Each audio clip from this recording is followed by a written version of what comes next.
On Liberty by John Stuart Mill. Introductory. The subject of this essay is not the so-called liberty of the will, so unfortunately opposed to the misnamed doctrine of philosophical necessity, but civil or social liberty, the nature and limits of the power which can be legitimately exercised by society over the individual. A question seldom stated, and hardly ever discussed in general terms, but which profoundly influences the practical controversies of the age by its latent presence, and is likely soon to make itself recognized as the vital question of the future. It is so far from being new that in a certain sense it has divided mankind, almost from the remotest ages. But in the stage of progress into which the more civilized portions of the species have now entered, it presents itself under new conditions and requires a different and more fundamental treatment. The struggle between liberty and authority is the most conspicuous feature in the portions of history with which we are earliest familiar, particularly in that of Greece, Rome, and England. But in old times, this contest was between subjects, or some classes of subjects, and the government. By liberty was meant protection against the tyranny of the political rulers. The rulers were conceived, except in some of the popular governments of Greece, as in a necessarily antagonistic position to the people whom they ruled. They consisted of a governing one, or a governing tribe or caste, who derived their authority from inheritance or conquest, who, at all events, did not hold it at the pleasure of the governed, and whose supremacy men did not venture, perhaps did not desire, to contest, whatever precautions might be taken against its oppressive exercise. Their power was regarded as necessary, but also as highly dangerous, as a weapon which they would attempt to use against their subjects, no less than against external enemies. To prevent the weaker members of the community from being preyed upon by innumerable vultures, it was needful that there should be an animal of prey stronger than the rest, commissioned to keep them down. But as the king of the vultures would be no less bent upon preying on the flock than any of the minor harpies, it was indispensable to be in a perpetual attitude of defense against his beak and claws. The aim, therefore, of patriots was to set limits to the power which the ruler should be suffered to exercise over the community, and this limitation was what they meant by liberty. It was attempted in two ways. First, by obtaining a recognition of certain immunities, called political liberties or rights, which it was to be regarded as a breach of duty in the ruler to infringe, and which, if he did infringe, specific resistance or general rebellion was held to be justifiable. A second, and generally a later expedient, was the establishment of constitutional checks, by which the consent of the community, or of a body of some sort, supposed to represent its interests, was made a necessary condition to some of the more important acts of the governing power. To the first of these modes of limitation, the ruling power, in most European countries, was compelled, more or less, to submit. It was not so with the second, and to attain this, or when already in some degree possessed, to attain it more completely, became everywhere the principal object of the lovers of liberty. And so long as mankind were content to combat one enemy by another, and to be ruled by a master, on condition of being guaranteed more or less efficaciously against his tyranny, they did not carry their aspirations beyond this point. A time, however, came, in the progress of human affairs, when men ceased to think it a necessity of nature that their governors should be an independent power, opposed in interest to themselves. It appeared to them much better that the various magistrates of the state should be their tenants or delegates, revocable at their pleasure. In that way alone, it seemed, could they have complete security that the powers of government would never be abused to their disadvantage. By degrees, this new demand for elective and temporary rulers became the prominent object of the exertions of the popular party, wherever any such party existed, and superseded, to a considerable extent, the previous efforts to limit the power of rulers. As the struggle proceeded for making the ruling power emanate from the periodical choice of the ruled, some persons began to think that too much importance had been attached to the limitation of the power itself. That, it might seem, was a resource against rulers whose interests were habitually opposed to those of the people. What was now wanted was that the rulers should be identified with the people, that their interest and will should be the interest and will of the nation. The nation did not need to be protected against its own will. There was no fear of its tyrannizing over itself. Let the rulers be effectually responsible to it, promptly removable by it, and it could afford to trust them with power, of which it could itself dictate the use to be made. Their power was but the nation's own power, concentrated, and in a form convenient for exercise. This mode of thought, or rather perhaps of feeling, was common among the last generation of European liberalism, in the continental section of which it still apparently predominates. Those who admit any limit to what a government may do, except in the case of such governments as they think ought not to exist, stand out as brilliant exceptions among the political thinkers of the continent. A similar tone of sentiment might by this time have been prevalent in our own country, if the circumstances which for a time encouraged it had continued unaltered. But, in political and philosophical theories, as well as in persons, success discloses faults and infirmities which failure might have concealed from observation.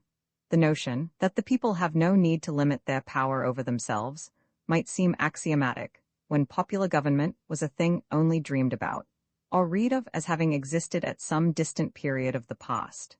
Neither was that notion necessarily disturbed by such temporary aberrations as those of the French Revolution, the worst of which were the work of a usurping few, and which, in any case, belonged, not to the permanent working of popular institutions, but to a sudden and convulsive outbreak against monarchical and aristocratic despotism. In time, however, a democratic republic came to occupy a large portion of the earth's surface, and made itself felt as one of the most powerful members of the community of nations.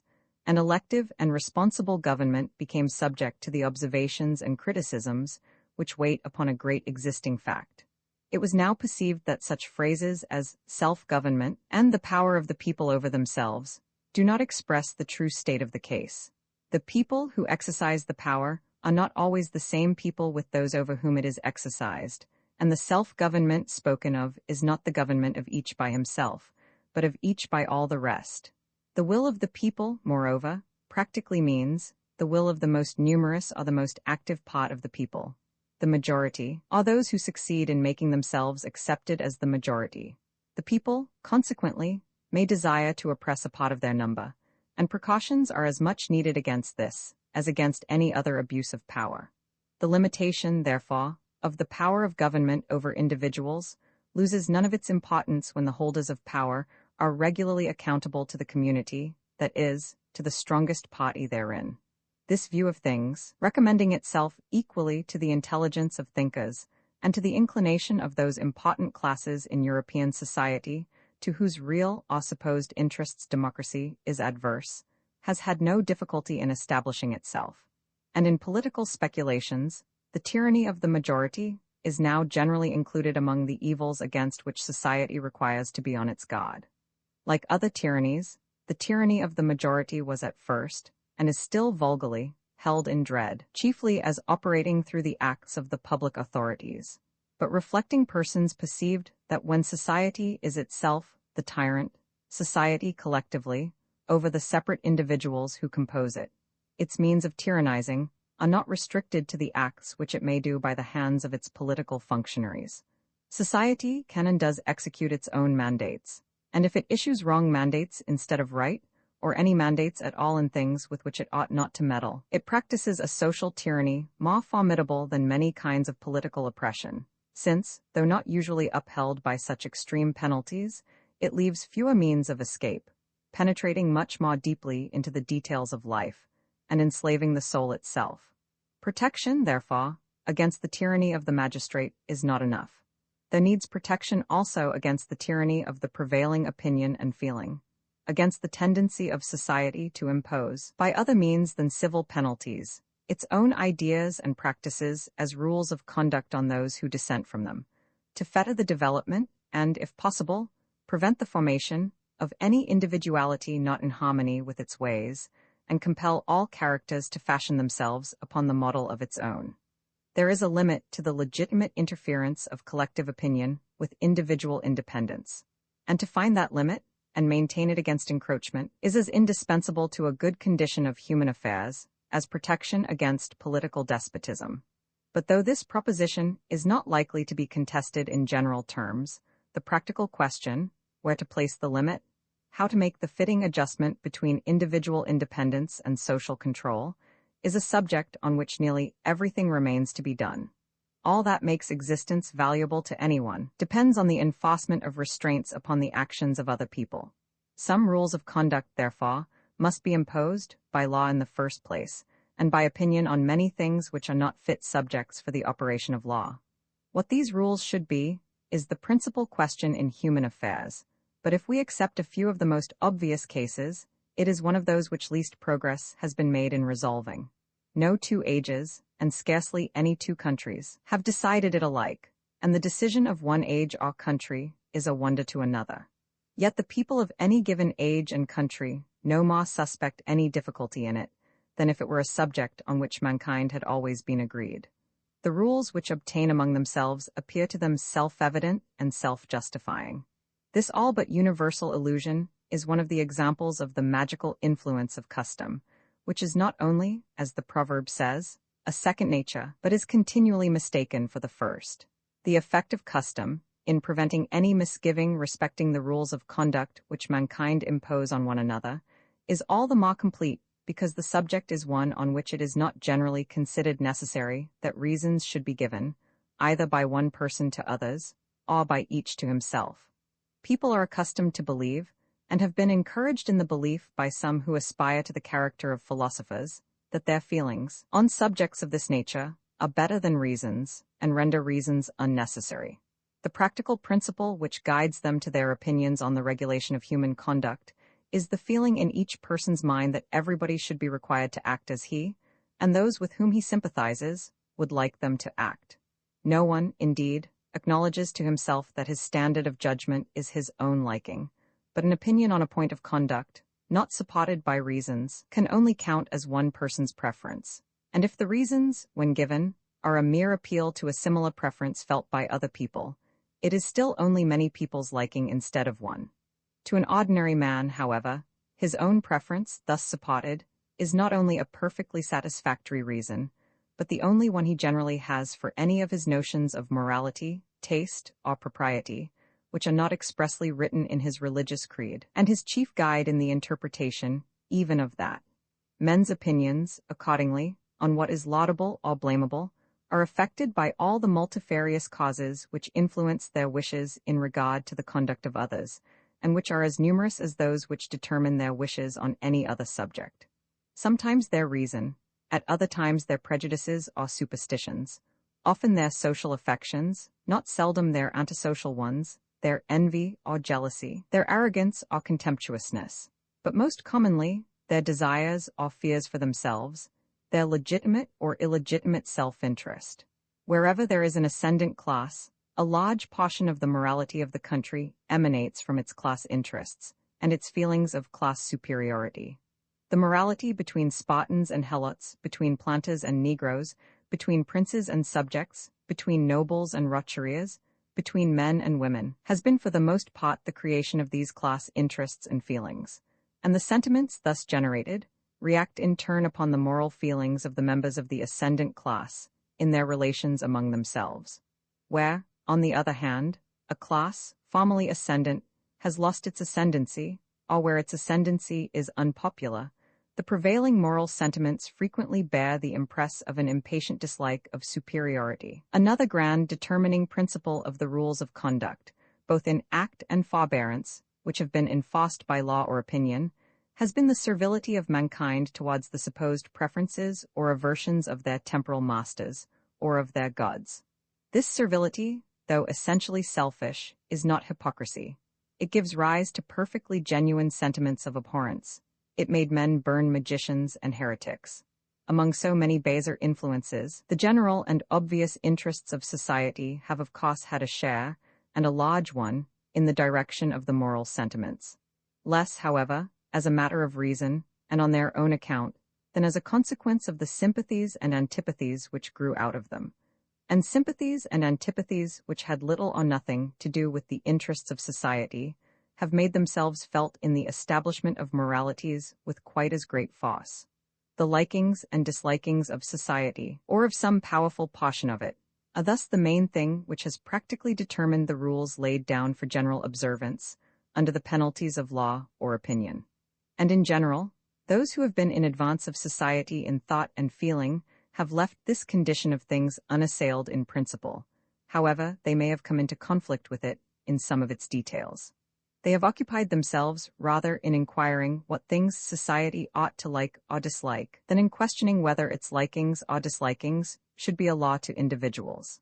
They preferred endeavoring to alter the feelings of mankind on the particular points on which they were themselves heretical, rather than make common cause in defense of freedom with heretics generally. The only case in which the higher ground has been taken on principle and maintained with consistency by any but an individual here and there is that of religious belief, a case instructive in many ways, and not least so as forming a most striking instance of the fallibility of what is called the moral sense. For the odium theologicum, in a sincere bigot, is one of the most unequivocal cases of moral feeling. Those who first broke the yoke of what called itself the universal church were in general as little willing to permit difference of religious opinion as that church itself.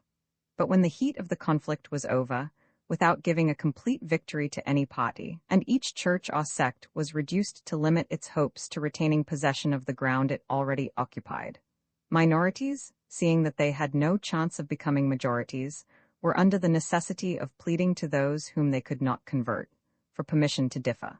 It is accordingly on this battlefield, almost solely, that the rights of the individual against society have been asserted on broad grounds of principle, and the claim of society to exercise authority over dissentients, openly controverted. The great writers to whom the world owes what religious liberty it possesses have mostly asserted freedom of conscience as an indefeasible right, and denied absolutely that a human being is accountable to others for his religious belief. Yet so natural to mankind is intolerance in whatever they really care about, that religious freedom has hardly anywhere been practically realized, except where religious indifference, which dislikes to have its peace disturbed by theological quarrels, has added its weight to the scale. In the minds of almost all religious persons, even in the most tolerant countries, the duty of toleration is admitted with tacit reserves. One person will bear with dissent in matters of church government, but not of dogma.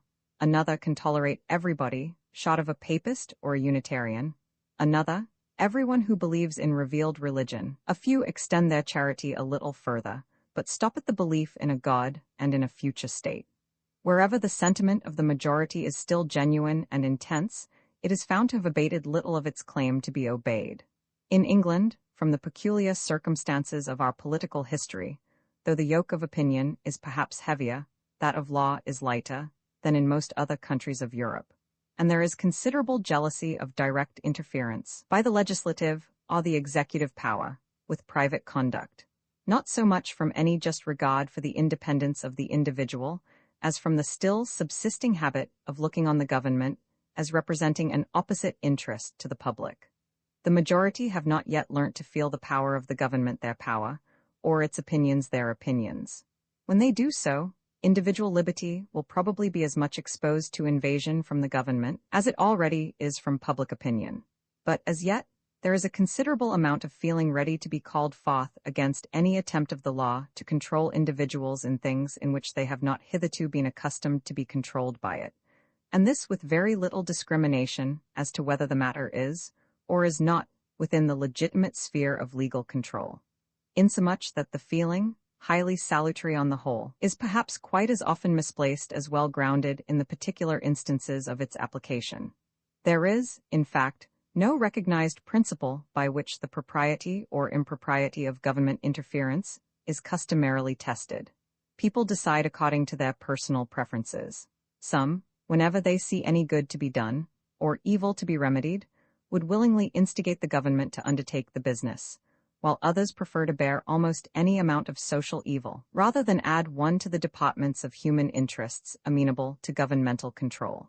And men range themselves on one or the other side in any particular case, according to this general direction of their sentiments, or according to the degree of interest which they feel in the particular thing which it is proposed that the government should do, or according to the belief they entertain that the government would, or would not, do it in the manner they prefer, but very rarely on account of any opinion to which they consistently adhere as to what things are fit to be done by a government. And it seems to me that in consequence of this absence of rule or principle, one side is at present as often wrong as the other. The interference of government is, with about equal frequency, improperly invoked and improperly condemned. The object of this essay is to assert one very simple principle, as entitled to govern absolutely the dealings of society with the individual in the way of compulsion and control, whether the means used be physical force in the form of legal penalties, or the moral coercion of public opinion.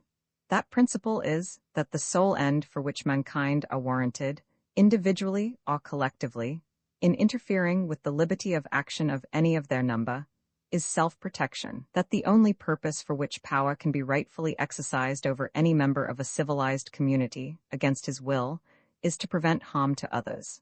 His own good, either physical or moral, is not a sufficient warrant. He cannot rightfully be compelled to do or forbear because it will be better for him to do so, because it will make him happier, because, in the opinions of others, to do so would be wise or even right.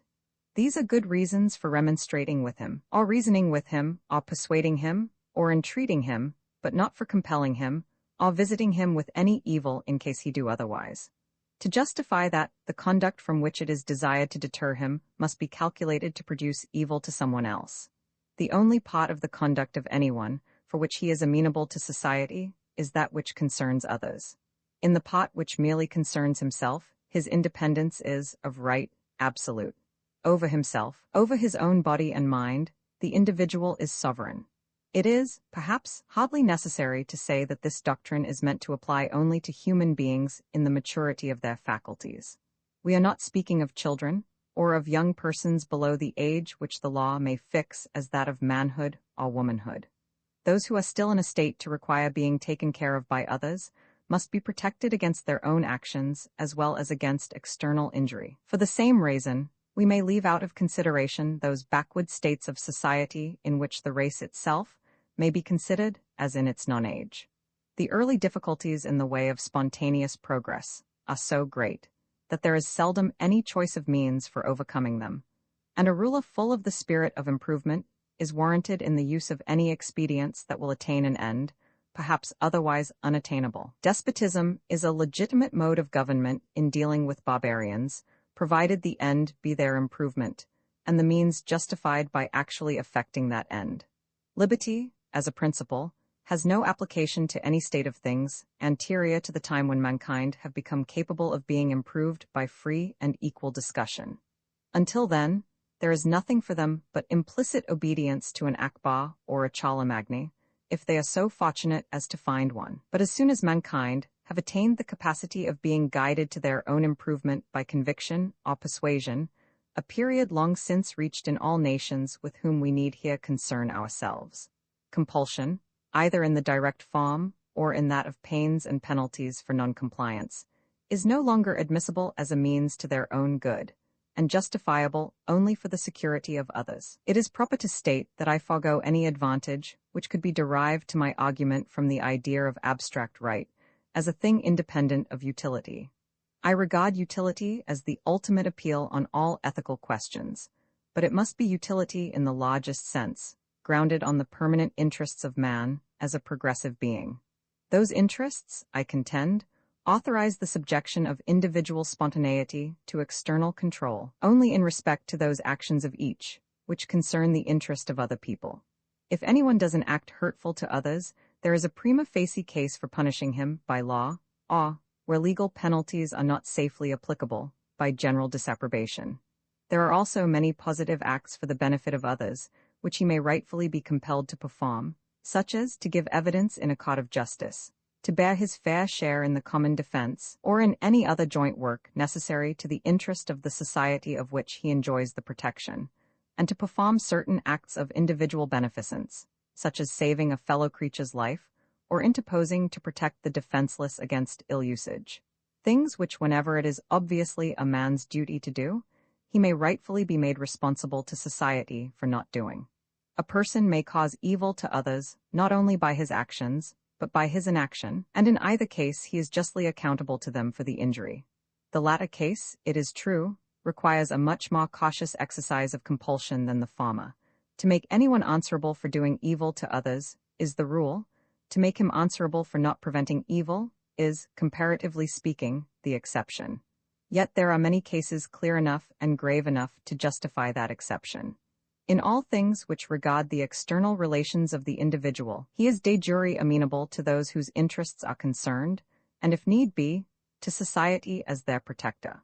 There are often good reasons for not holding him to the responsibility, but these reasons must arise from the special expediencies of the case, either because it is a kind of case in which he is on the whole likely to act better, when left to his own discretion, than when controlled in any way in which society have it in their power to control him, or because the attempt to exercise control would produce other evils, greater than those which it would prevent.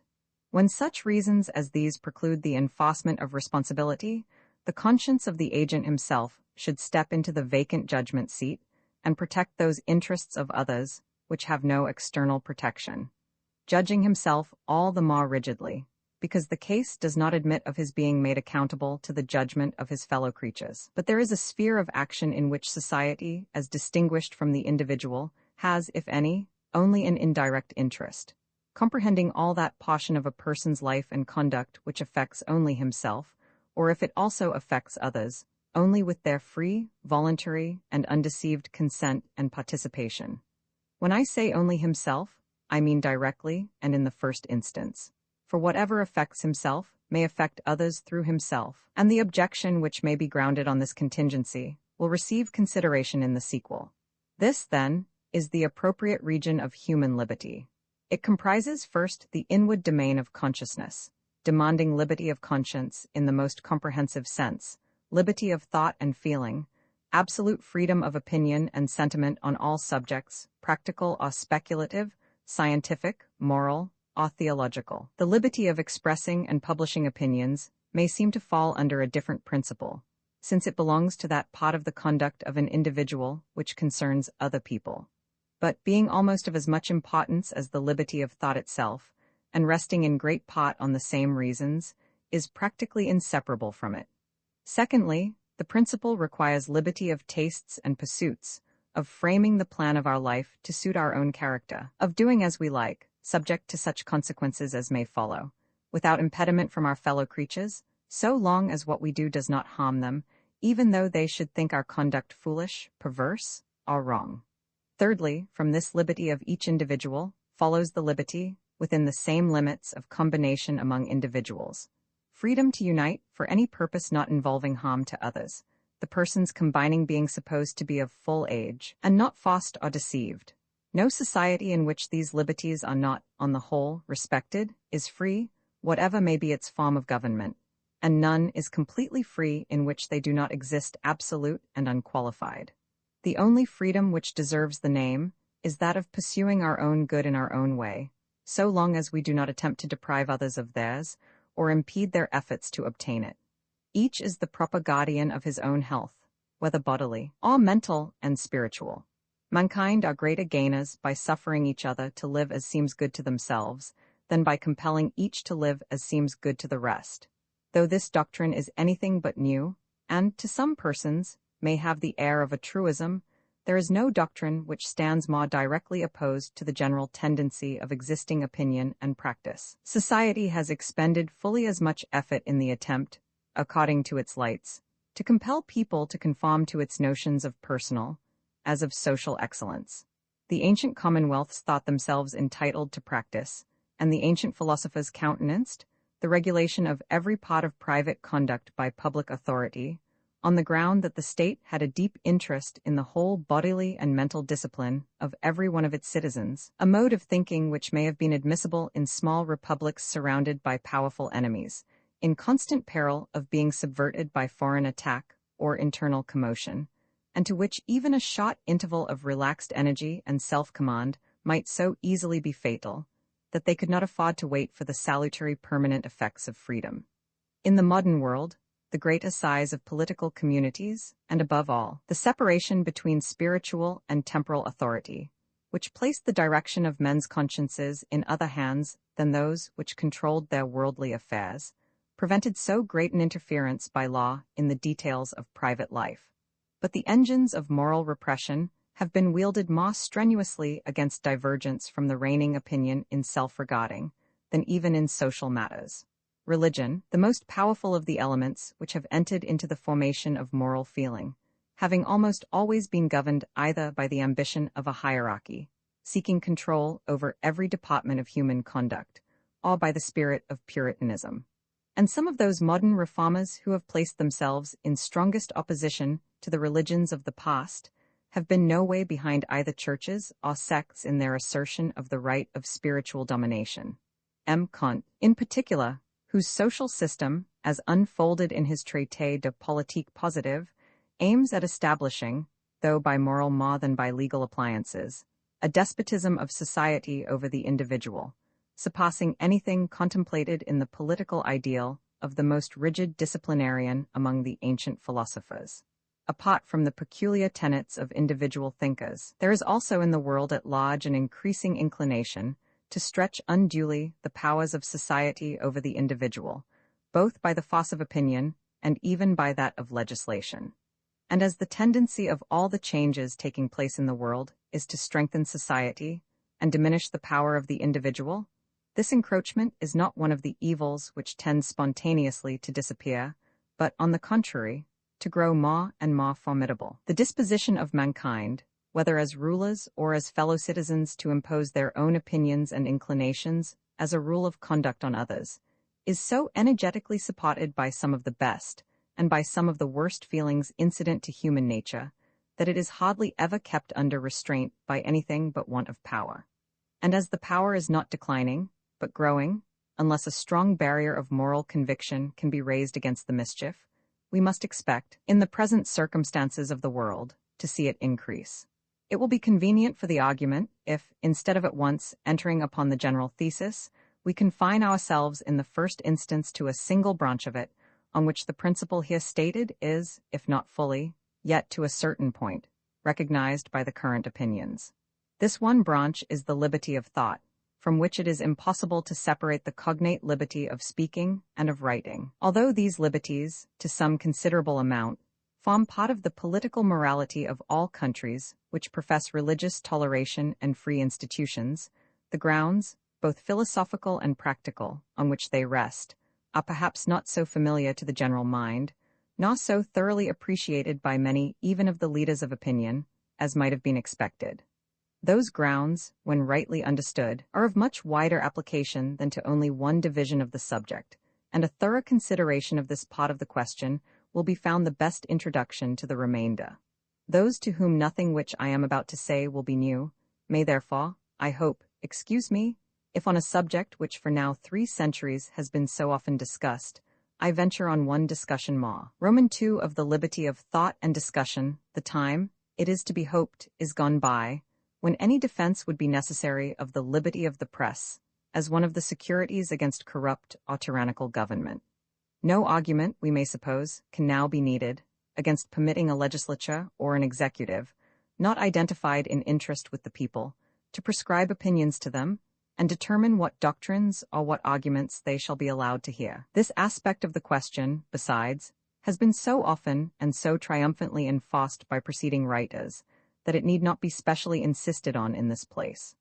Though the law of England, on the subject of the press, is as servile to this day as it was in the time of the Tudors, there is little danger of its being actually put in force against political discussion, except during some temporary panic, when fear of insurrection drives ministers and judges from their propriety. 6. And, speaking generally, it is not, in constitutional countries, to be apprehended that the government, whether completely responsible to the people or not, will often attempt to control the expression of opinion, except when in doing so it makes itself the organ of the general intolerance of the public.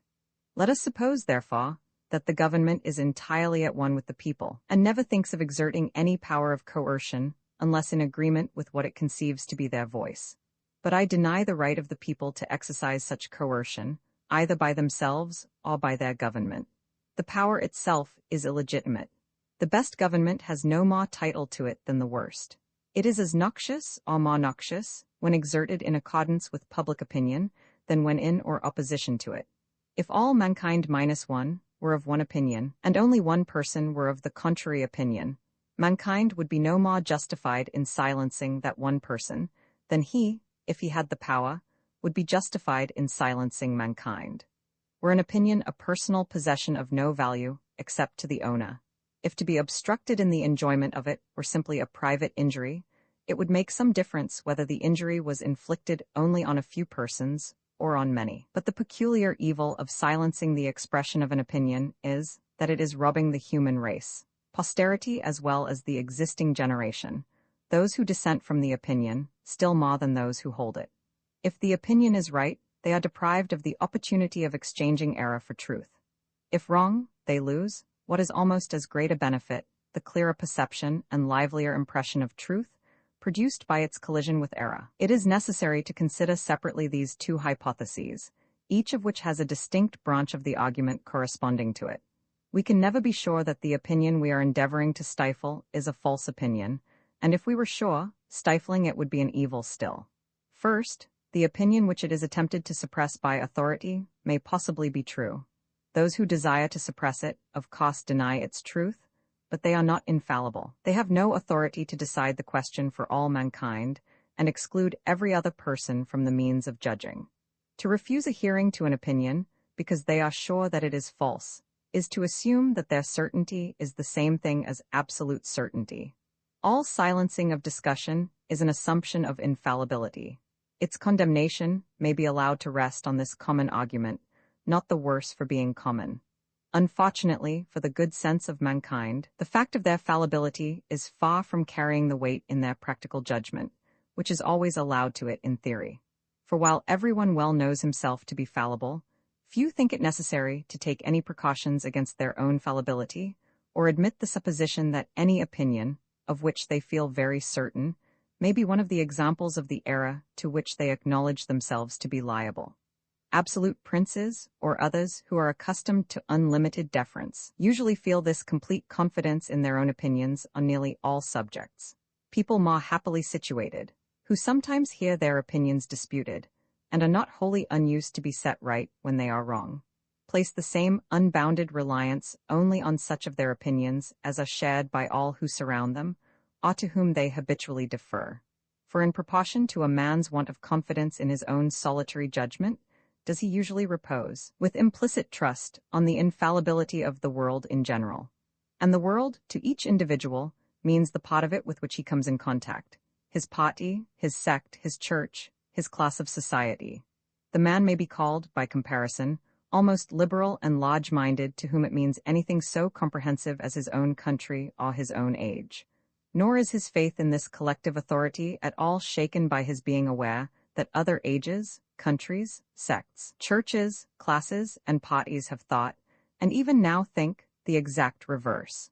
He devolves upon his own world the responsibility of being in the right against the dissentient worlds of other people, and it never troubles him that mere accident has decided which of these numerous worlds is the object of his reliance, and that the same causes which make him a churchman in London would have made him a Buddhist or a Confucian in Peking. Yet it is as evident in itself as any amount of argument can make it, that ages are no more infallible than individuals, every age having held many opinions which subsequent ages have deemed not only false but absurd, and it is as certain that many opinions, now general, will be rejected by future ages, as it is that many, once general, are rejected by the present.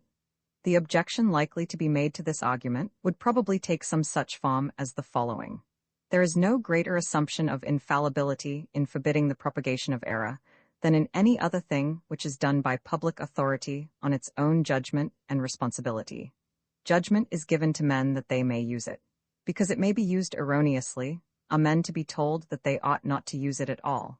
To prohibit what they think pernicious is not claiming exemption from error, but fulfilling the duty incumbent on them, although fallible, of acting on their conscientious conviction.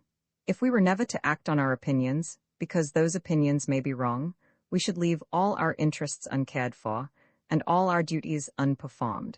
An objection which applies to all conduct can be no valid objection to any conduct in particular. It is the duty of governments and of individuals to form the truest opinions they can, to form them carefully, and never impose them upon others unless they are quite sure of being right. But when they are sure, such reasoners may say, it is not conscientiousness but cowardice to shrink from acting on their opinions, and allow doctrines which they honestly think dangerous to the welfare of mankind, either in this life or in another, to be scattered abroad without restraint, because other people, in less enlightened times, have persecuted opinions now believed to be true. Let us take care, it may be said, not to make the same mistake. But governments and nations have made mistakes in other things, which are not denied to be fit subjects for the exercise of authority. They have laid on bad taxes, made unjust wars. Ought we therefore to lay on no taxes, and, under whatever provocation, make no wars? Men and governments must act to the best of their ability. There is no such thing as absolute certainty, but there is assurance sufficient for the purposes of human life. We may, and must, assume our opinion to be true for the guidance of our own conduct, and it is assuming no more when we forbid bad men to pervert society by the propagation of opinions which we regard as false and pernicious. I answer that it is assuming very much more. There is the greatest difference between presuming an opinion to be true, because, with every opportunity for contesting it, it has not been refuted, and assuming its truth for the purpose of not permitting its refutation. Complete liberty of contradicting and disproving our opinion is the very condition which justifies us in assuming its truth for purposes of action, and on no other terms can a being with human faculties have any rational assurance of being right. When we consider either the history of opinion or the ordinary conduct of human life, to what is it to be ascribed that the one and the other are no worse than they are? Not certainly to the inherent force of the human understanding, for, on any matter not self-evident, there are 99 persons totally incapable of judging of it, for one who is capable. And the capacity of the 100th person is only comparative. For the majority of the eminent men of every past generation held many opinions now known to be erroneous, and did, or approved numerous things which no one will now justify. Why is it, then, that there is on the whole a preponderance among mankind of rational opinions and rational conduct? If there really is this preponderance, which there must be, unless human affairs are, and have always been, in an almost desperate state, it is owing to a quality of the human mind, the source of everything respectable in man, either as an intellectual or as a moral being, namely, that his errors are corrigible. He is capable of rectifying his mistakes by discussion and experience, not by experience alone. There must be discussion to show how experience is to be interpreted. Wrong opinions and practices gradually yield to fact and argument, but facts and arguments, to produce any effect on the mind, must be brought before it. Very few facts are able to tell their own story, without comments to bring out their meaning. The whole strength and value, then, of human judgment, depending on the one property, that it can be set right when it is wrong, reliance can be placed on it only when the means of setting it right are kept constantly at hand.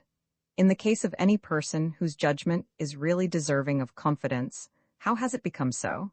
Because he has kept his mind open to criticism of his opinions and conduct.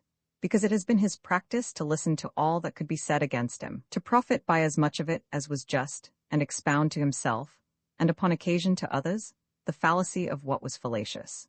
Because he has felt that the only way in which a human being can make some approach to knowing the whole of a subject is by hearing what can be said about it by persons of every variety of opinion, and studying all modes in which it can be looked at by every character of mind. No wise man ever acquired his wisdom in any mode but this, nor is it in the nature of human intellect to become wise in any other manner. The steady habit of correcting and completing his own opinion by collating it with those of others, so far from causing doubt and hesitation in carrying it into practice, is the only stable foundation for a just reliance on it, for being cognizant of all that can, at least obviously, be said against him, and having taken up his position against all gainsayers, knowing that he has sought for objections and difficulties, instead of avoiding them, and has shut out no light which can be thrown upon the subject from any quarter. He has a right to think his judgment better than that of any person, or any multitude, who have not gone through a similar process. It is not too much to require that what the wisest of mankind, those who are best entitled to trust their own judgment, find necessary to warrant their relying on it, should be submitted to by that miscellaneous collection of a few wise and many foolish individuals, called the public. The most intolerant of churches, the Roman Catholic Church, even at the canonization of a saint, admits and listens patiently to a devil's advocate. The holiest of men, it appears, cannot be admitted to posthumous honors, until all that the devil could say against him is known and weighed. If even the Newtonian philosophy were not permitted to be questioned, mankind could not feel as complete assurance of its truth as they now do. The beliefs which we have most warrant for have no safeguard to rest on, but a standing invitation to the whole world to prove them unfounded. If the challenge is not accepted, or is accepted and the attempt fails, we are far enough from certainty still. But we have done the best that the existing state of human reason admits of. We have neglected nothing that could give the truth a chance of reaching us. If the lists are kept open, we may hope that if there be a better truth, it will be found when the human mind is capable of receiving it, and in the meantime, we may rely on having attained such approach to truth as is possible in our own day. This is the amount of certainty attainable by a fallible being, and this the sole way of attaining it. Strange it is that men should admit the validity of the arguments for free discussion, but object to their being pushed to an extreme, not seeing that, unless the reasons are good for an extreme case, they are not good for any case. Strange that they should imagine that they are not assuming infallibility, when they acknowledge that there should be free discussion on all subjects which can possibly be doubtful, but think that some particular principle or doctrine should be forbidden to be questioned because it is so certain, that is, because they are certain that it is certain.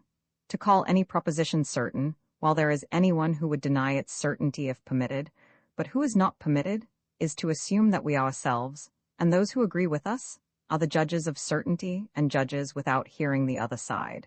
In the present age, which has been described as destitute of faith, but terrified at skepticism, in which people feel sure, not so much that their opinions are true, as that they should not know what to do without them. The claims of an opinion to be protected from public attack are rested not so much on its truth as on its importance to society. There are, it is alleged, certain beliefs so useful, not to say indispensable to well-being, that it is as much the duty of governments to uphold those beliefs as to protect any other of the interests of society. In a case of such necessity, and so directly in the line of their duty, something less than infallibility may, it is maintained, warrant, and even bind governments to act on their own opinion, confirmed by the general opinion of mankind. It is also often argued, and still often a thought, that none but bad men would desire to weaken these salutary beliefs, and there can be nothing wrong, it is thought, in restraining bad men, and prohibiting what only such men would wish to practice. This mode of thinking makes the justification of restraints on discussion not a question of the truth of doctrines, but of their usefulness, and flatters itself by that means to escape the responsibility of claiming to be an infallible judge of opinions. But those who thus satisfy themselves do not perceive that the assumption of infallibility is merely shifted from one point to another. The usefulness of an opinion is itself matter of opinion, as disputable, as open to discussion, and requiring discussion as much as the opinion itself. There is the same need of an infallible judge of opinions to decide an opinion to be noxious, as to decide it to be false, unless the opinion condemned has full opportunity of defending itself. And it will not do to say that the heretic may be allowed to maintain the utility or harmlessness of his opinion, though forbidden to maintain its truth. The truth of an opinion is part of its utility. If we would know whether or not it is desirable that a proposition should be believed, is it possible to exclude the consideration of whether or not it is true? In the opinion, not of bad men, but of the best men, no belief which is contrary to truth can be really useful.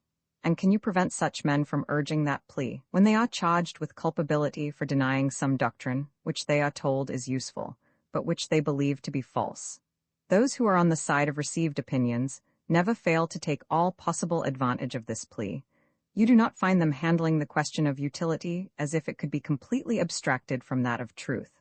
On the contrary, it is, above all, because their doctrine is the truth, that the knowledge or the belief of it is held to be so indispensable. There can be no fair discussion of the question of usefulness, when an argument so vital may be employed on one side, but not on the other. And in point of fact, when law or public feeling do not permit the truth of an opinion to be disputed, they are just as little tolerant of a denial of its usefulness.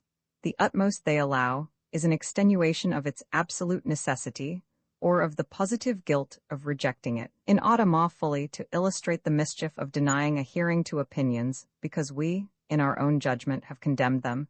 It will be desirable to fix down the discussion to a concrete case. And I choose, by preference, the cases which are least favorable to me, in which the argument against freedom of opinion, both on the score of truth and on that of utility, is considered the strongest. Let the opinions impugned be the belief in a God and in a future state, or any of the commonly received doctrines of morality. To fight the battle on such ground gives a great advantage to an unfair antagonist, since he will be sure to say, and many who have no desire to be unfair will say it internally, "Are these the doctrines which you do not deem sufficiently certain to be taken under the protection of law? Is the belief in a God one of the opinions, to feel sure of which, you hold to be assuming infallibility? But I must be permitted to observe that it is not the feeling sure of a doctrine, be it what it may, which I call an assumption of infallibility. It is the undertaking to decide that question for others, without allowing them to hear what can be said on the contrary side. And I denounce and reprobate this pretension not the less, if put forth on the side of my most solemn convictions. However positive anyone's persuasion may be, not only of the falsity, but of the pernicious consequences. Not only of the pernicious consequences, but, to adopt expressions which I altogether condemn, the immorality and impiety of an opinion. Yet if, in pursuance of that private judgment, though backed by the public judgment of his country or his contemporaries, he prevents the opinion from being heard in its defense, he assumes infallibility, and so far from the assumption being less objectionable or less dangerous, because the opinion is called immoral or impious, this is the case of all others in which it is most fatal. These are exactly the occasions on which the men of one generation commit those dreadful mistakes, which excite the astonishment and horror of posterity. It is among such that we find the instances memorable in history, when the arm of the law has been employed to root out the best men and the noblest doctrines, with deplorable success as to the men, though some of the doctrines have survived to be as if in mockery, invoked in defense of similar conduct towards those who dissent from them, or from their received interpretation. Mankind can hardly be too often reminded that there was once a man named Socrates, between whom and the legal authorities and public opinion of his time there took place a memorable collision. Born in an age and country abounding in individual greatness, this man has been handed down to us by those who best knew both him and the age, as the most virtuous man in it. While we know him as the head and prototype of all subsequent teachers of virtue, the source equally of the lofty inspiration of Plato and the judicious utilitarianism of Aristotle. I mastri de culaci sano, the two headsprings of ethical as of all other philosophy. This acknowledged master of all the eminent thinkers who have since lived, whose fame, still growing after more than 2,000 years, all but outweighs the whole remainder of the names which make his native city illustrious, was put to death by his countrymen, after a judicial conviction, for impiety and immorality. Impiety, in denying the gods recognized by the state. Indeed, his accuser asserted, see the Apologia, that he believed in no gods at all. Immorality, in being, by his doctrines and instructions, a corrupter of youth. Of these charges the tribunal, there is every ground for believing, honestly found him guilty, and condemned the man who probably of all then born had deserved best of mankind, to be put to death as a criminal. To pass from this to the only other instance of judicial iniquity, the mention of which, after the condemnation of Socrates, would not be an anticlimax, the event which took place on Calvary, rather more than 1800 years ago. The man who left on the memory of those who witnessed his life and conversation such an impression of his moral grandeur, that 18 subsequent centuries have done homage to him as the Almighty in person, was ignominiously put to death. As what? As a blasphemer. Men did not merely mistake their benefactor, they mistook him for the exact contrary of what he was, and treated him as that prodigy of impiety, which they themselves are now held to be, for their treatment of him. The feelings with which mankind now regard these lamentable transactions, especially the later of the two, render them extremely unjust in their judgment of the unhappy actors. These were to all appearance not bad men, not worse than men commonly are, but rather the contrary, men who possessed in a full, or somewhat more than a full measure, the religious, moral, and patriotic feelings of their time and people.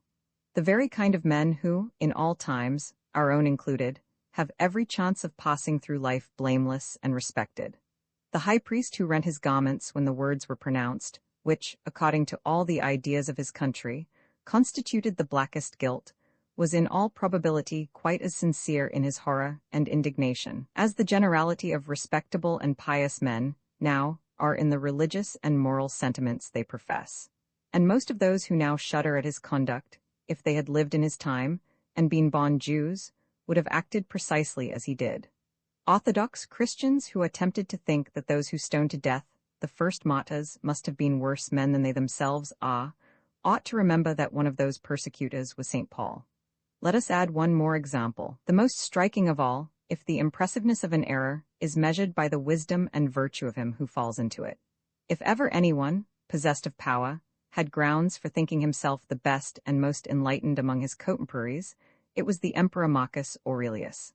Absolute monarch of the whole civilized world, he preserved through life not only the most unblemished justice, but what was less to be expected from his stoical breeding, the tenderest heart. The few failings which are attributed to him were all on the side of indulgence, while his writings, the highest ethical product of the ancient mind, differ scarcely perceptibly, if they differ at all, from the most characteristic teachings of Christ. This man, a better Christian in all but the dogmatic sense of the word, than almost any of the ostensibly Christian sovereigns who have since reigned, persecuted Christianity, placed at the summit of all the previous attainments of humanity, with an open, unfettered intellect, and a character which led him of himself to embody in his moral writings the Christian ideal, he yet failed to see that Christianity was to be a good and not an evil to the world, with his duties to which he was so deeply penetrated. Existing society he knew to be in a deplorable state, but such as it was, he saw, or thought he saw, that it was held together, and prevented from being worse, by belief and reverence of the received divinities. As a ruler of mankind, he deemed it his duty not to suffer society to fall in pieces, and saw not how, if its existing ties were removed, any others could be formed which could again knit it together. The new religion openly aimed at dissolving these ties.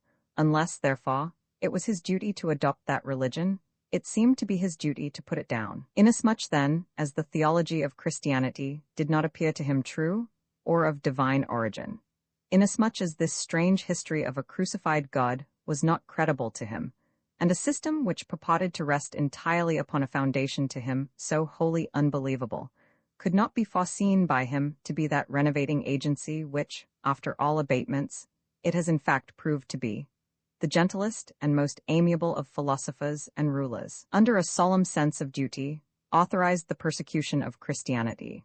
To my mind, this is one of the most tragical facts in all history. It is a bitter thought, how different a thing the Christianity of the world might have been, if the Christian faith had been adopted as the religion of the empire under the auspices of Marcus Aurelius, instead of those of Constantine. But it would be equally unjust to him and false to truth, to deny that no one plea which can be urged for punishing anti-Christian teaching was wanting to Marcus Aurelius for punishing, as he did, the propagation of Christianity. No Christian more firmly believes that atheism is false and tends to the dissolution of society than Marcus Aurelius believed the same things of Christianity. He who, of all men then living, might have been thought the most capable of appreciating it, unless anyone who approves of punishment for the promulgation of opinions flatters himself that he is a wiser and better man than Marcus Aurelius, more deeply versed in the wisdom of his time, more elevated in his intellect above it, more earnest in his search for truth, or more single-minded in his devotion to it when found. Let him abstain from that assumption of the joint infallibility of himself and the multitude, which the great Antoninus made with so unfortunate a result. Aware of the impossibility of defending the use of punishment for restraining irreligious opinions, by any argument which will not justify Marcus Antoninus, the enemies of religious freedom, when hard pressed, occasionally accept this consequence, and say, with Dr. Johnson, that the persecutors of Christianity were in the right, that persecution is an ordeal through which truth ought to pass, and always passes successfully, legal penalties being, in the end, powerless against truth, though sometimes beneficially effective against mischievous errors. This is a form of the argument for religious intolerance, sufficiently remarkable not to be passed without notice. A theory which maintains that truth may justifiably be persecuted because persecution cannot possibly do it any harm, cannot be charged with being intentionally hostile to the reception of new truths, but we cannot commend the generosity of its dealing with the persons to whom mankind are indebted for them.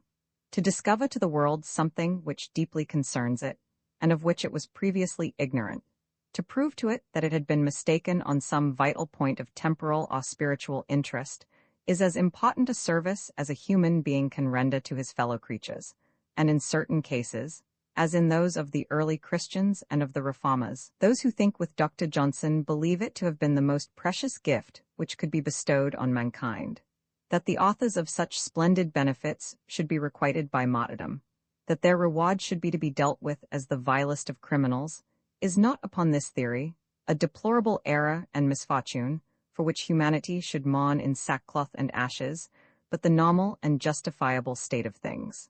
The propounder of a new truth, according to this doctrine, should stand, as stood, in the legislation of the Locrians, the proposer of a new law, with a halter round his neck, to be instantly tightened if the public assembly did not, on hearing his reasons, then and there adopt his proposition.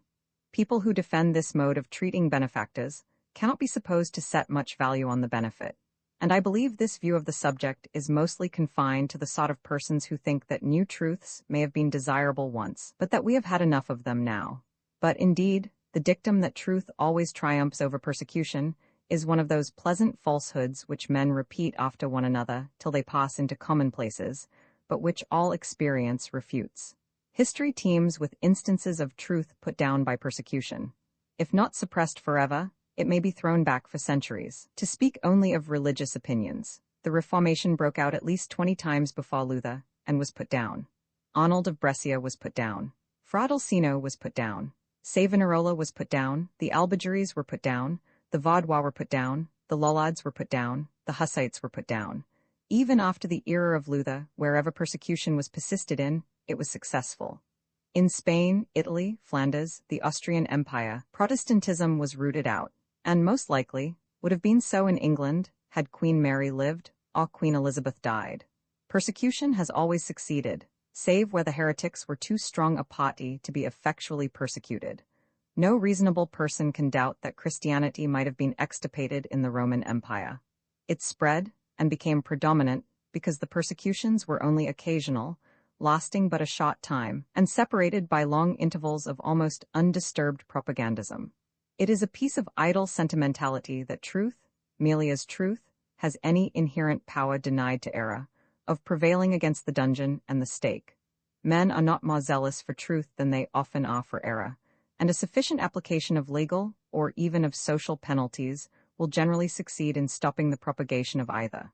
The real advantage which truth has consists in this, that when an opinion is true, it may be extinguished once, twice, or many times, but in the course of ages, there will generally be found persons to rediscover it, until some one of its reappearances falls on a time when from favorable circumstances it escapes persecution, until it has made such head as to withstand all subsequent attempts to suppress it. It will be said that we do not now put to death the introducers of new opinions. We are not like our fathers who slew the prophets, we even build sepulchres to them. It is true we no longer put heretics to death, and the amount of penal infliction which modern feeling would probably tolerate, even against the most obnoxious opinions, is not sufficient to extirpate them.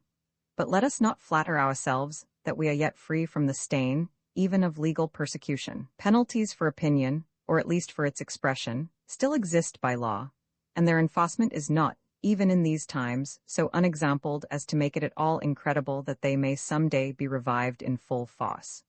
In the year 1857, at the summer assizes of the county of Cornwall, an unfortunate man, 7 said to be of unexceptionable conduct in all relations of life, was sentenced to 21 months' imprisonment for uttering and writing on a gate some offensive words concerning Christianity. Within a month of the same time, at the Old Bailey, 2 persons, on 2 separate occasions, 8 were rejected as jurymen, and one of them grossly insulted by the judge and by one of the council, because they honestly declared that they had no theological belief, and a third, a foreigner, 9 for the same reason, was denied justice against a thief. This refusal of redress took place in virtue of the legal doctrine that no person can be allowed to give evidence in a court of justice, who does not profess belief in a God, any God is sufficient, and in a future state, which is equivalent to declaring such persons to be outlaws, excluded from the protection of the tribunals, who may not only be robbed or assaulted with impunity, if no one but themselves, or persons of similar opinions, be present, but anyone else may be robbed or assaulted with impunity if the proof of the fact depends on their evidence. The assumption on which this is grounded is that the oath is worthless of a person who does not believe in a future state, a proposition which betokens much ignorance of history in those who assent to it, since it is historically true that a large proportion of infidels in all ages have been persons of distinguished integrity and honor, and would be maintained by no one who had the smallest conception how many of the persons in greatest repute with the world, both for virtues and for attainments, are well known, at least to their intimates, to be unbelievers. The rule, besides, is suicidal and cuts away its own foundation. Under pretense that atheists must be liars, it admits the testimony of all atheists who are willing to lie, and rejects only those who brave the obloquy of publicly confessing a detested creed rather than affirm a falsehood. A rule, thus self-convicted of absurdity so far as regards its professed purpose, can be kept in force only as a badge of hatred, a relic of persecution. A persecution, too, having the peculiarity that the qualification for undergoing it is the being clearly proved not to deserve it. The rule, and the theory it implies, are hardly less insulting to believers than to infidels. For if he who does not believe in a future state necessarily lies, it follows that they who do believe are only prevented from lying, if prevented they are, by the fear of hell. We will not do the authors and abettors of the rule the injury of supposing that the conception which they have formed of Christian virtue is drawn from their own consciousness. These, indeed, are but rags and remnants of persecution, and may be thought to be not so much an indication of the wish to persecute, as an example of that very frequent infirmity of English minds, which makes them take a preposterous pleasure in the assertion of a bad principle, when they are no longer bad enough to desire to carry it really into practice. But unhappily, there is no security in the state of the public mind that the suspension of worse forms of legal persecution, which has lasted for about the space of a generation, will continue. In this age, the quiet surface of routine is as often ruffled by attempts to resuscitate past evils as to introduce new benefits. What is boasted of at the present time as the revival of religion is always, in narrow and uncultivated minds, at least as much the revival of bigotry. And where there is the strong permanent leaven of intolerance in the feelings of a people, which at all times abides in the middle classes of this country, it needs but little to provoke them into actively persecuting those whom they have never ceased to think proper objects of persecution. 10 for it is this: it is the opinions men entertain, and the feelings they cherish, respecting those who disown the beliefs they deem important, which makes this country not a place of mental freedom. For a long time past, the chief mischief of the legal penalties is that they strengthen the social stigma. It is that stigma which is really effective, and so effective is it that the profession of opinions which are under the ban of society is much less common in England than is, in many other countries, the avowal of those which incur risk of judicial punishment. In respect to all persons, but those whose pecuniary circumstances make them independent of the good will of other people, opinion, on this subject, is as efficacious as law. Men might as well be imprisoned as excluded from the means of earning their bread. Those whose bread is already secured, and who desire no favors from men in power, or from bodies of men, or from the public, have nothing to fear from the open avowal of any opinions, but to be ill thought of and ill spoken of, and this it ought not to require a very heroic mold to enable them to bear. There is no room for any appeal ad misericordiam in behalf of such persons. But though we do not now inflict so much evil on those who think differently from us, as it was formerly our custom to do, it may be that we do ourselves as much evil as ever by our treatment of them. Socrates was put to death, but the Socratic philosophy rose like the sun in heaven, and spread its illumination over the whole intellectual firmament. Christians were cast to the lions, but the Christian Church grew up a stately and spreading tree, overtopping the older and less vigorous growths and stifling them by its shade. Our merely social intolerance kills no one, roots out no opinions, but induces men to disguise them, or to abstain from any active effort for their diffusion. With us, heretical opinions do not perceptibly gain, or even lose, ground in each decade or generation. They never blaze out far and wide, but continue to smolder in the narrow circles of thinking and studious persons among whom they originate, without ever lighting up the general affairs of mankind with either a true or a deceptive light. and thus is kept up a state of things very satisfactory to some minds, because, without the unpleasant process of fining or imprisoning anybody, it maintains all prevailing opinions outwardly undisturbed, while it does not absolutely interdict the exercise of reason by dissentients afflicted with the malady of thought. A convenient plan for having peace in the intellectual world, and keeping all things going on therein very much as they do already.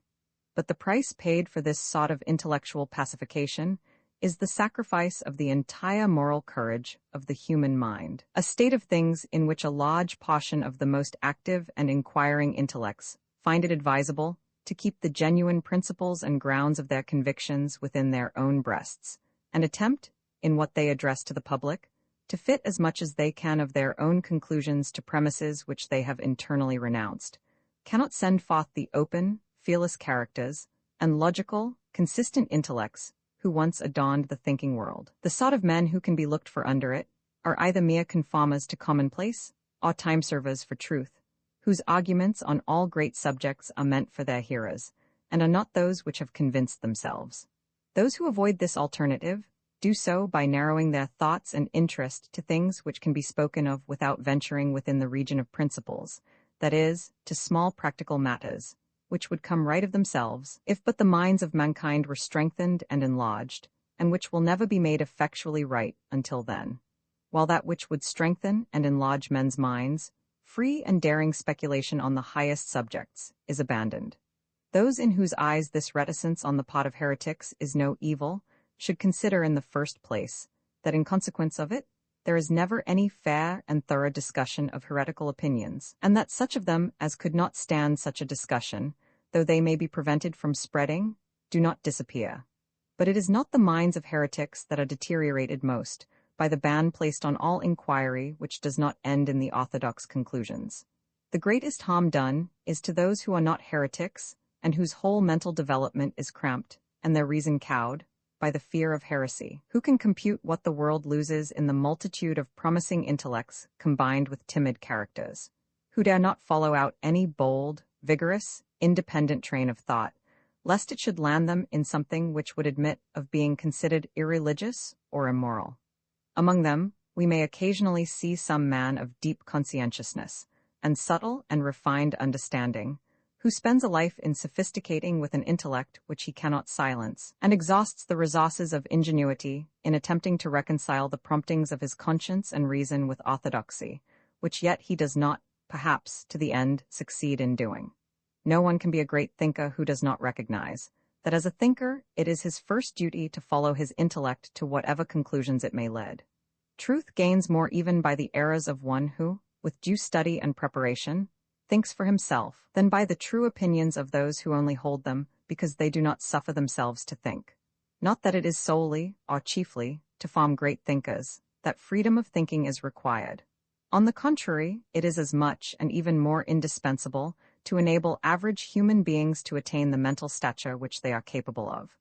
There have been, and may again be, great individual thinkers in a general atmosphere of mental slavery. But there never has been, nor ever will be, in that atmosphere, an intellectually active people. Where any people has made a temporary approach to such a character, it has been because the dread of heterodox speculation was for a time suspended. Where there is a tacit convention that principles are not to be disputed, where the discussion of the greatest questions which can occupy humanity is considered to be closed, we cannot hope to find that generally high scale of mental activity which has made some periods of history so remarkable. Never when controversy avoided the subjects which are large and important enough to kindle enthusiasm, was the mind of a people stirred up from its foundations, and the impulse given which raised even persons of the most ordinary intellect to something of the dignity of thinking beings. Of such we have had an example in the condition of Europe during the times immediately following the Reformation. Another, though limited to the continent, and to a more cultivated class, in the speculative movement of the latter half of the 18th century, and a third, of still briefer duration, in the intellectual fermentation of Germany during the Goethean and Fichtian period. These periods differed widely in the particular opinions which they developed, but were alike in this, that during all three the yoke of authority was broken. In each, an old mental despotism had been thrown off, and no new one had yet taken its place. The impulse given at these 3 periods has made Europe what it now is. Every single improvement which has taken place either in the human mind or in institutions may be traced distinctly to one or other of them. Appearances have for some time indicated that all 3 impulses are well nigh spent, and we can expect no fresh start until we again assert our mental freedom.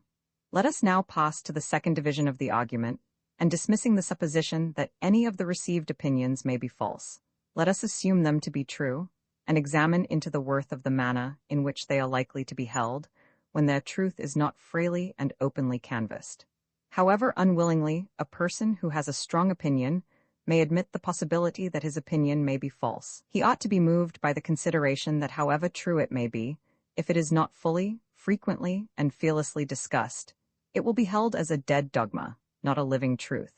There is a class of persons, happily not quite so numerous as formerly, who think it enough if a person assents undoubtingly to what they think true, though he has no knowledge whatever of the grounds of the opinion, and could not make a tenable defense of it against the most superficial objections. Such persons, if they can once get their creed taught from authority, naturally think that no good, and some harm, comes of its being allowed to be questioned. Where their influence prevails, they make it nearly impossible for the received opinion to be rejected wisely and considerately, though it may still be rejected rashly and ignorantly. For to shut out discussion entirely is seldom possible, and when it once gets in, beliefs not grounded on conviction are apt to give way before the slightest semblance of an argument. Waiving, however, this possibility, assuming that the true opinion abides in the mind, but abides as a prejudice, a belief independent of, and proof against, argument, this is not the way in which truth ought to be held by a rational being. This is not knowing the truth. Truth, thus held, is but one superstition the more, accidentally clinging to the words which enunciate a truth. If the intellect and judgment of mankind ought to be cultivated, a thing which Protestants at least do not deny, on what can these faculties be more appropriately exercised by anyone than on the things which concern him so much that it is considered necessary for him to hold opinions on them? If the cultivation of the understanding consists in one thing more than in another, it is surely in learning the grounds of one's own opinions. Whatever people believe, on subjects on which it is of the first importance to believe rightly, they ought to be able to defend against at least the common objections. But someone may say, let them be taught the grounds of their opinions. It does not follow that opinions must be merely parroted because they are never heard controverted. Persons who learn geometry do not simply commit the theorems to memory, but understand and learn likewise the demonstrations, and it would be absurd to say that they remain ignorant of the grounds of geometrical truths because they never hear anyone deny and attempt to disprove them. Undoubtedly, and such teaching suffices on a subject like mathematics, where there is nothing at all to be said on the wrong side of the question. The peculiarity of the evidence of mathematical truths is that all the argument is on one side. There are no objections and no answers to objections, but on every subject on which difference of opinion is possible, the truth depends on a balance to be struck between 2 sets of conflicting reasons. Even in natural philosophy, there is always some other explanation possible of the same facts, some geocentric theory instead of heliocentric, some phlogiston instead of oxygen. And it has to be shown why that other theory cannot be the true one. And until this is shown, and until we know how it is shown, we do not understand the grounds of our opinion. But when we turn to subjects infinitely more complicated, to morals, religion, politics, social relations, and the business of life, 3/4 of the arguments for every disputed opinion consist in dispelling the appearances which favor some opinion different from it. The greatest orator, save one, of antiquity, has left it on record that he always studied his adversary's case with as great, if not with still greater, intensity than even his own. What Cicero practiced as the means of forensic success requires to be imitated by all who study any subject in order to arrive at the truth. He who knows only his own side of the case knows little of that. His reasons may be good, and no one may have been able to refute them. But if he is equally unable to refute the reasons on the opposite side, if he does not so much as know what they are, he has no ground for preferring either opinion. The rational position for him would be suspension of judgment, and unless he contents himself with that, he is either led by authority or adopts, like the generality of the world, the side to which he feels most inclination. Nor is it enough that he should hear the arguments of adversaries from his own teachers, presented as they state them, and accompanied by what they offer as refutations. That is not the way to do justice to the arguments, or bring them into real contact with his own mind. He must be able to hear them from persons who actually believe them, who defend them in earnest, and do their very utmost for them. He must know them in their most plausible and persuasive form. He must feel the whole force of the difficulty which the true view of the subject has to encounter and dispose of. Else he will never really possess himself of the portion of truth which meets and removes that difficulty. 99 in 100 of what are called educated men are in this condition, even of those who can argue fluently for their opinions. Their conclusion may be true, but it might be false for anything they know. They have never thrown themselves into the mental position of those who think differently from them, and considered what such persons may have to say, and consequently they do not, in any proper sense of the word, know the doctrine which they themselves profess. They do not know those parts of it which explain and justify the remainder. The considerations which show that a fact which seemingly conflicts with another is reconcilable with it, are that, of two apparently strong reasons, one and not the other ought to be preferred. All that part of the truth which turns the scale, and decides the judgment of a completely informed mind, they are strangers to, nor is it ever really known, but to those who have attended equally and impartially to both sides, and endeavored to see the reasons of both in the strongest light. So essential is this discipline to a real understanding of moral and human subjects, that if opponents of all important truths do not exist, it is indispensable to imagine them, and supply them with the strongest arguments which the most skillful devil's advocate can conjure up. To abate the force of these considerations, an enemy of free discussion may be supposed to say that there is no necessity for mankind in general to know and understand all that can be said against, or for their opinions by philosophers and theologians. That it is not needful for common men to be able to expose all the misstatements or fallacies of an ingenious opponent. That it is enough if there is always somebody capable of answering them, so that nothing likely to mislead uninstructed persons remains unrefuted. That simple minds, having been taught the obvious grounds of the truths inculcated on them, may trust to authority for the rest, and being aware that they have neither knowledge nor talent to resolve every difficulty which can be raised, may repose in the assurance that all those which have been raised have been, or can be answered, by those who are specially trained to the task, conceding to this view of the subject the utmost that can be claimed for it by those most easily satisfied with the amount of understanding of truth which ought to accompany the belief of it. Even so, the argument for free discussion is no way weakened. For even this doctrine acknowledges that mankind ought to have a rational assurance that all objections have been satisfactorily answered. And how are they to be answered if that which requires to be answered is not spoken? Or how can the answer be known to be satisfactory if the objectors have no opportunity of showing that it is unsatisfactory? If not the public, at least the philosophers and theologians who are to resolve the difficulties must make themselves familiar with those difficulties in their most puzzling form, and this cannot be accomplished unless they are freely stated and placed in the most advantageous light which they admit of. The Catholic Church has its own way of dealing with this embarrassing problem. It makes a broad separation between those who can be permitted to receive its doctrines on conviction and those who must accept them on trust. Neither, indeed, are allowed any choice as to what they will accept, but the clergy, such at least as can be fully confided in, may admissibly and meritoriously make themselves acquainted with the arguments of opponents, in order to answer them, and may, therefore, read heretical books, the laity, not unless by special permission, hard to be obtained. This discipline recognizes a knowledge of the enemy's case as beneficial to the teachers, but finds means, consistent with this, of denying it to the rest of the world, thus giving to the elite more mental culture, though not more mental freedom, than it allows to the mass. By this device it succeeds in obtaining the kind of mental superiority which its purposes require. For though culture without freedom never made a large and liberal mind, it can make a clever nisi prius advocate of a cause. But in countries professing Protestantism, this resource is denied, since Protestants hold, at least in theory, that the responsibility for the choice of a religion must be borne by each for himself, and cannot be thrown off upon teachers.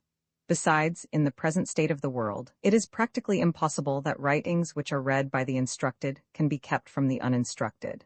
If the teachers of mankind are to be cognizant of all that they ought to know, everything must be free to be written and published without restraint. If, however, the mischievous operation of the absence of free discussion, when the received opinions are true, were confined to leaving men ignorant of the grounds of those opinions, it might be thought that this, if an intellectual, is no moral evil, and does not affect the worth of the opinions, regarded in their influence on the character. The fact, however, is that not only the grounds of the opinion are forgotten in the absence of discussion, but too often the meaning of the opinion itself. The words which convey it cease to suggest ideas, or suggest only a small portion of those they were originally employed to communicate. Instead of a vivid conception and a living belief, there remain only a few phrases retained by rote, or, if any part, the shell and husk only of the meaning is retained, the finer essence being lost. The great chapter in human history which this fact occupies and fills cannot be too earnestly studied and meditated on. It is illustrated in the experience of almost all ethical doctrines and religious creeds. They are all full of meaning and vitality to those who originate them and to the direct disciples of the originators. Their meaning continues to be felt in undiminished strength, and is perhaps brought out into even fuller consciousness, so long as the struggle lasts to give the doctrine or creed an ascendancy over other creeds. At last it either prevails and becomes the general opinion, or its progress stops. It keeps possession of the ground it has gained, but ceases to spread further. When either of these results has become apparent, controversy on the subject flags, and gradually dies away. The doctrine has taken its place, if not as a received opinion, as one of the admitted sects or divisions of opinion. Those who hold it have generally inherited, not adopted it, and conversion from one of these doctrines to another, being now an exceptional fact, occupies little place in the thoughts of their professors. Instead of being, as at first, constantly on the alert either to defend themselves against the world, or to bring the world over to them, they have subsided into acquiescence, and neither listen, when they can help it, to arguments against their creed, nor trouble dissentients, if there be such, with arguments in its favor. From this time may usually be dated the decline in the living power of the doctrine. We often hear the teachers of all creeds lamenting the difficulty of keeping up in the minds of believers a lively apprehension of the truth, which they nominally recognize, so that it may penetrate the feelings, and acquire a real mastery over the conduct. No such difficulty is complained of while the creed is still fighting for its existence. Even the weaker combatants then know and feel what they are fighting for, and the difference between it and other doctrines. And in that period of every creed's existence, not a few persons may be found, who have realized its fundamental principles in all the forms of thought, have weighed and considered them in all their important bearings, and have experienced the full effect on the character, which belief in that creed ought to produce in a mind thoroughly imbued with it. But when it has come to be a hereditary creed, and to be received passively, not actively, when the mind is no longer compelled, in the same degree as at first, to exercise its vital powers on the questions which its belief presents to it, there is a progressive tendency to forget all of the belief except the formularies, or to give it a dull and tepid assent, as if accepting it on trust dispensed with the necessity of realizing it in consciousness, or testing it by personal experience, until it almost ceases to connect itself at all with the inner life of the human being. Then are seen the cases, so frequent in this age of the world as almost to form the majority, in which the creed remains as it were outside the mind, encrusting and petrifying it against all other influences addressed to the higher parts of our nature, manifesting its power by not suffering any fresh and living conviction to get in, but itself doing nothing for the mind or heart, except standing sentinel over them to keep them vacant.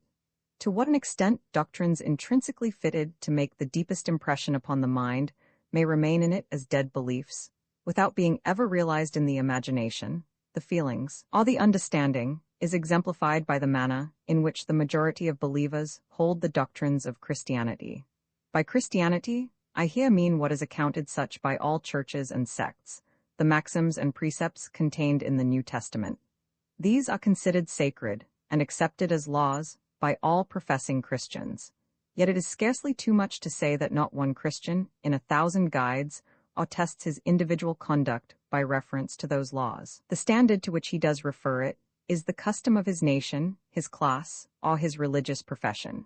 He has thus, on the one hand, a collection of ethical maxims, which he believes to have been vouchsafed to him by infallible wisdom as rules for his government, and on the other, a set of everyday judgments and practices which go a certain length with some of those maxims, not so great a length with others, stand in direct opposition to some, and are, on the whole, a compromise between the Christian creed and the interests and suggestions of worldly life. To the first of these standards he gives his homage, to the other his real allegiance. All Christians believe that the blessed are the poor and humble, and those who are ill-used by the world, that it is easier for a camel to pass through the eye of a needle than for a rich man to enter the kingdom of heaven, that they should judge not, lest they be judged, that they should swear not at all, that they should love their neighbor as themselves, that if one take their cloak, they should give him their coat also, that they should take no thought for the morrow, that if they would be perfect, they should sell all that they have and give it to the poor. They are not insincere when they say that they believe these things. They do believe them, as people believe what they have always heard lauded and never discussed. But in the sense of that living belief which regulates conduct, they believe these doctrines just up to the point to which it is usual to act upon them. The doctrines in their integrity are serviceable to pelt adversaries with, and it is understood that they are to be put forward, when possible, as the reasons for whatever people do that they think laudable. But anyone who reminded them that the maxims require an infinity of things, which they never even think of doing, would gain nothing but to be classed among those very unpopular characters who affect to be better than other people. The doctrines have no hold on ordinary believers, are not a power in their minds. They have a habitual respect for the sound of them, but no feeling which spreads from the words to the things signified, and forces the mind to take them in, and make them conform to the formula. Whenever conduct is concerned, they look round for Mr. and B to direct them how far to go in obeying Christ. Now we may be well assured that the case was not thus, but far otherwise, with the early Christians. Had it been thus, Christianity never would have expanded from an obscure sect of the despised Hebrews into the religion of the Roman Empire. When their enemies said, "See how these Christians love one another," a remark not likely to be made by anybody now, they assuredly had a much livelier feeling of the meaning of their creed than they have ever had since. And to this cause, probably, it is chiefly owing that Christianity now makes so little progress in extending its domain, and after 18 centuries, is still nearly confined to Europeans and the descendants of Europeans. Even with the strictly religious, who are much in earnest about their doctrines, and attach a greater amount of meaning to many of them than people in general, it commonly happens that the part which is thus comparatively active in their minds is that which was made by Calvin, or Knox, or some such person much nearer in character to themselves. The sayings of Christ coexist passively in their minds, producing hardly any effect beyond what is caused by mere listening to words so amiable and bland. There are many reasons, doubtless, why doctrines which are the badge of a sect retain more of their vitality than those common to all recognized sects, and why more pains are taken by teachers to keep their meaning alive. But one reason certainly is that the peculiar doctrines are more questioned, and have to be oftener defended against open gainsayers. Both teachers and learners go to sleep at their post, as soon as there is no enemy in the field.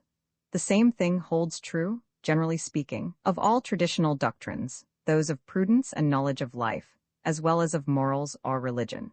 All languages and literatures are full of general observations on life, both as to what it is and how to conduct oneself in it. Observations which everybody knows, which everybody repeats, or hears with acquiescence, which are received as truisms, yet of which most people first truly learn the meaning when experience, generally of a painful kind, has made it a reality to them. How often, when smarting under some unforeseen misfortune or disappointment, does a person call to mind some proverb or common saying, familiar to him all his life, the meaning of which, if he had ever before felt it as he does now, would have saved him from the calamity. There are indeed reasons for this, other than the absence of discussion. There are many truths of which the full meaning cannot be realized, until personal experience has brought it home. But much more of the meaning even of these would have been understood, and what was understood would have been far more deeply impressed on the mind, if the man had been accustomed to hear it argued pro and con by people who did understand it. The fatal tendency of mankind to leave off thinking about a thing when it is no longer doubtful is the cause of half their errors. A contemporary author has well spoken of the deep slumber of a decided opinion. But what, it may be asked, is the absence of unanimity an indispensable condition of true knowledge? Is it necessary that some part of mankind should persist in error to enable any to realize the truth? Does a belief cease to be real and vital as soon as it is generally received? And is a proposition never thoroughly understood and felt, unless some doubt of it remains? As soon as mankind have unanimously accepted a truth, does the truth perish within them? The highest aim and best result of improved intelligence, it has hitherto been thought, is to unite mankind more and more in the acknowledgement of all important truths. And does the intelligence only last as long as it has not achieved its object? Do the fruits of conquest perish by the very completeness of the victory? I affirm no such thing. As mankind improve, the number of doctrines which are no longer disputed or doubted will be constantly on the increase. And the well-being of mankind may almost be measured by the number and gravity of the truths which have reached the point of being uncontested. The cessation, on one question after another, of serious controversy is one of the necessary incidents of the consolidation of opinion. A consolidation as salutary in the case of true opinions, as it is dangerous and noxious when the opinions are erroneous. But though this gradual narrowing of the bounds of diversity of opinion is necessary in both senses of the term, being at once inevitable and indispensable, we are not therefore obliged to conclude that all its consequences must be beneficial. The loss of so important an aid to the intelligent and living apprehension of a truth, as is afforded by the necessity of explaining it to, or defending it against, opponents, though not sufficient to outweigh, is no trifling drawback from, the benefit of its universal recognition. Where this advantage can no longer be had, I confess I should like to see the teachers of mankind endeavoring to provide a substitute for it, some contrivance for making the difficulties of the question as present to the learner's consciousness, as if they were pressed upon him by a dissentient champion, eager for his conversion. But instead of seeking contrivances for this purpose, they have lost those they formerly had.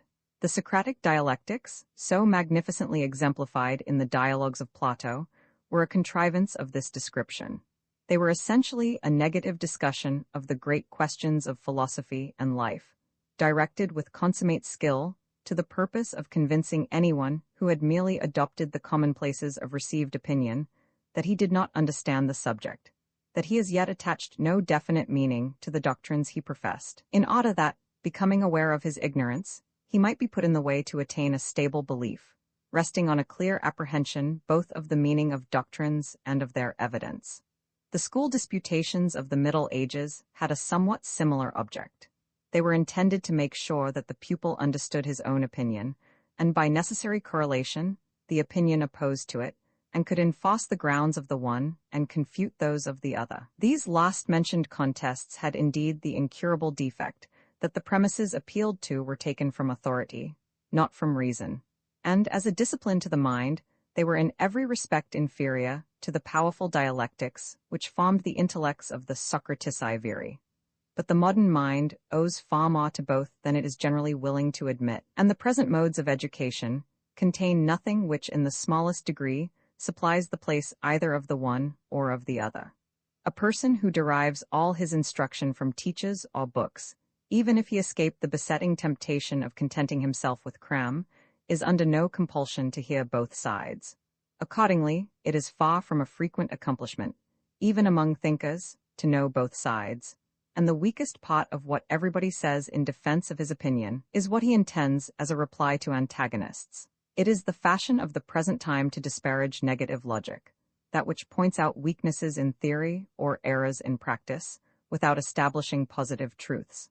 Such negative criticism would indeed be poor enough as an ultimate result, but as a means to attaining any positive knowledge or conviction worthy the name, it cannot be valued too highly, and until people are again systematically trained to it, there will be few great thinkers, and a low general average of intellect, in any but the mathematical and physical departments of speculation.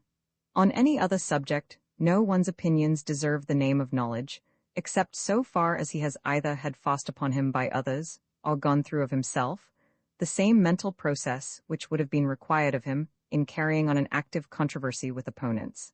That, therefore, which when absent, it is so indispensable, but so difficult to create, how worse than absurd is it to forego, when spontaneously offering itself? If there are any persons who contest a received opinion, or who will do so if law or opinion will let them, let us thank them for it, open our minds to listen to them, and rejoice that there is someone to do for us what we otherwise ought, if we have any regard for either the certainty or the vitality of our convictions, to do with much greater labor for ourselves. It still remains to speak of one of the principal causes which make diversity of opinion advantageous, and will continue to do so until mankind shall have entered a stage of intellectual advancement which at present seems at an incalculable distance. We have hitherto considered only two possibilities: that the received opinion may be false and some other opinion, consequently, true, or that, the received opinion being true, a conflict with the opposite error is essential to a clear apprehension and deep feeling of its truth. But there is a commoner case than either of these, when the conflicting doctrines, instead of being one true and the other false, share the truth between them, and the non-conforming opinion is needed to supply the remainder of the truth, of which the received doctrine embodies only a part. Popular opinions, on subjects not palpable to sense, are often true, but seldom or never the whole truth. They are a part of the truth, sometimes a greater, sometimes a smaller part, but exaggerated, distorted, and disjoined from the truths by which they ought to be accompanied and limited.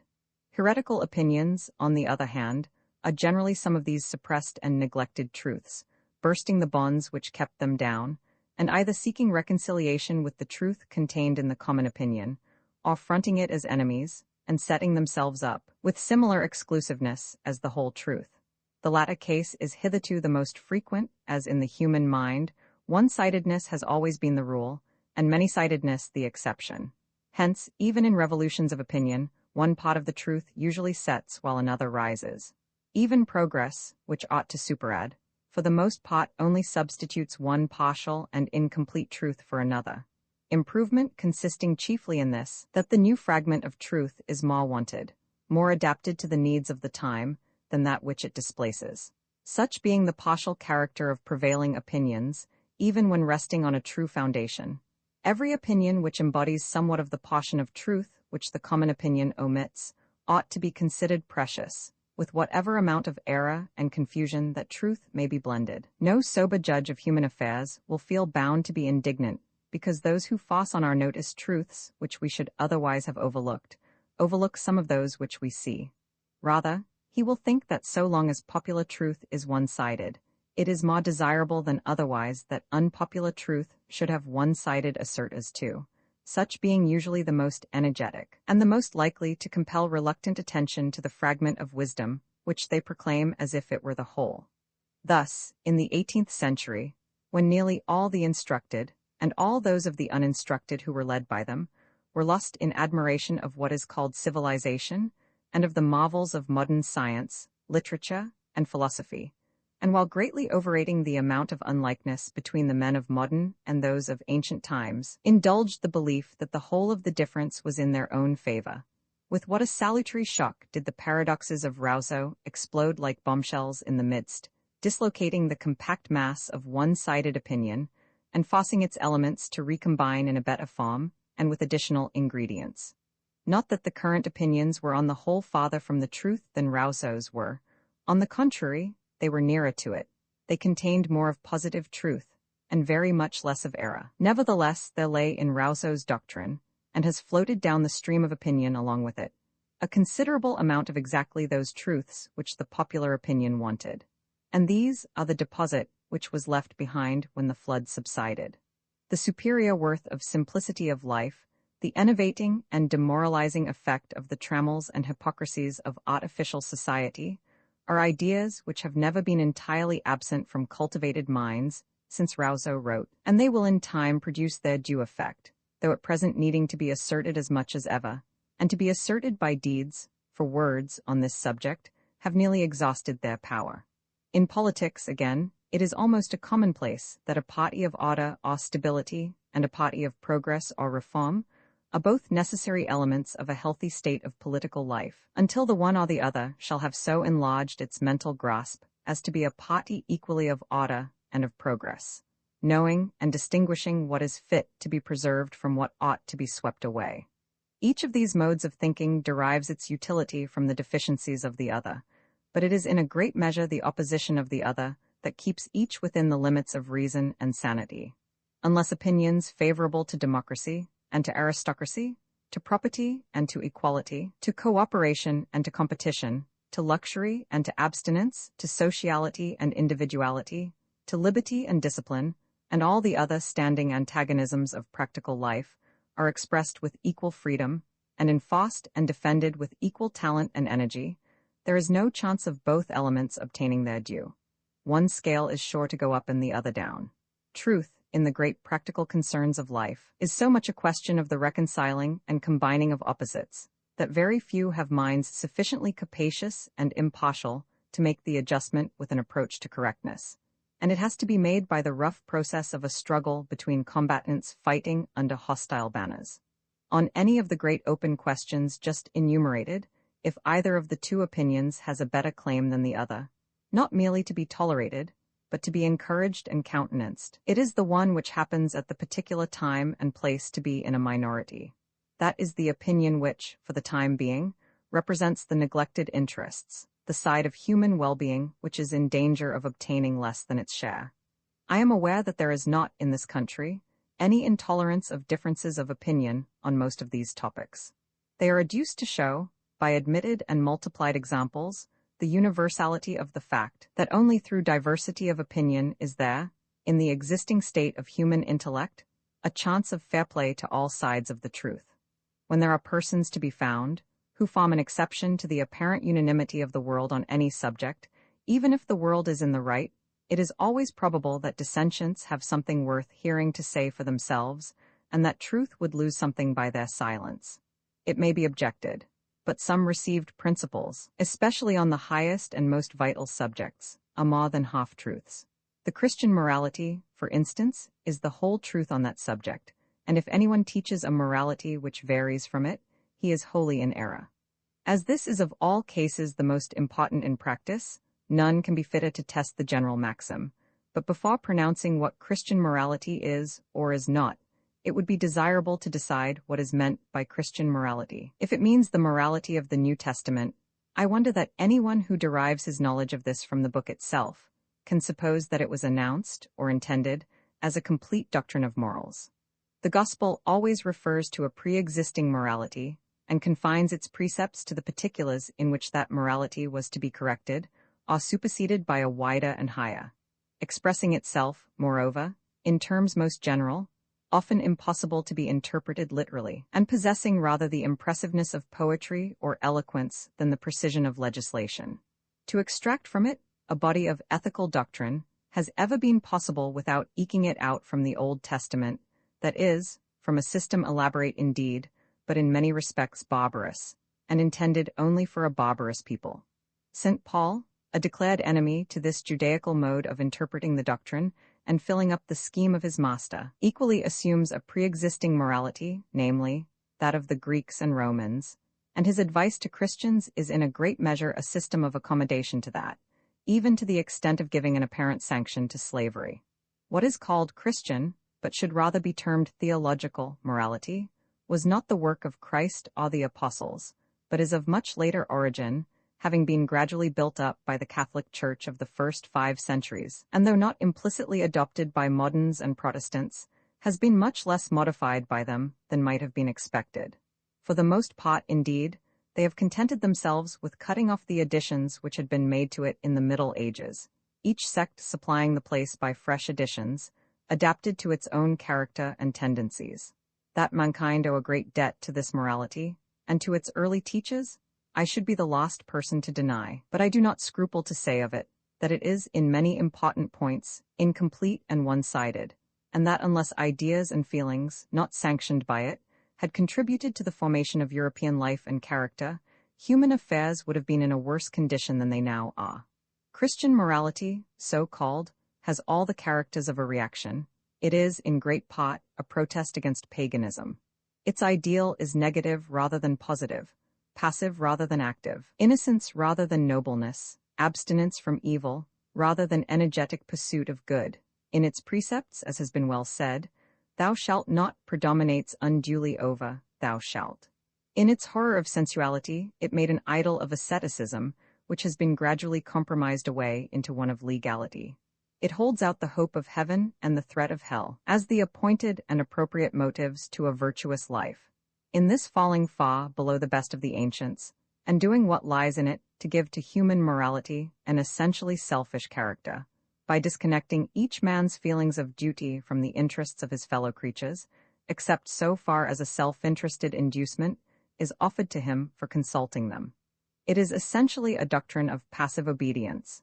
It inculcates submission to all authorities found established, who indeed are not to be actively obeyed when they command what religion forbids, but who are not to be resisted, far less rebelled against, for any amount of wrong to ourselves.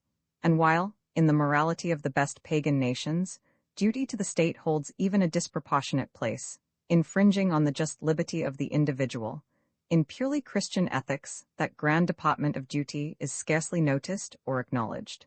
It is in the Koran, not the New Testament, that we read the maxim, a ruler who appoints any man to an office, when there is in his dominions another man better qualified for it, sins against God and against the state. What little recognition the idea of obligation to the public obtains in modern morality is derived from Greek and Roman sources, not from Christian, as even in the morality of private life, whatever exists of magnanimity, high-mindedness, personal dignity, even the sense of honor, is derived from the purely human, not the religious part of our education, and never could have grown out of a standard of ethics in which the only worth, professedly recognized, is that of obedience. I am as far as anyone from pretending that these defects are necessarily inherent in the Christian ethics, in every manner in which it can be conceived, or that the many requisites of a complete moral doctrine, which it does not contain, do not admit of being reconciled with it. Far less would I insinuate this of the doctrines and precepts of Christ himself. I believe that the sayings of Christ are all that I can see any evidence of their having been intended to be, that they are irreconcilable with nothing which a comprehensive morality requires, that everything which is excellent in ethics may be brought within them, with no greater violence to their language than has been done to it by all who have attempted to deduce from them any practical system of conduct whatever.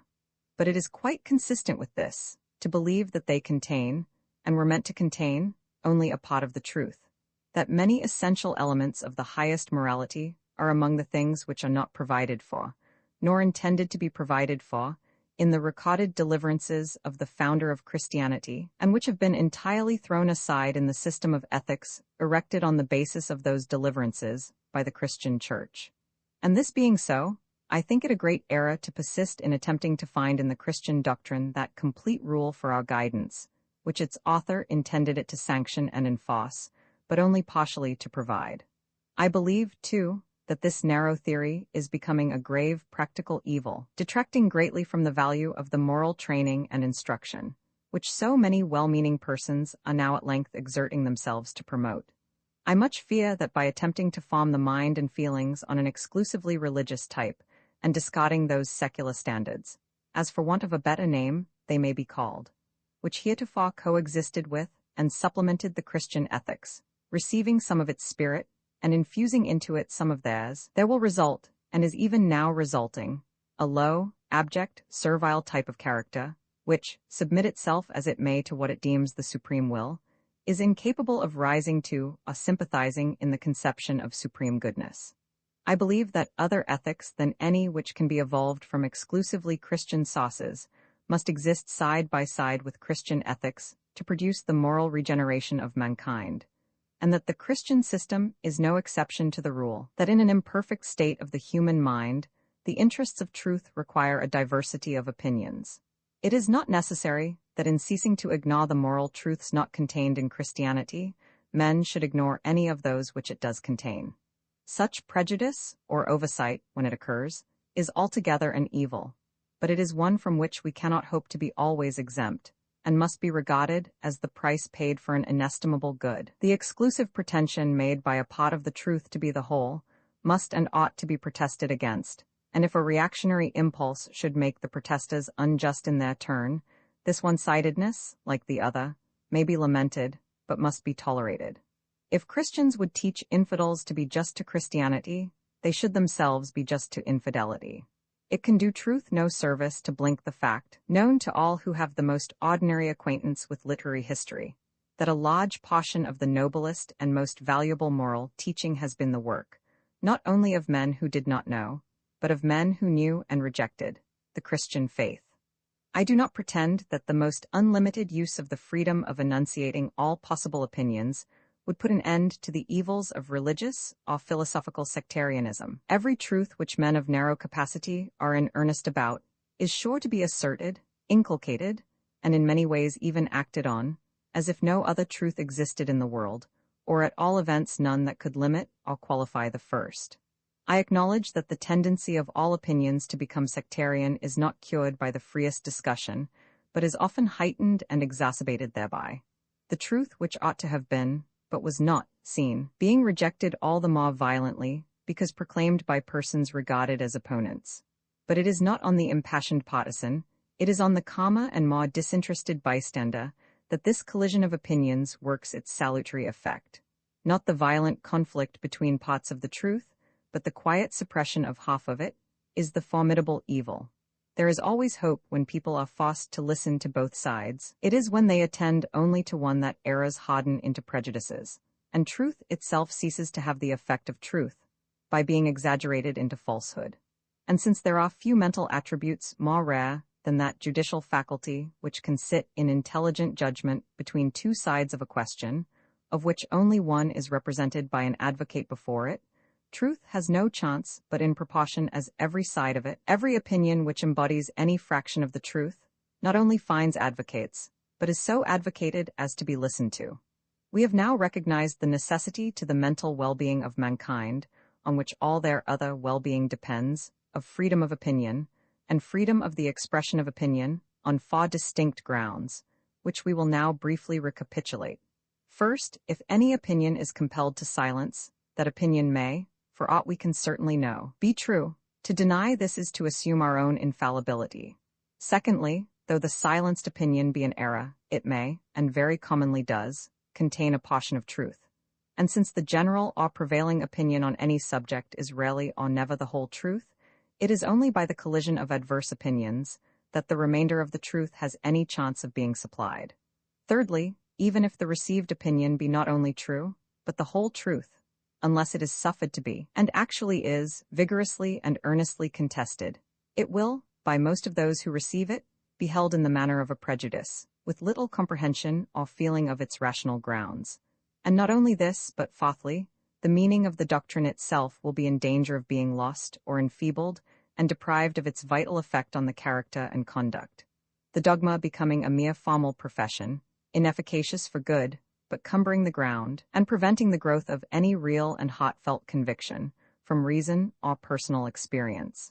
Before quitting the subject of freedom of opinion, it is fit to take some notice of those who say that the free expression of all opinions should be permitted, on condition that the manner be temperate, and do not pass the bounds of fair discussion. Much might be said on the impossibility of fixing where these supposed bounds are to be placed, for if the test be offense to those whose opinion is attacked, I think experience testifies that this offense is given whenever the attack is telling and powerful, and that every opponent who pushes them hard, and whom they find it difficult to answer, appears to them, if he shows any strong feeling on the subject, an intemperate opponent. But this, though an important consideration in a practical point of view, merges in a more fundamental objection. Undoubtedly the manner of asserting an opinion, even though it be a true one, may be very objectionable, and may justly incur severe censure. But the principal offenses of the kind are such as it is mostly impossible, unless by accidental self-betrayal, to bring home to conviction. The gravest of them is, to argue sophistically, to suppress facts or arguments, to misstate the elements of the case, or misrepresent the opposite opinion.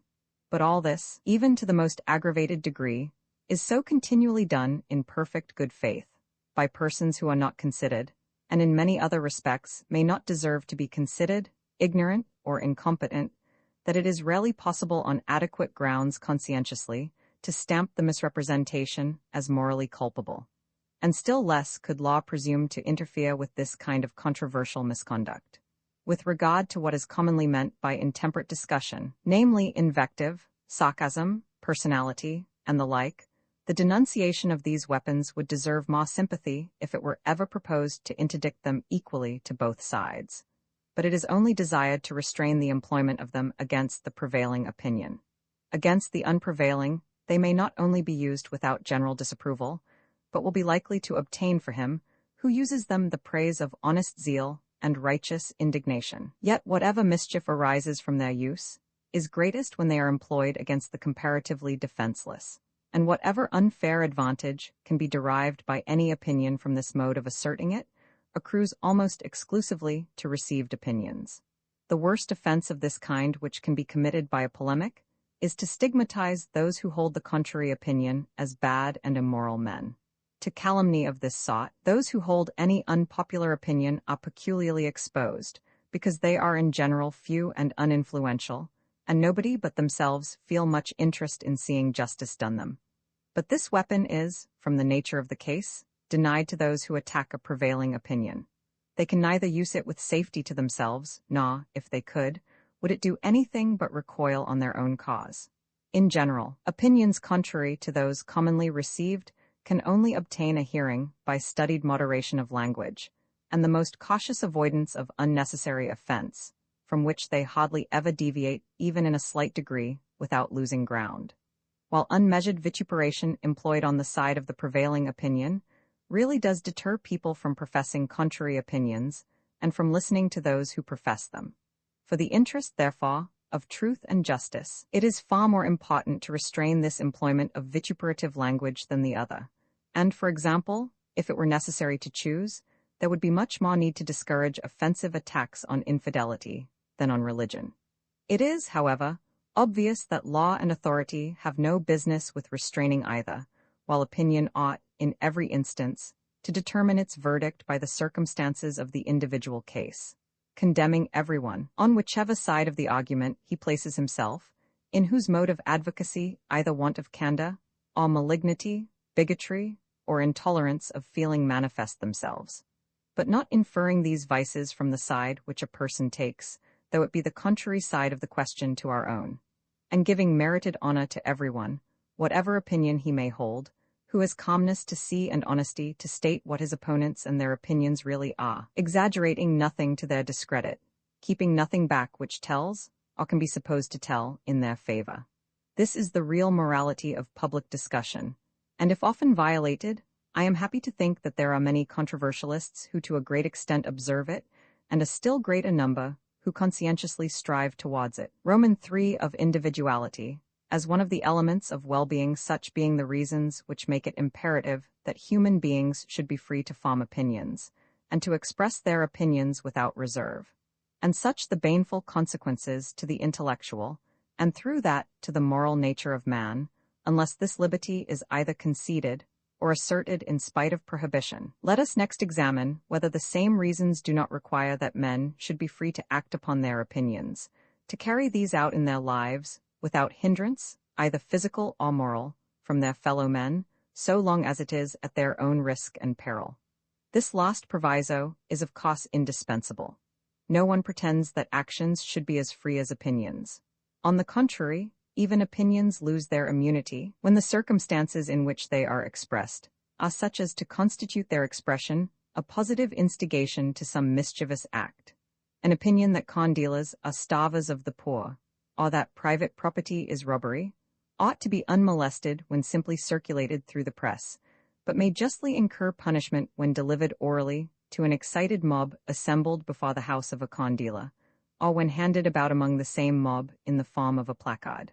Acts, of whatever kind, which, without justifiable cause, do harm to others, may be, and in the more important cases absolutely require to be, controlled by the unfavorable sentiments and, when needful, by the active interference of mankind. The liberty of the individual must be thus far limited. He must not make himself a nuisance to other people.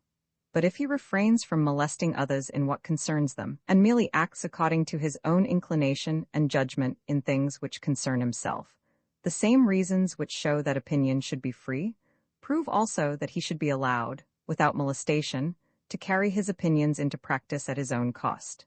that mankind are not infallible, that their truths, for the most part, are only half-truths, that unity of opinion, unless resulting from the fullest and freest comparison of opposite opinions, is not desirable, and diversity not an evil, but a good, until mankind are much more capable than at present of recognizing all sides of the truth, are principles applicable to men's modes of action, not less than to their opinions. As it is useful that while mankind are imperfect there should be different opinions, so is it that there should be different experiments of living, that free scope should be given to varieties of character, shot of injury to others, and that the worth of different modes of life should be proved practically, when anyone thinks fit to try them. It is desirable, in short, that in things which do not primarily concern others, individuality should assert itself, where, not the person's own character, but the traditions or customs of other people are the rule of conduct, there is wanting one of the principal ingredients of human happiness, and quite the chief ingredient of individual and social progress. In maintaining this principle, the greatest difficulty to be encountered does not lie in the appreciation of means towards an acknowledged end, but in the indifference of persons in general to the end itself. If it were felt that the free development of individuality is one of the leading essentials of well-being, that it is not only a coordinate element with all that is designated by the terms civilization, instruction, education, culture, but is itself a necessary part and condition of all those things, there would be no danger that liberty should be undervalued, and the adjustment of the boundaries between it and social control would present no extraordinary difficulty.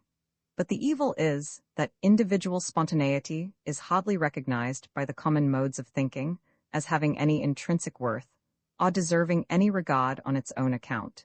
The majority, being satisfied with the ways of mankind as they now are, for it is they who make them what they are, cannot comprehend why those ways should not be good enough for everybody. And what is more, spontaneity forms no part of the ideal of the majority of moral and social reformers, but is rather looked on with jealousy, as a troublesome and perhaps rebellious obstruction to the general acceptance of what these reformers, in their own judgment, think would be best for mankind. Few persons, out of Germany, even comprehend the meaning of the doctrine which Wilhelm von Humboldt, so eminent both as a savant and as a politician, made the text of a treatise, that the end of man, or that which is prescribed by the eternal or immutable dictates of reason, and not suggested by vague and transient desires, is the highest and most harmonious development of his powers to a complete and consistent whole. That, therefore, the object towards which every human being must ceaselessly direct his efforts, and on which especially those who design to influence their fellow men must ever keep their eyes, is the individuality of power and development. That for this there are two requisites, freedom and a variety of situations, and that from the union of these arise individual vigor and manifold diversity, which combine themselves in originality. 11 little, however, as people are accustomed to a doctrine like that of von Humboldt, and surprising as it may be to them to find so high a value attached to individuality, the question, one must nevertheless think, can only be one of degree. No one's idea of excellence in conduct is that people should do absolutely nothing but copy one another. No one would assert that people ought not to put into their mode of life, and into the conduct of their concerns, any impress whatever of their own judgment, or of their own individual character. On the other hand, it would be absurd to pretend that people ought to live as if nothing whatever had been known in the world before they came into it, as if experience had as yet done nothing towards showing that one mode of existence, or of conduct, is preferable to another. Nobody denies that people should be so taught and trained in youth as to know and benefit by the ascertained results of human experience. But it is the privilege and proper condition of a human being, arrived at the maturity of his faculties, to use and interpret experience in his own way. It is for him to find out what part of recorded experience is properly applicable to his own circumstances and character. The traditions and customs of other people are, to a certain extent, evidence of what their experience has taught them. Presumptive evidence, and as such, have a claim to his deference. But in the first place, their experience may be too narrow, or they may not have interpreted it rightly. Secondly, their interpretation of experience may be correct, but unsuitable to him. Customs are made for customary circumstances and customary characters, and his circumstances or his character may be uncustomary. Thirdly, though the customs be both good as customs and suitable to him, yet to conform to custom, merely as custom, does not educate or develop in him any of the qualities which are the distinctive endowment of a human being. The human faculties of perception, judgment, discriminative feeling, mental activity, and even moral preference are exercised only in making a choice. He who does anything because it is the custom makes no choice. He gains no practice either in discerning or in desiring what is best. The mental and moral, like the muscular powers, are improved only by being used. The faculties are called into no exercise by doing a thing merely because others do it, no more than by believing a thing only because others believe it. If the grounds of an opinion are not conclusive to the person's own reason, his reason cannot be strengthened, but is likely to be weakened by his adopting it. And if the inducements to an act are not such as are consentaneous to his own feelings and character, where affection, or the rights of others, are not concerned, it is so much done towards rendering his feelings and character inert and topid, instead of active and energetic. He who lets the world, or his own portion of it, choose his plan of life for him, has no need of any other faculty than the ape-like one of imitation. He who chooses his plan for himself employs all his faculties. He must use observation to see, reasoning and judgment to foresee, activity to gather materials for decision, discrimination to decide, and when he has decided, firmness and self-control to hold to his deliberate decision. And these qualities he requires and exercises exactly in proportion as the part of his conduct which he determines according to his own judgment and feelings is a large one. It is possible that he might be guided in some good path and kept out of harm's way without any of these things. But what will be his comparative worth as a human being? It really is of importance, not only what men do, but also what manner of men they are that do it. Among the works of man, which human life is rightly employed in perfecting and beautifying, the first in importance surely is man himself.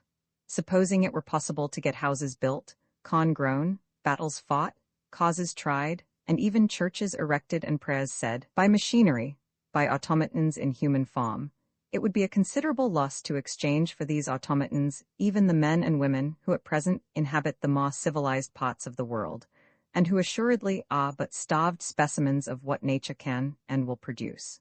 Human nature is not a machine to be built after a model, and set to do exactly the work prescribed for it, but a tree, which requires to grow and develop itself on all sides, according to the tendency of the inward forces which make it a living thing. It will probably be conceded that it is desirable people should exercise their understandings, and that an intelligent following of custom, or even occasionally an intelligent deviation from custom, is better than a blind and simply mechanical adhesion to it. To a certain extent, it is admitted that our understanding should be our own, but there is not the same willingness to admit that our desires and impulses should be our own likewise, or that to possess impulses of our own, and of any strength, is anything but a peril and a snare. Yet desires and impulses are as much a part of a perfect human being as beliefs and restraints, and strong impulses are only perilous when not properly balanced, when one set of aims and inclinations is developed into strength, while others, which ought to coexist with them, remain weak and inactive.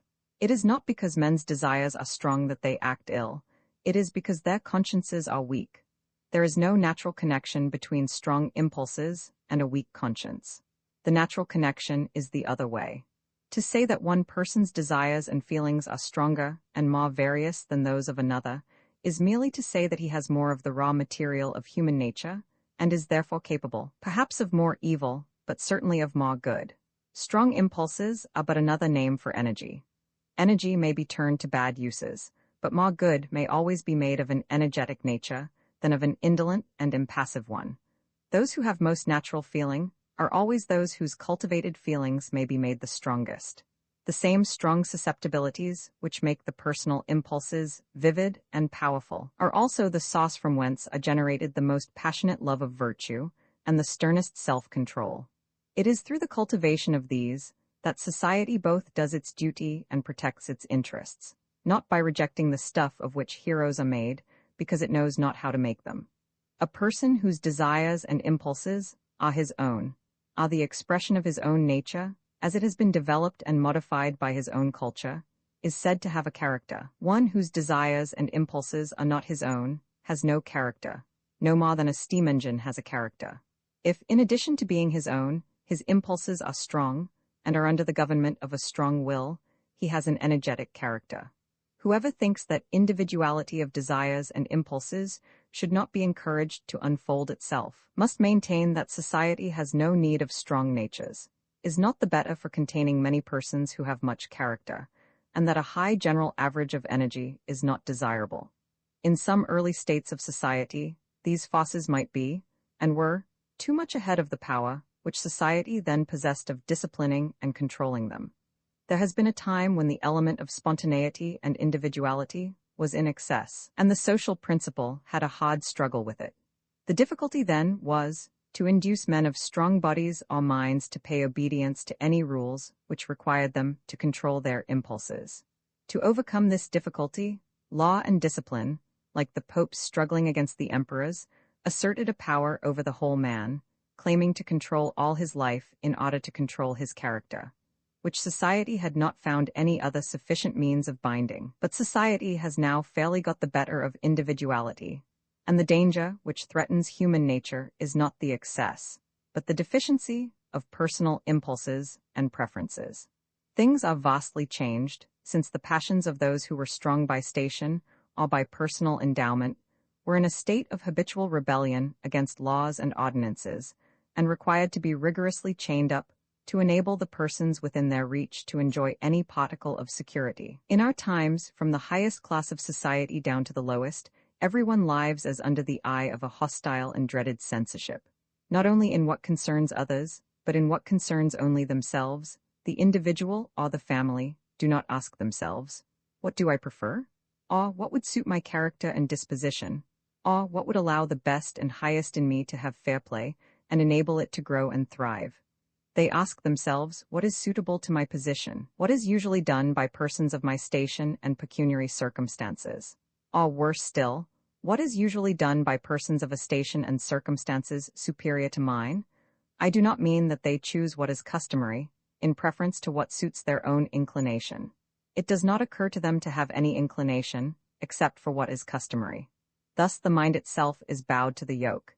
Even in what people do for pleasure, conformity is the first thing thought of. They like in crowds, they exercise choice only among things commonly done. Peculiarity of taste, eccentricity of conduct, are shunned equally with crimes, until by dint of not following their own nature, they have no nature to follow. Their human capacities are withered and starved. They become incapable of any strong wishes or native pleasures, and are generally without either opinions or feelings of home growth, or properly their own. Now is this, or is it not, the desirable condition of human nature? It is so, on the Calvinistic theory. According to that, the one great offense of man is self-will. All the good of which humanity is capable is comprised in obedience. You have no choice, thus you must do, and no otherwise. Whatever is not a duty is a sin. Human nature being radically corrupt, there is no redemption for anyone until human nature is killed within him. To one holding this theory of life, crushing out any of the human faculties, capacities, and susceptibilities is no evil. Man needs no capacity, but that of surrendering himself to the will of God. And if he uses any of his faculties for any other purpose, but to do that supposed will more effectually, he is better without them. That is the theory of Calvinism, and it is held in a mitigated form by many who do not consider themselves Calvinists, the mitigation consisting in giving a less ascetic interpretation to the alleged will of God, asserting it to be his will that mankind should gratify some of their inclinations, of course not in the manner they themselves prefer, but in the way of obedience, that is, in a way prescribed to them by authority, and therefore, by the necessary conditions of the case, the same for all. In some such insidious form, there is at present a strong tendency to this narrow theory of life, and to the pinched and hidebound type of human character which it patronizes.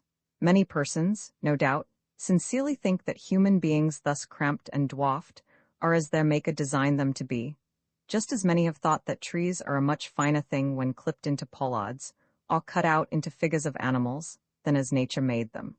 But if it be any part of religion to believe that man was made by a good being, it is more consistent with that faith to believe that this being gave all human faculties that they might be cultivated and unfolded, not rooted out and consumed, and that he takes delight in every nearer approach made by his creatures to the ideal conception embodied in them, every increase in any of their capabilities of comprehension, of action, or of enjoyment.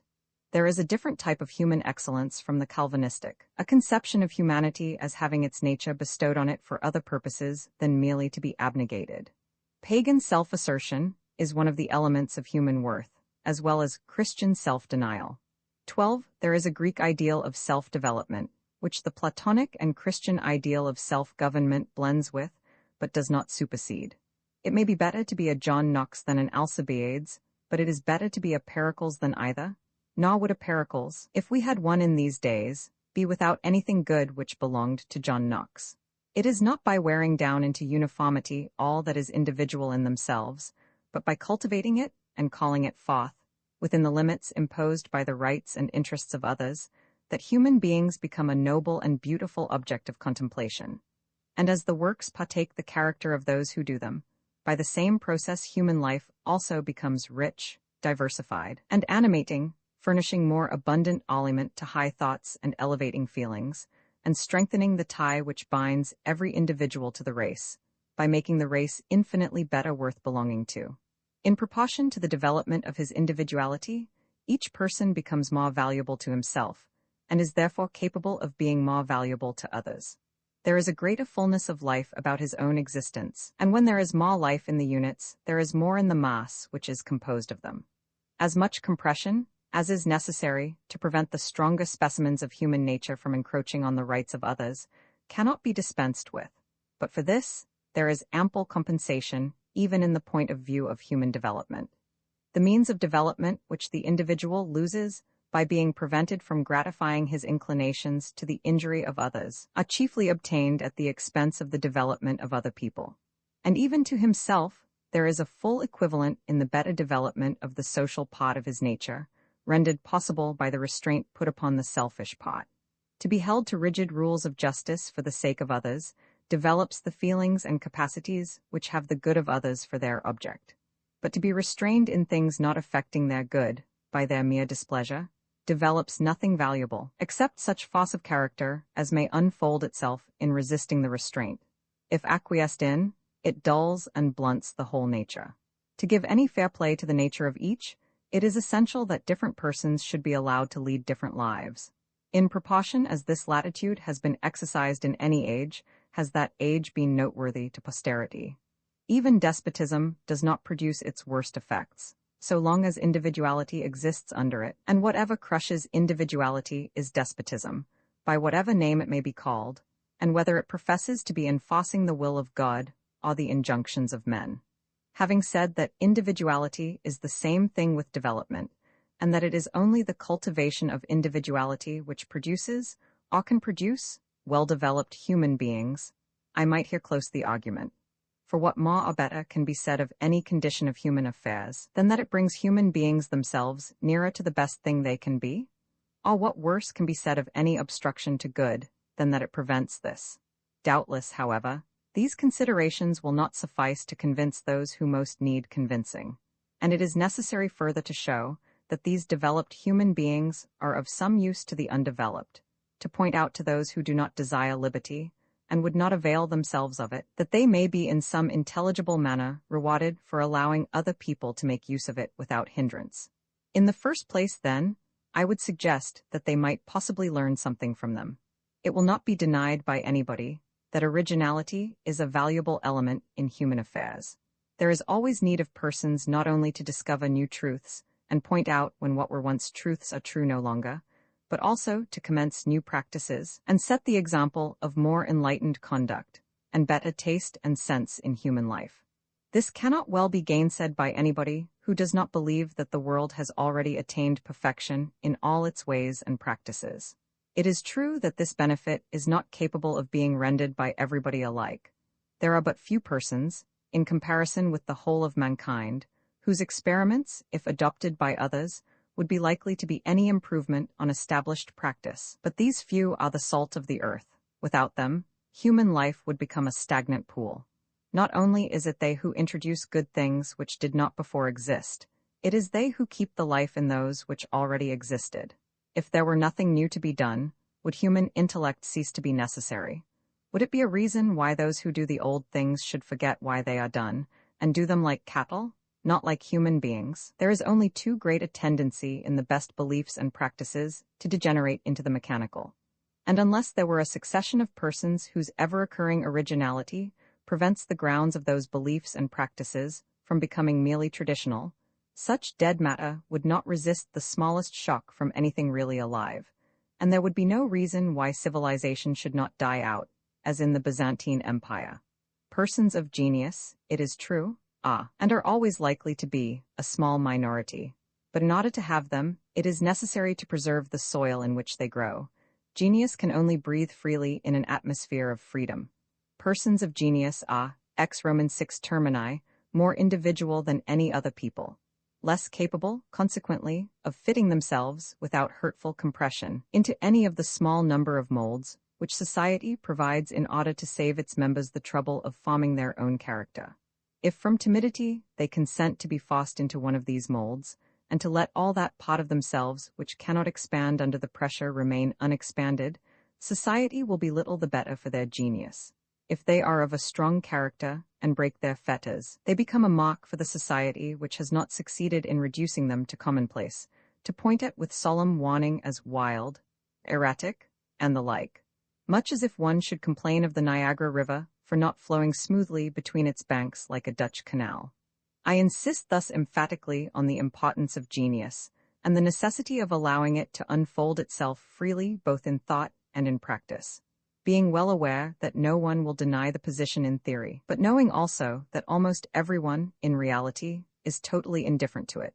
People think genius a fine thing if it enables a man to write an exciting poem or paint a picture.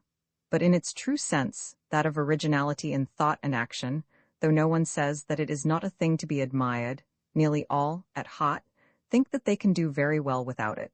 Unhappily, this is too natural to be wondered at. Originality is the one thing which unoriginal minds cannot feel the use of. They cannot see what it is to do for them. How should they? If they could see what it would do for them, it would not be originality. The first service which originality has to render them is that of opening their eyes, which being once fully done, they would have a chance of being themselves original. Meanwhile, recollecting that nothing was ever yet done which someone was not the first to do, and that all good things which exist are the fruits of originality, let them be modest enough to believe that there is something still left for it to accomplish, and assure themselves that they are more in need of originality, the less they are conscious of the want. In sober truth, whatever homage may be professed, or even paid, to real or supposed mental superiority, the general tendency of things throughout the world is to render mediocrity the ascendant power among mankind. In ancient history, in the Middle Ages, and in a diminishing degree through the long transition from feudality to the present time, the individual was a power in himself, and if he had either great talents or a high social position, he was a considerable power. At present, individuals are lost in the crowd. In politics, it is almost a triviality to say that public opinion now rules the world. The only power deserving the name is that of masses, and of governments, while they make themselves the organ of the tendencies and instincts of masses. This is as true in the moral and social relations of private life as in public transactions. Those whose opinions go by the name of public opinion are not always the same sort of public. In America, they are the whole white population, in England, chiefly the middle class. But they are always a mass, that is to say, collective mediocrity. And what is a still greater novelty, the mass do not now take their opinions from dignitaries in church or state, from ostensible letters, or from books. Their thinking is done for them by men much like themselves, addressing them or speaking in their name, on the spur of the moment, through the newspapers. I am not complaining of all this. I do not assert that anything better is compatible, as a general rule, with the present low state of the human mind, but that does not hinder the government of mediocrity from being mediocre government. No government by a democracy or a numerous aristocracy, either in its political acts or in the opinions, qualities, and tone of mind which it fosters, ever did or could rise above mediocrity, except in so far as the sovereign many have let themselves be guided, which in their best times they always have done, by the counsels and influence of a more highly gifted and instructed one or few. The initiation of all wise or noble things, comes and must come from individuals, generally at first from someone individual. The honor and glory of the average man is that he is capable of following that initiative, that he can respond internally to wise and noble things, and be led to them with his eyes open. I am not countenancing the sort of hero worship, which applauds the strong man of genius for forcibly seizing on the government of the world and making it do his bidding in spite of itself. All he can claim is freedom to point out the way.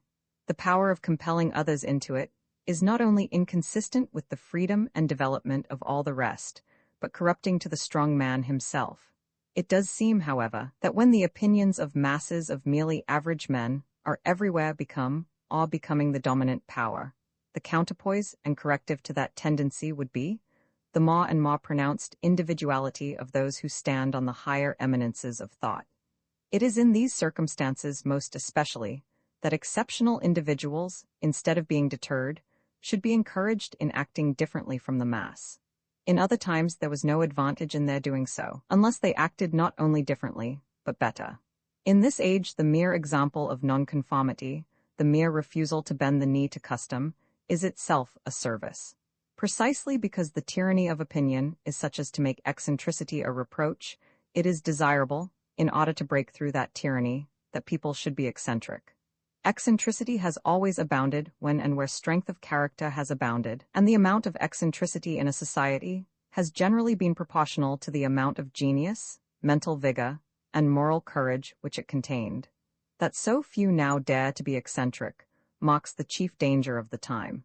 I have said that it is important to give the freest scope possible to uncustomary things, in order that it may in time appear which of these are fit to be converted into customs.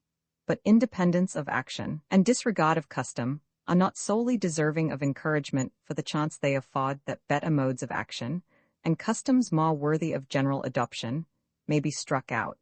Nor is it only persons of decided mental superiority who have a just claim to carry on their lives in their own way. There is no reason that all human existences should be constructed on someone, or some small number of patterns. If a person possesses any tolerable amount of common sense and experience, his own mode of laying out his existence is the best, not because it is the best in itself, but because it is his own mode. Human beings are not like sheep, and even sheep are not undistinguishably alike. A man cannot get a coat or a pair of boots to fit him, unless they are either made to his measure, or he has a whole warehouseful to choose from. And is it easier to fit him with a life than with a coat? Or are human beings more like one another in their whole physical and spiritual conformation than in the shape of their feet? If it were only that people have diversities of taste, that is reason enough for not attempting to shape them all after one model. But different persons also require different conditions for their spiritual development, and can no more exist healthily in the same moral than all the variety of plants can in the same physical, atmosphere, and climate. The same things which are helps to one person towards the cultivation of his higher nature are hindrances to another. The same mode of life is a healthy excitement to one, keeping all his faculties of action and enjoyment in their best order, while to another it is a distracting burden, which suspends or crushes all internal life. Such are the differences among human beings in their sources of pleasure, their susceptibilities of pain, and the operation on them of different physical and moral agencies, that unless there is a corresponding diversity in their modes of life, they neither obtain their fair share of happiness, nor grow up to the mental, moral, and aesthetic stature of which their nature is capable. Why then should tolerance, as far as the public sentiment is concerned, extend only to tastes and modes of life which extort acquiescence by the multitude of their adherents? Nowhere, except in some monastic institutions, is diversity of taste entirely unrecognized. A person may, without blame, either like or dislike rowing, or smoking, or music, or athletic exercises, or chess, or cards, or study, because both those who like each of these things, and those who dislike them, are too numerous to be put down. But the man, and still more the woman, who can be accused either of doing what nobody does, or of not doing what everybody does, is the subject of as much depreciatory remark as if he or she had committed some grave moral delinquency. Persons require to possess a title, or some other badge of rank, or of the consideration of people of rank, to be able to indulge somewhat in the luxury of doing as they like without detriment to their estimation. To indulge somewhat, I repeat, for whoever allow themselves much of that indulgence incur the risk of something worse than disparaging speeches. They are in peril of a commission de lunatico, and of having their property taken from them, and given to their relations. 13. There is one characteristic of the present direction of public opinion, peculiarly calculated to make it intolerant of any marked demonstration of individuality. The general average of mankind are not only moderate in intellect, but also moderate in inclinations. They have no tastes or wishes strong enough to incline them to do anything unusual, and they consequently do not understand those who have, and class all such with the wild and intemperate whom they are accustomed to look down upon. Now, in addition to this fact which is general, we have only to suppose that a strong movement has set in towards the improvement of morals, and it is evident what we have to expect. In these days, such a movement has set in. Much has actually been effected in the way of increased regularity of conduct and discouragement of excesses, and there is a philanthropic spirit abroad, for the exercise of which there is no more inviting field than the moral and prudential improvement of our fellow creatures. These tendencies of the times cause the public to be more disposed than at most former periods to prescribe general rules of conduct, and endeavor to make everyone conform to the approved standard. And that standard, express or tacit, is to desire nothing strongly. Its ideal of character is to be without any marked character, to maim by compression, like a Chinese lady's foot, every part of human nature which stands out prominently, and tends to make the person markedly dissimilar in outline to commonplace humanity. As is usually the case with ideals which exclude one half of what is desirable, the present standard of approbation produces only an inferior imitation of the other half. Instead of great energies guided by vigorous reason, and strong feelings strongly controlled by a conscientious will, its result is weak feelings and weak energies, which therefore can be kept in outward conformity to rule without any strength either of will or of reason. Already energetic characters on any large scale are becoming merely traditional. There is now scarcely any outlet for energy in this country except business. The energy expended in that may still be regarded as considerable. What little is left from that employment is expended on some hobby, which may be a useful, even a philanthropic hobby, but is always some one thing, and generally a thing of small dimensions. The greatness of England is now all collective.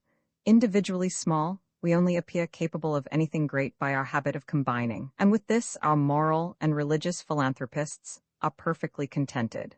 But it was men of another stamp than this that made England what it has been, and men of another stamp will be needed to prevent its decline.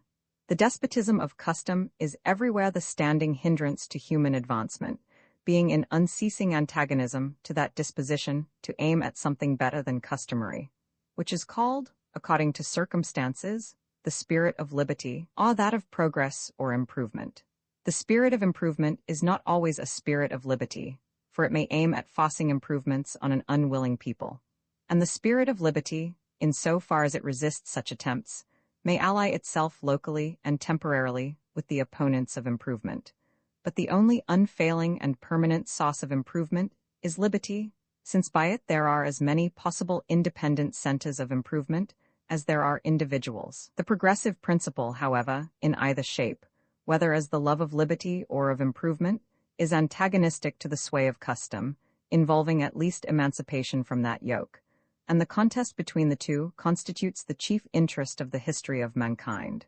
The greater part of the world has, properly speaking, no history, because the despotism of custom is complete. This is the case over the whole East. Custom is there, in all things, the final appeal. Justice and right mean conformity to custom.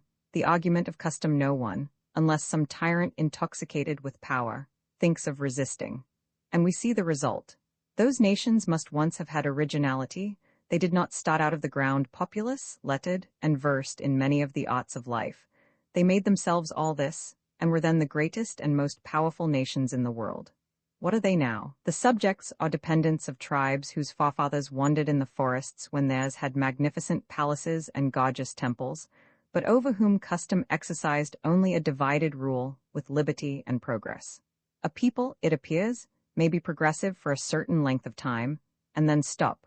When does it stop? When it ceases to possess individuality.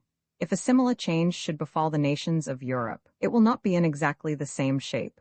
The despotism of custom with which these nations are threatened is not precisely stationariness. It prescribes singularity, but it does not preclude change, provided all change together. We have discarded the fixed costumes of our forefathers. Everyone must still dress like other people, but the fashion may change once or twice a year. We thus take care that when there is change, it shall be for change's sake, and not from any idea of beauty or convenience. For the same idea of beauty or convenience would not strike all the world at the same moment, and be simultaneously thrown aside by all at another moment. But we are progressive as well as changeable. We continually make new inventions in mechanical things, and keep them until they are again superseded by better. We are eager for improvement in politics, in education, even in morals. Though in this last, our idea of improvement chiefly consists in persuading or forcing other people to be as good as ourselves. It is not progress that we object to. On the contrary, we flatter ourselves that we are the most progressive people who ever lived. It is individuality that we war against. We should think we had done wonders if we had made ourselves all alike, forgetting that the unlikeness of one person to another is generally the first thing which draws the attention of either to the imperfection of his own type, and the superiority of another, or the possibility, by combining the advantages of both, of producing something better than either. We have a warning example in China, a nation of much talent and, in some respects, even wisdom, owing to the rare good fortune of having been provided at an early period with a particularly good set of customs, the work, in some measure, of men to whom even the most enlightened European must accord, under certain limitations, the title of sages and philosophers. They are remarkable, too, in the excellence of their apparatus for impressing, as far as possible, the best wisdom they possess upon every mind in the community, and securing that those who have appropriated most of it shall occupy the posts of honor and power. Surely, the people who did this have discovered the secret of human progressiveness, and must have kept themselves steadily at the head of the movement of the world. On the contrary, they have become stationary, have remained so for thousands of years, and if they are ever to be farther improved, it must be by foreigners. They have succeeded beyond all hope in what English philanthropists are so industriously working at, in making a people all alike, all governing their thoughts and conduct by the same maxims and rules, and these are the fruits. The modern regime of public opinion is, in an unorganized form, what the Chinese educational and political systems are in an organized. And unless individuality shall be able successfully to assert itself against this yoke, Europe, notwithstanding its noble antecedents and its professed Christianity, will tend to become another China. What is it that has hitherto preserved Europe from this lot? What has made the European family of nations an improving, instead of a stationary portion of mankind? Not any superior excellence in them, which, when it exists, exists as the effect, not as the cause, but their remarkable diversity of character and culture. Individuals, classes, nations have been extremely unlike one another. They have struck out a great variety of paths, each leading to something valuable. And although at every period those who traveled in different paths have been intolerant of one another, and each would have thought it an excellent thing if all the rest could have been compelled to travel his road, their attempts to thwart each other's development have rarely had any permanent success, and each has in time endured to receive the good which the others have offered. Europe is, in my judgment, wholly indebted to this plurality of paths for its progressive and many-sided development. But it already begins to possess this benefit in a considerably less degree. It is decidedly advancing towards the Chinese ideal of making all people alike. M. de Tocqueville, in his last important work, remarks how much more the Frenchmen of the present day resemble one another than did those even of the last generation. The same remark might be made of Englishmen in a far greater degree. In a passage already quoted from Wilhelm von Humboldt, he points out two things as necessary conditions of human development, because necessary to render people unlike one another, namely, freedom and variety of situations. The second of these two conditions is in this country every day diminishing. The circumstances which surround different classes and individuals, and shape their characters, are daily becoming more assimilated. Formerly, different ranks, different neighborhoods, different trades and professions lived in what might be called different worlds, at present, to a great degree in the same. Comparatively speaking, they now read the same things, listen to the same things, see the same things, go to the same places, have their hopes and fears directed to the same objects, have the same rights and liberties, and the same means of asserting them. Great as are the differences of position which remain, they are nothing to those which have ceased. And the assimilation is still proceeding. All the political changes of the age promote it, since they all tend to raise the low and to lower the high. Every extension of education promotes it, because education brings people under common influences and gives them access to the general stock of facts and sentiments. Improvements in the means of communication promote it by bringing the inhabitants of distant places into personal contact and keeping up a rapid flow of changes of residence between one place and another. The increase of commerce and manufactures promotes it by diffusing more widely the advantages of easy circumstances and opening all objects of ambition, even the highest, to general competition, whereby the desire of rising becomes no longer the character of a particular class, but of all classes. A more powerful agency than even all these, in bringing about a general similarity among mankind, is the complete establishment, in this and other free countries, of the ascendancy of public opinion in the state, as the various social eminences which enabled persons entrenched on them to disregard the opinion of the multitude gradually become leveled, as the very idea of resisting the will of the public, when it is positively known that they have a will, disappears more and more from the minds of practical politicians. There ceases to be any social support for nonconformity, any substantive power in society, which, itself opposed to the ascendancy of numbers, is interested in taking under its protection opinions and tendencies at variance with those of the public. The combination of all these causes forms so great a mass of influences hostile to individuality that it is not easy to see how it can stand its ground. It will do so with increasing difficulty, unless the intelligent part of the public can be made to feel its value, to see that it is good there should be differences, even though not for the better, even though, as it may appear to them, some should be for the worse. If the claims of individuality are ever to be asserted, the time is now, while much is still wanting to complete the enforced assimilation. It is only in the earliest stages that any stand can be successfully made against the encroachment. The demand that all other people shall resemble ourselves grows by what it feeds on. If resistance waits till life is reduced nearly to one uniform type, all deviations from that type will come to be considered impious, immoral, even monstrous and contrary to nature. Mankind speedily become unable to conceive diversity, when they have been for some time unaccustomed to see it. Roman 4 of the limits to the authority of society over the individual. What, then, is the rightful limit to the sovereignty of the individual over himself? Where does the authority of society begin? How much of human life should be assigned to individuality, and how much to society? Each will receive its proper share, if each has that which more particularly concerns it. To individuality should belong the part of life in which it is chiefly the individual that is interested. To society, the part which chiefly interests society. Though society is not founded on a contract, and though no good purpose is answered by inventing a contract in order to deduce social obligations from it, everyone who receives the protection of society owes a return for the benefit, and the fact of living in society renders it indispensable that each should be bound to observe a certain line of conduct towards the rest. This conduct consists, first, in not injuring the interests of one another, or rather certain interests which, either by express legal provision or by tacit understanding, ought to be considered as rights, and secondly, in each person's bearing his share, to be fixed on some equitable principle, of the labors and sacrifices incurred for defending the society or its members from injury and molestation. These conditions society is justified in enforcing at all costs to those who endeavor to withhold fulfillment. Nor is this all that society may do.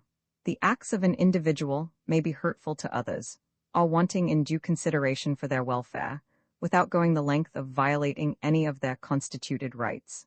The offender may then be justly punished by opinion, though not by law. As soon as any part of a person's conduct affects prejudicially the interests of others, society has jurisdiction over it, and the question whether the general welfare will or will not be promoted by interfering with it becomes open to discussion. But there is no room for entertaining any such question when a person's conduct affects the interests of no persons besides himself, or needs not affect them, unless they like all the persons concerned being of full age, and the ordinary amount of understanding. In all such cases, there should be perfect freedom, legal and social, to do the action and stand the consequences. It would be a great misunderstanding of this doctrine to suppose that it is one of selfish indifference, which pretends that human beings have no business with each other's conduct in life, and that they should not concern themselves about the well-doing or well-being of one another, unless their own interest is involved.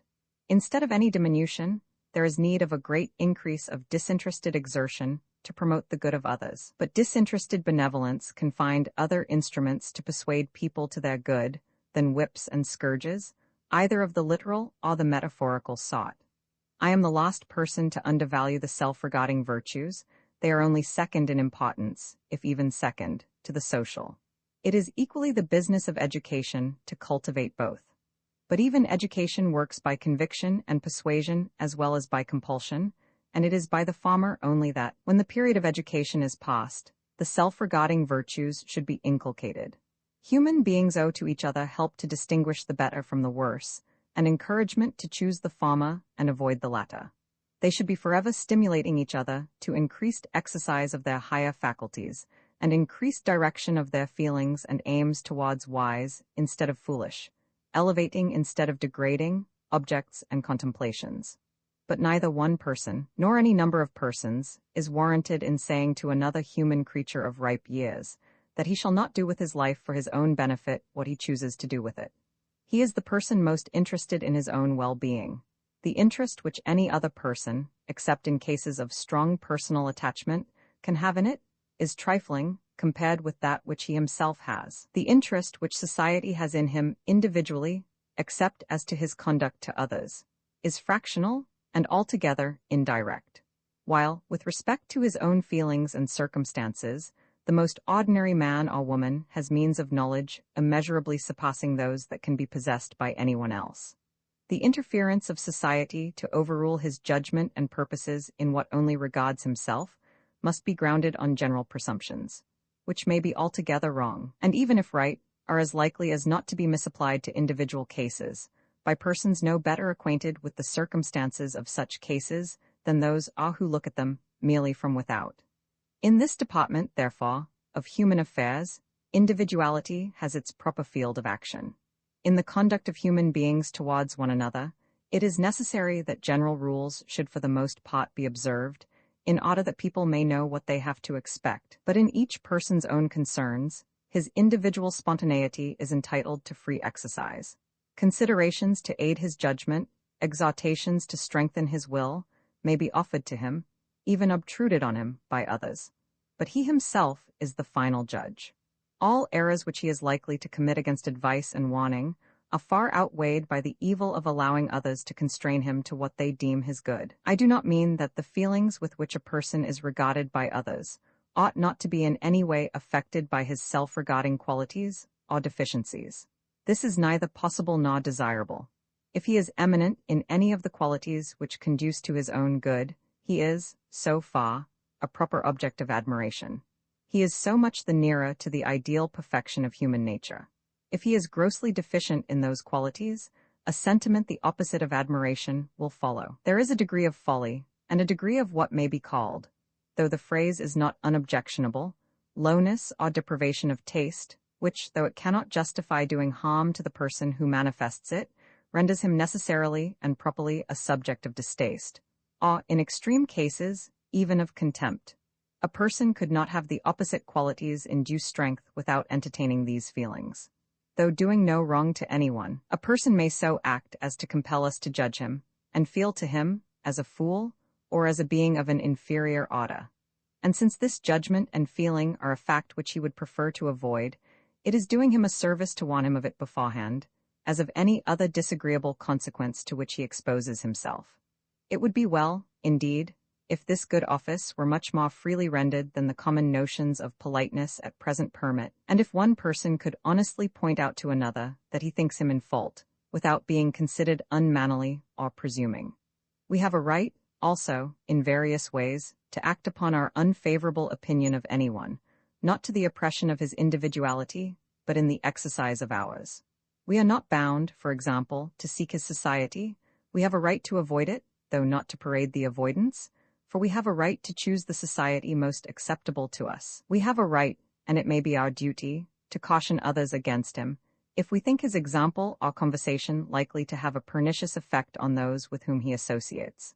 We may give others a preference over him in optional good offices, except those which tend to his improvement. In these various modes, a person may suffer very severe penalties at the hands of others, for faults which directly concern only himself, but he suffers these penalties only in so far as they are the natural, and, as it were, the spontaneous consequences of the faults themselves, not because they are purposely inflicted on him for the sake of punishment. A person who shows rashness, obstinacy, self-conceit, who cannot live within moderate means, who cannot restrain himself from hurtful indulgences, who pursues animal pleasures at the expense of those of feeling and intellect, must expect to be lowered in the opinion of others, and to have a less share of their favorable sentiments. But of this he has no right to complain, unless he has merited their favor by special excellence in his social relations, and has thus established a title to their good offices, which is not affected by his demerits towards himself. What I contend for is, that the inconveniences which are strictly inseparable from the unfavorable judgment of others are the only ones to which a person should ever be subjected for that portion of his conduct and character which concerns his own good, but which does not affect the interests of others in their relations with him. Acts injurious to others require a totally different treatment. Encroachment on their rights, infliction on them of any loss or damage not justified by his own rights, falsehood or duplicity in dealing with them, unfair or ungenerous use of advantages over them, even selfish abstinence from defending them against injury. These are fit objects of moral reprobation, and, in grave cases, of moral retribution and punishment. And not only these acts, but the dispositions which lead to them, are properly immoral, and fit subjects of disapprobation, which may rise to abhorrence.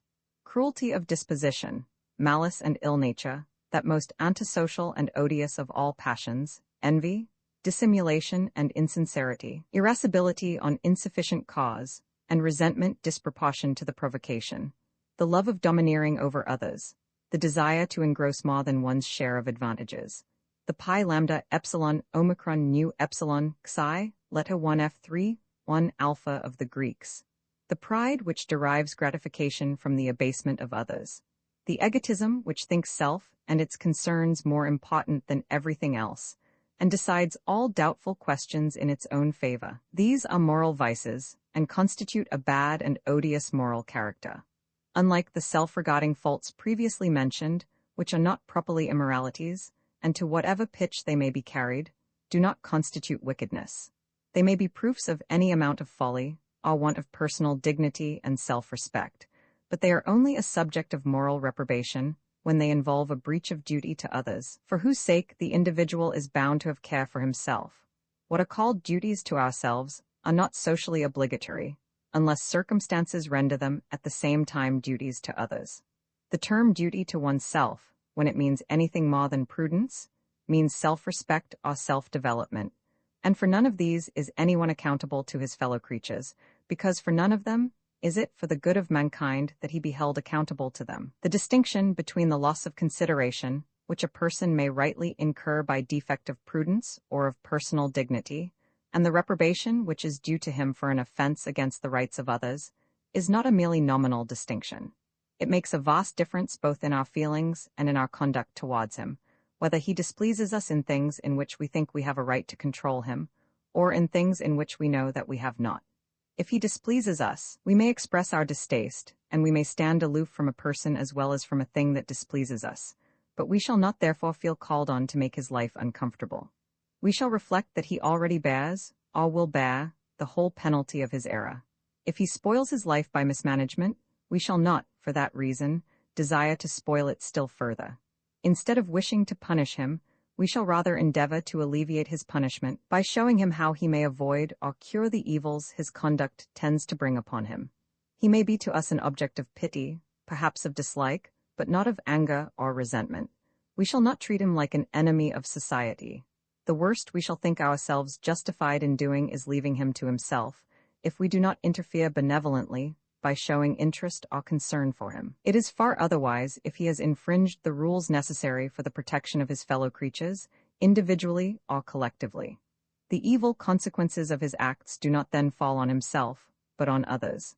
And society, as the protector of all its members, must retaliate on him, must inflict pain on him for the express purpose of punishment, and must take care that it be sufficiently severe. In the one case, he is an offender at our bar, and we are called on not only to sit in judgment on him, but, in one shape or another, to execute our own sentence. In the other case, it is not our part to inflict any suffering on him, except what may incidentally follow from our using the same liberty in the regulation of our own affairs, which we allow to him in his. The distinction here pointed out between the part of a person's life, which concerns only himself, and that which concerns others, many persons will refuse to admit. How, it may be asked, can any part of the conduct of a member of society be a matter of indifference to the other members? No person is an entirely isolated being. It is impossible for a person to do anything seriously or permanently hurtful to himself, without mischief reaching at least to his near connections, and often far beyond them. If he injures his property, he does harm to those who directly or indirectly derived support from it, and usually diminishes, by a greater or less amount, the general resources of the community. If he deteriorates his bodily or mental faculties, he not only brings evil upon all who depended on him for any portion of their happiness, but disqualifies himself for rendering the services which he owes to his fellow creatures generally, perhaps becomes a burden on their affection or benevolence. And if such conduct were very frequent, hardly any offense that is committed would detract more from the general sum of good. Finally, if by his vices or follies a person does no direct harm to others, he is nevertheless, it may be said, injurious by his example, and ought to be compelled to control himself, for the sake of those whom the sight or knowledge of his conduct might corrupt or mislead.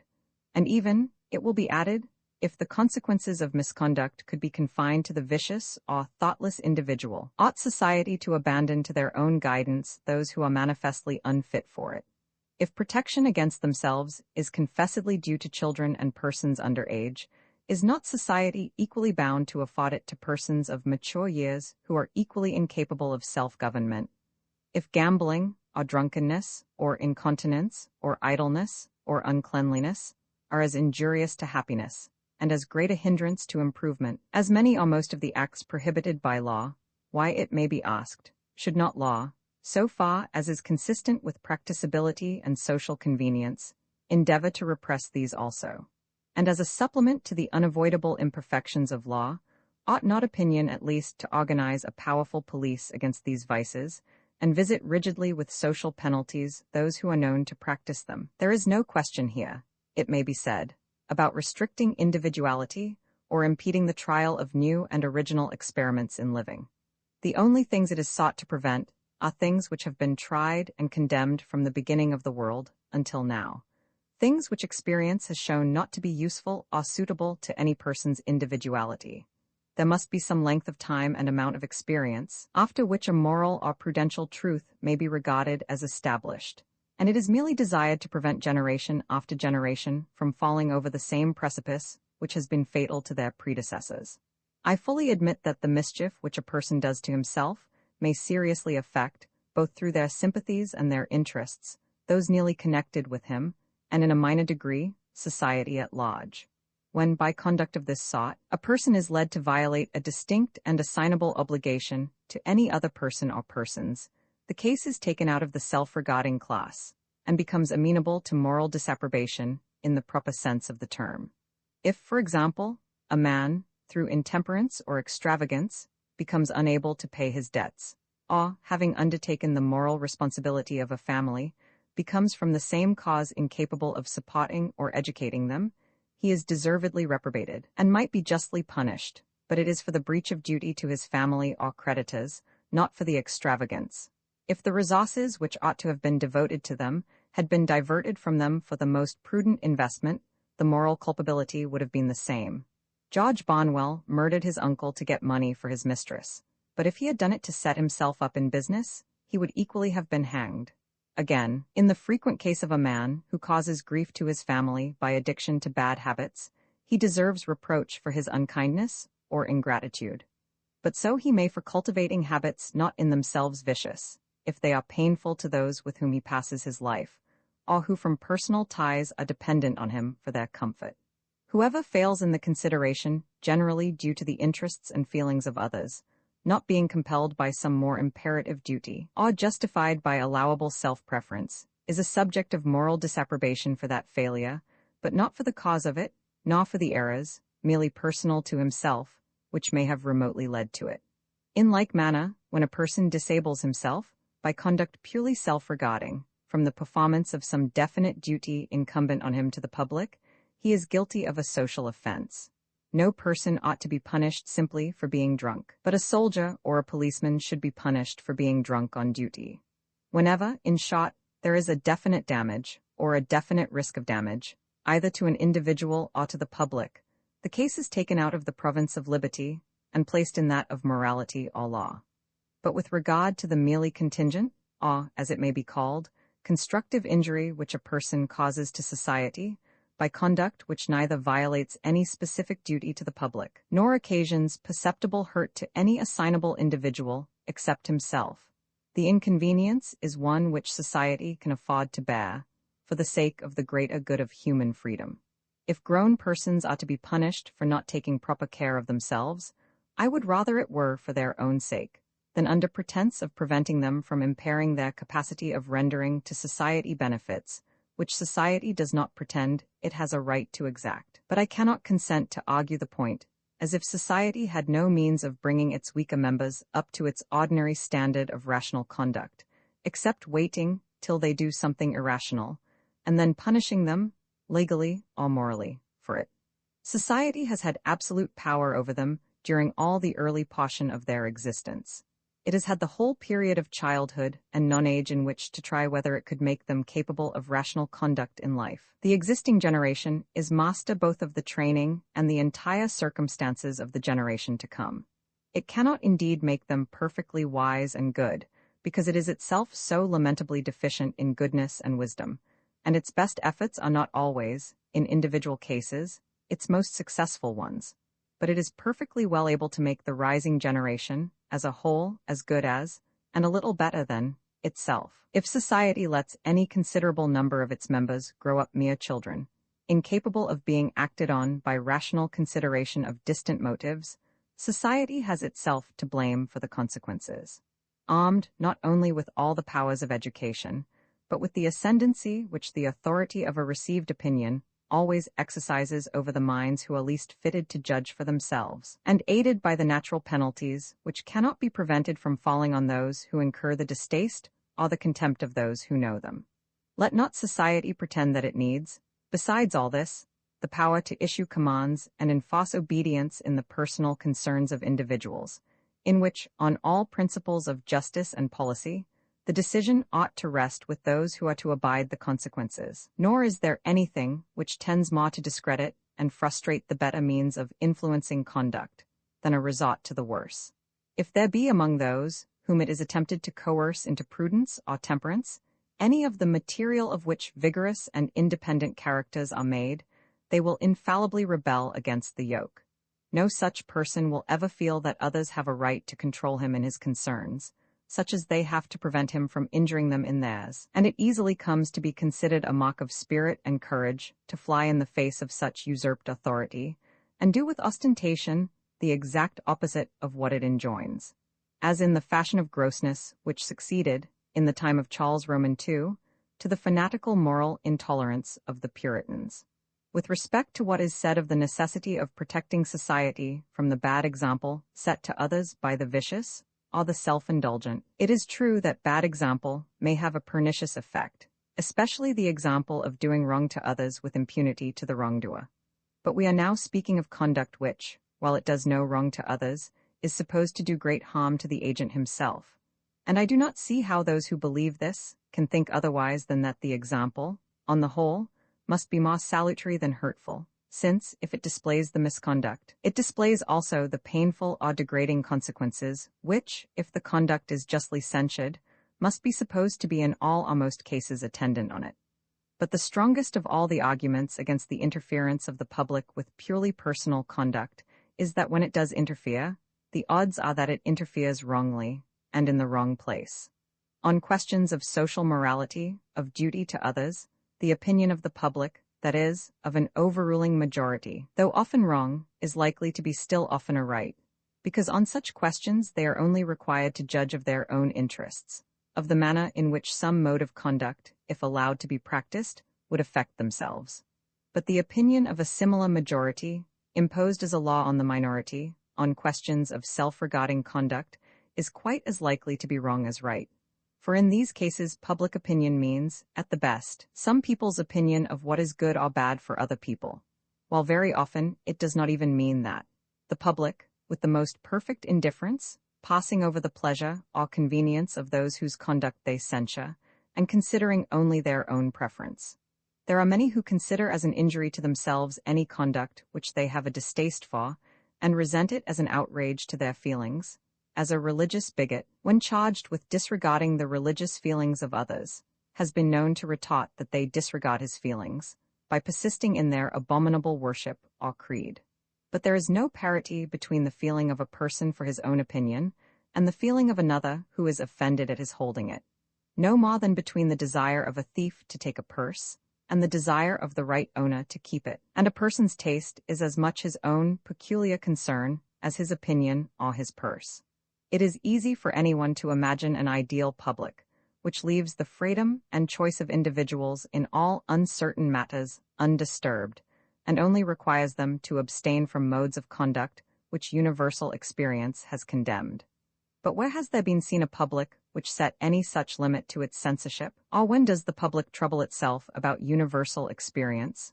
In its interferences with personal conduct, it is seldom thinking of anything but the enormity of acting or feeling differently from itself. And this standard of judgment, thinly disguised, is held up to mankind as the dictate of religion and philosophy by 9/10 of all moralists and speculative writers. These teach that things are right because they are right, because we feel them to be so. They tell us to search in our own minds and hearts for laws of conduct binding on ourselves and on all others. What can the poor public do but apply these instructions and make their own personal feelings of good and evil, if they are tolerably unanimous in them, obligatory on all the world? The evil here pointed out is not one which exists only in theory, and it may perhaps be expected that I should specify the instances in which the public of this age and country improperly invests its own preferences with the character of moral laws. I am not writing an essay on the aberrations of existing moral feeling. That is too weighty a subject to be discussed parenthetically and by way of illustration. Yet examples are necessary to show that the principle I maintain is of serious and practical moment, and that I am not endeavoring to erect a barrier against imaginary evils. And it is not difficult to show, by abundant instances, that to extend the bounds of what may be called moral police, until it encroaches on the most unquestionably legitimate liberty of the individual, is one of the most universal of all human propensities. As a first instance, consider the antipathies which men cherish on no better grounds than that persons whose religious opinions are different from theirs do not practice their religious observances, especially their religious abstinences. To cite a rather trivial example, nothing in the creed or practice of Christians does more to envenom the hatred of Mahomedans against them than the fact of their eating pork. There are few acts which Christians and Europeans regard with more unaffected disgust than Mussulmans regard this particular mode of satisfying hunger. It is, in the first place, an offense against their religion, but this circumstance by no means explains either the degree or the kind of their repugnance, for wine also is forbidden by their religion, and to partake of it is by all Mussulmans accounted wrong, but not disgusting. Their aversion to the flesh of the unclean beast is, on the contrary, of that peculiar character, resembling an instinctive antipathy, which the idea of uncleanness, when once it thoroughly sinks into the feelings, seems always to excite even in those whose personal habits are anything but scrupulously cleanly, and of which the sentiment of religious impurity, so intense in the Hindus, is a remarkable example. Suppose now that in a people, of whom the majority were Mussulmans, that majority should insist upon not permitting pork to be eaten within the limits of the country. This would be nothing new in Mahomedan countries. 1 Would it be a legitimate exercise of the moral authority of public opinion? And if not, why not? The practice is really revolting to such a public. They also sincerely think that it is forbidden and abhorred by the deity. Neither could the prohibition be censured as religious persecution. It might be religious in its origin, but it would not be persecution for religion, since nobody's religion makes it a duty to eat pork. The only tenable ground of condemnation would be that with the personal tastes and self-regarding concerns of individuals, the public has no business to interfere. To come somewhat nearer home, the majority of Spaniards consider it a gross impiety, offensive in the highest degree to the Supreme Being, to worship him in any other manner than the Roman Catholic, and no other public worship is lawful on Spanish soil. The people of all southern Europe look upon a married clergy as not only irreligious, but unchaste, indecent, gross, disgusting. What do Protestants think of these perfectly sincere feelings, and of the attempt to enforce them against non-Catholics? Yet, if mankind are justified in interfering with each other's liberty in things which do not concern the interests of others, on what principle is it possible consistently to exclude these cases? Or who can blame people for desiring to suppress what they regard as a scandal in the sight of God and man? No stronger case can be shown for prohibiting anything which is regarded as a personal immorality than is made out for suppressing these practices in the eyes of those who regard them as impieties. And unless we are willing to adopt the logic of persecutors, and to say that we may persecute others because we are right, and that they must not persecute us because they are wrong, we must beware of admitting a principle of which we should resent as a gross injustice the application to ourselves. The preceding instances may be objected to, although unreasonably, as drawn from contingencies impossible among us. Opinion, in this country, not being likely to enforce abstinence from meats, ought to interfere with people for worshipping, and for either marrying or not marrying, according to their creed or inclination. The next example, however, shall be taken from an interference with liberty which we have by no means past all danger of. Wherever the Puritans have been sufficiently powerful, as in New England, and in Great Britain at the time of the Commonwealth, they have endeavored, with considerable success, to put down all public, and nearly all private, amusements, especially music, dancing, public games, or other assemblages for purposes of diversion, and the theatre. There are still in this country large bodies of persons by whose notions of morality and religion these recreations are condemned, and those persons belonging chiefly to the middle class, who are the ascendant power in the present social and political condition of the kingdom. It is by no means impossible that persons of these sentiments may at some time or other command a majority in Parliament. How will the remaining portion of the community like to have the amusements that shall be permitted to them regulated by the religious and moral sentiments of the stricter Calvinists and Methodists? Would they not, with considerable peremptoriness, desire these intrusively pious members of society to mind their own business? This is precisely what should be said to every government and every public, who have the pretension that no person shall enjoy any pleasure which they think wrong. But if the principle of the pretension be admitted, no one can reasonably object to its being acted on in the sense of the majority or other preponderating power in the country. And all persons must be ready to conform to the idea of a Christian commonwealth, as understood by the early settlers in New England, if a religious profession similar to theirs should ever succeed in regaining its lost ground, as religions supposed to be declining have so often been known to do. To imagine another contingency, perhaps more likely to be realized than the one last mentioned. There is confessedly a strong tendency in the modern world towards a democratic constitution of society, accompanied or not by popular political institutions. It is affirmed that in the country where this tendency is most completely realized, where both society and the government are most democratic, the United States, the feeling of the majority, to whom any appearance of a more showy or costly style of living than they can hope to rival is disagreeable, operates as a tolerably effectual sumptuary law, and that in many parts of the Union it is really difficult for a person possessing a very large income to find any mode of spending it which will not incur popular disapprobation. Though such statements as these are doubtless much exaggerated as a representation of existing facts, the state of things they describe is not only a conceivable and possible, but a probable result of democratic feeling, combined with the notion that the public has a right to a veto on the manner in which individuals shall spend their incomes. We have only further to suppose a considerable diffusion of socialist opinions, and it may become infamous in the eyes of the majority to possess more property than some very small amount, or any income not earned by manual labor. Opinions similar in principle to these already prevail widely among the artisan class, and weigh oppressively on those who are amenable to the opinion chiefly of that class, namely, its own members. It is known that the bad workmen who form the majority of the operatives in many branches of industry are decidedly of opinion that bad workmen ought to receive the same wages as good, and that no one ought to be allowed, through piecework or otherwise, to earn by superior skill or industry more than others can without it. And they employ a moral police, which occasionally becomes a physical one, to deter skillful workmen from receiving, and employers from giving, a larger remuneration for a more useful service. If the public have any jurisdiction over private concerns, I cannot see that these people are in fault, or that any individual's particular public can be blamed for asserting the same authority over his individual conduct, which the general public asserts over people in general. But without dwelling upon supposititious cases, there are, in our own day, gross usurpations upon the liberty of private life actually practiced, and still greater ones threatened with some expectation of success, and opinions proposed which assert an unlimited right in the public, not only to prohibit by law everything which it thinks wrong, but in order to get at what it thinks wrong, to prohibit any number of things which it admits to be innocent.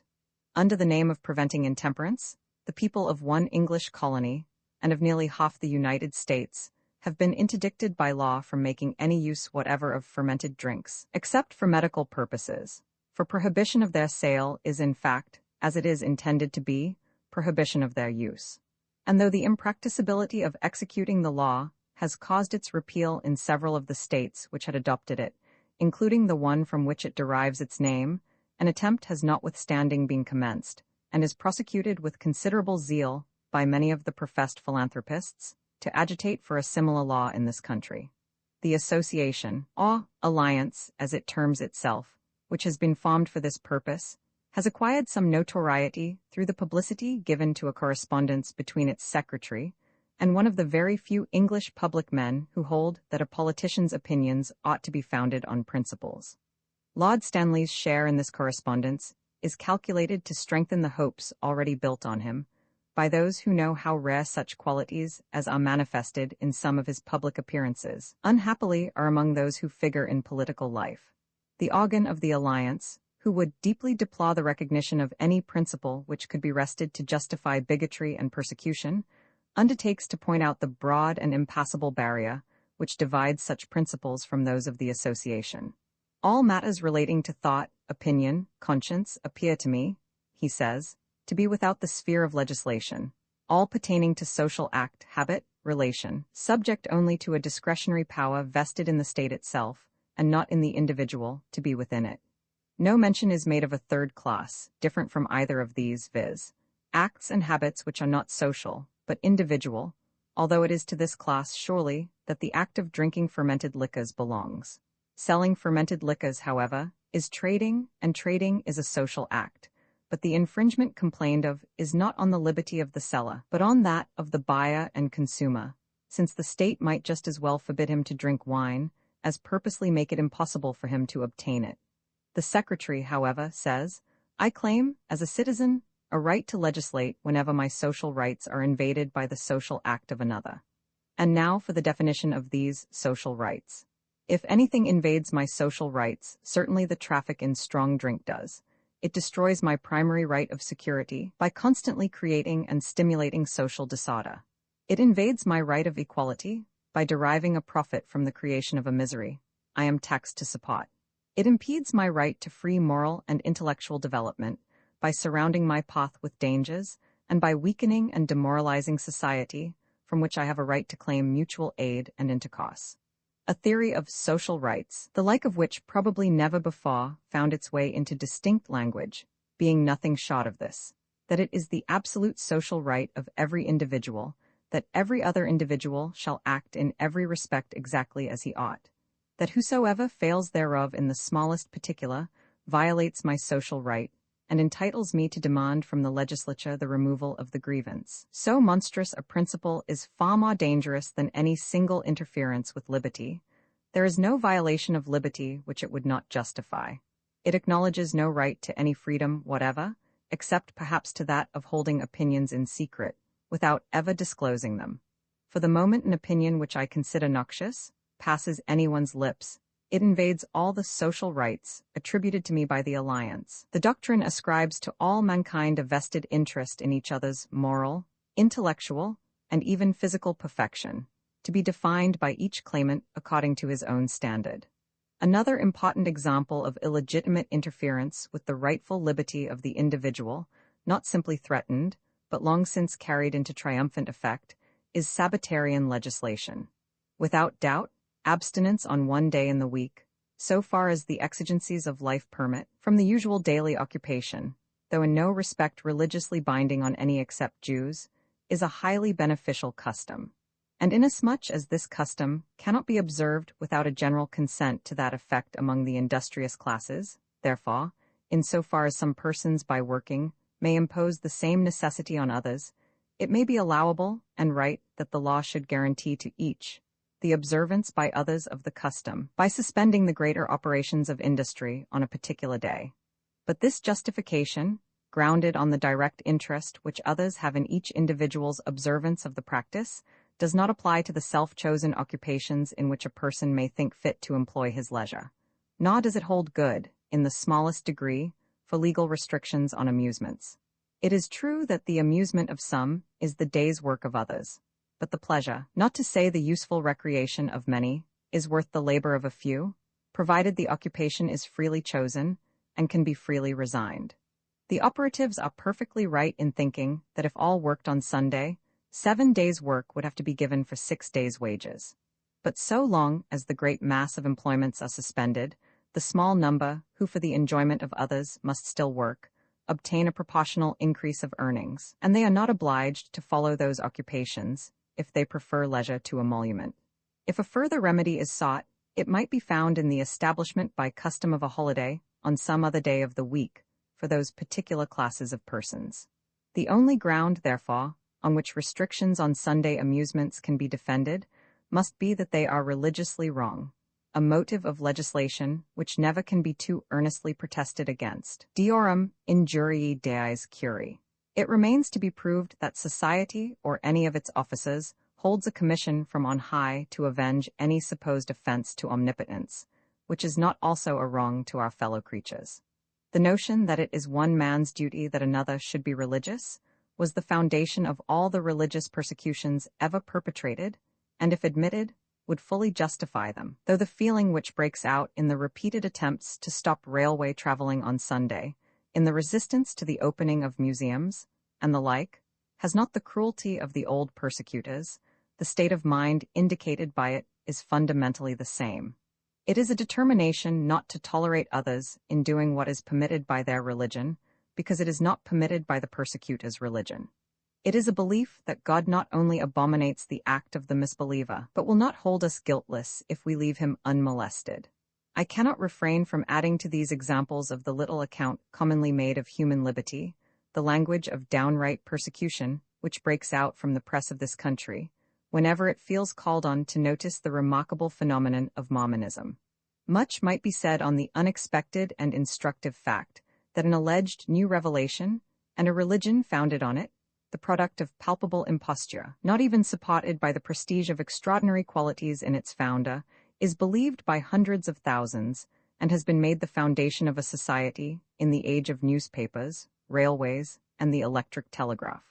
What here concerns us is that this religion, like other and better religions, has its martyrs, that its prophet and founder was, for his teaching, put to death by a mob, that others of its adherents lost their lives by the same lawless violence, that they were forcibly expelled, in a body, from the country in which they first grew up, while, now that they have been chased into a solitary recess in the midst of a desert, many in this country openly declare that it would be right, only that it is not convenient, to send an expedition against them, and compel them by force to conform to the opinions of other people. The article of the Mormonite doctrine, which is the chief provocative to the antipathy which thus breaks through the ordinary restraints of religious tolerance, is its sanction of polygamy, which, though permitted to Mohammedans and Hindus and Chinese, seems to excite unquenchable animosity when practiced by persons who speak English and profess to be a kind of Christians.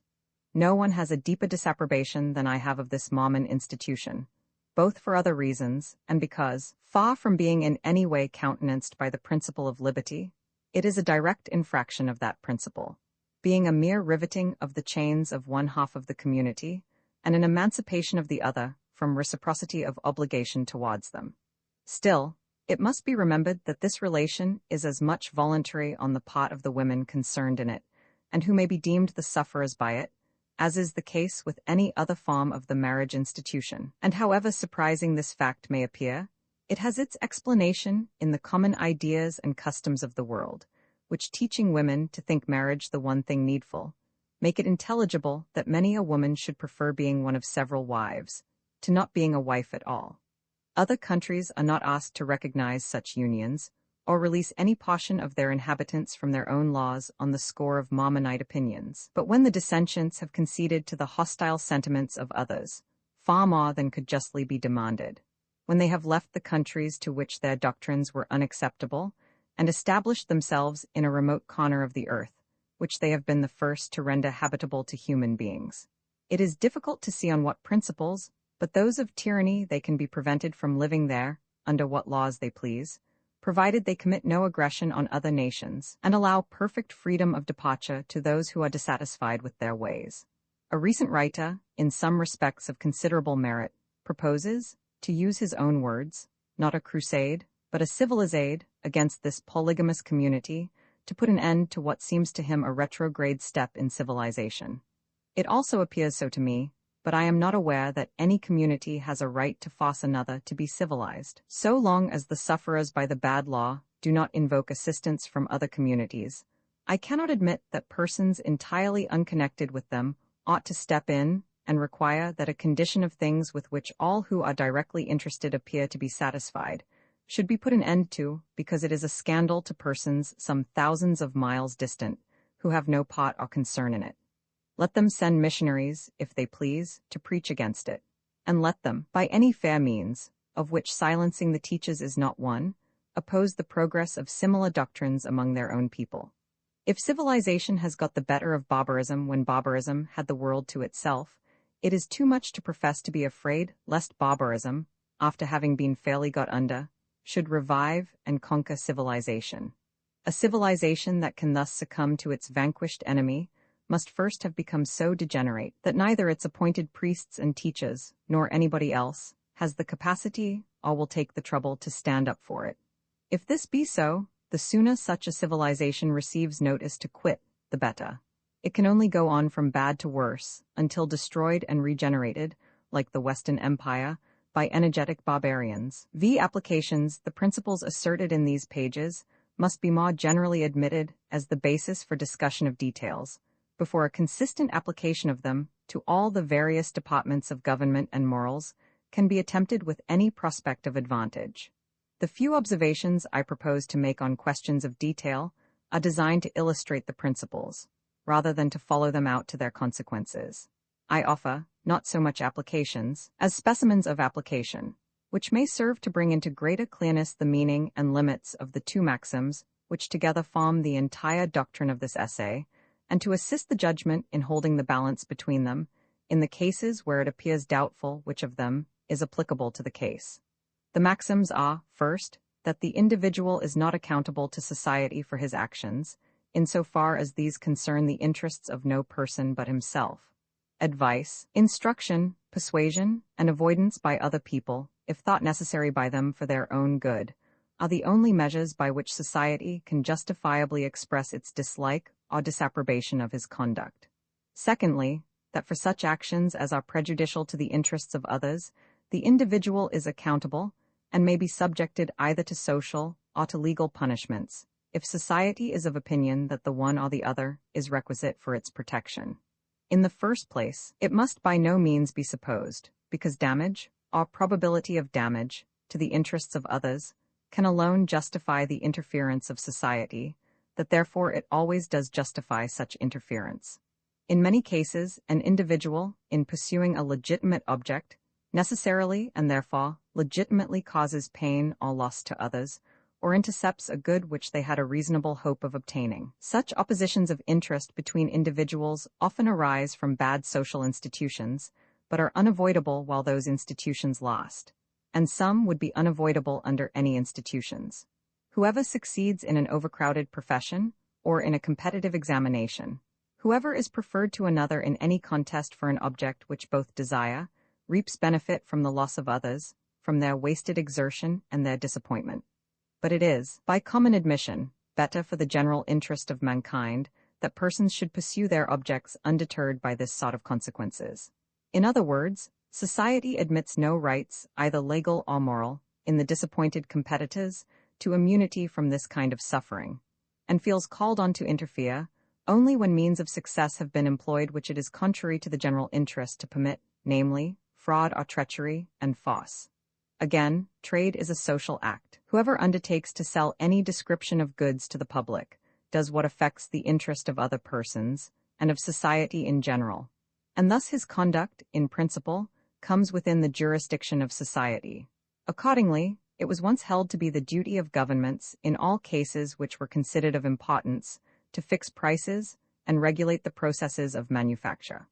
But it is now recognized, though not till after a long struggle, that both the cheapness and the good quality of commodities are most effectually provided for by leaving the producers and sellers perfectly free, under the sole check of equal freedom to the buyers for supplying themselves elsewhere.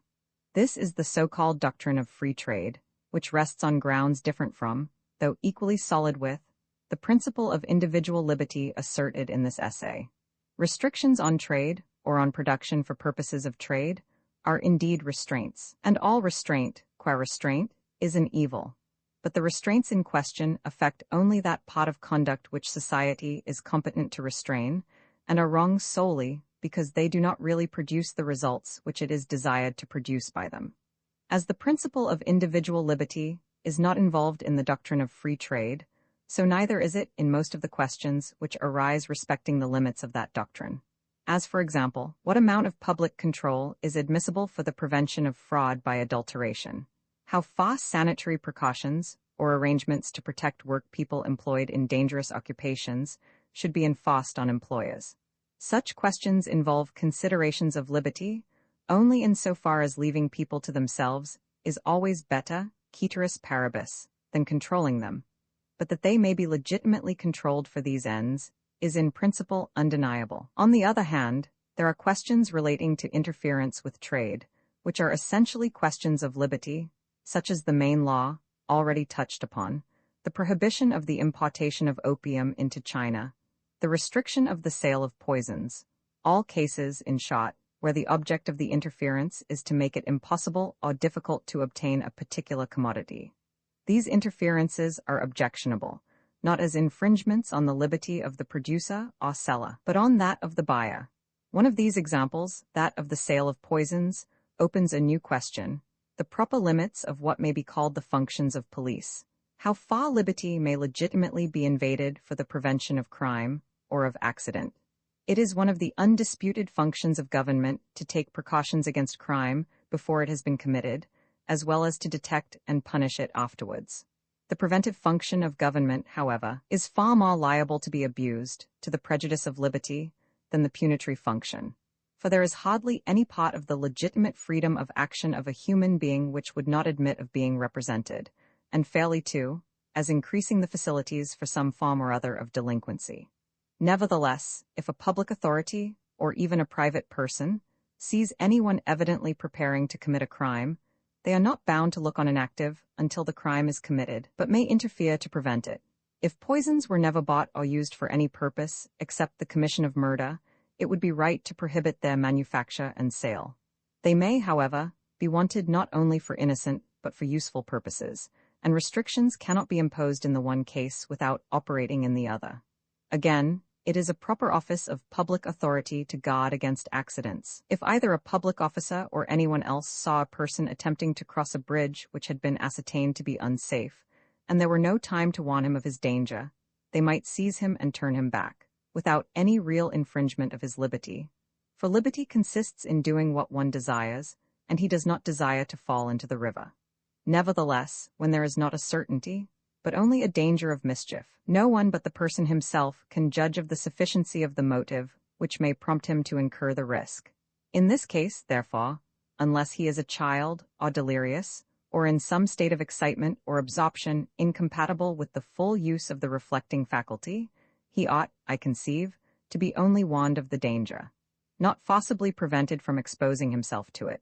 Similar considerations, applied to such a question as the sale of poisons, may enable us to decide which among the possible modes of regulation are or are not contrary to principle.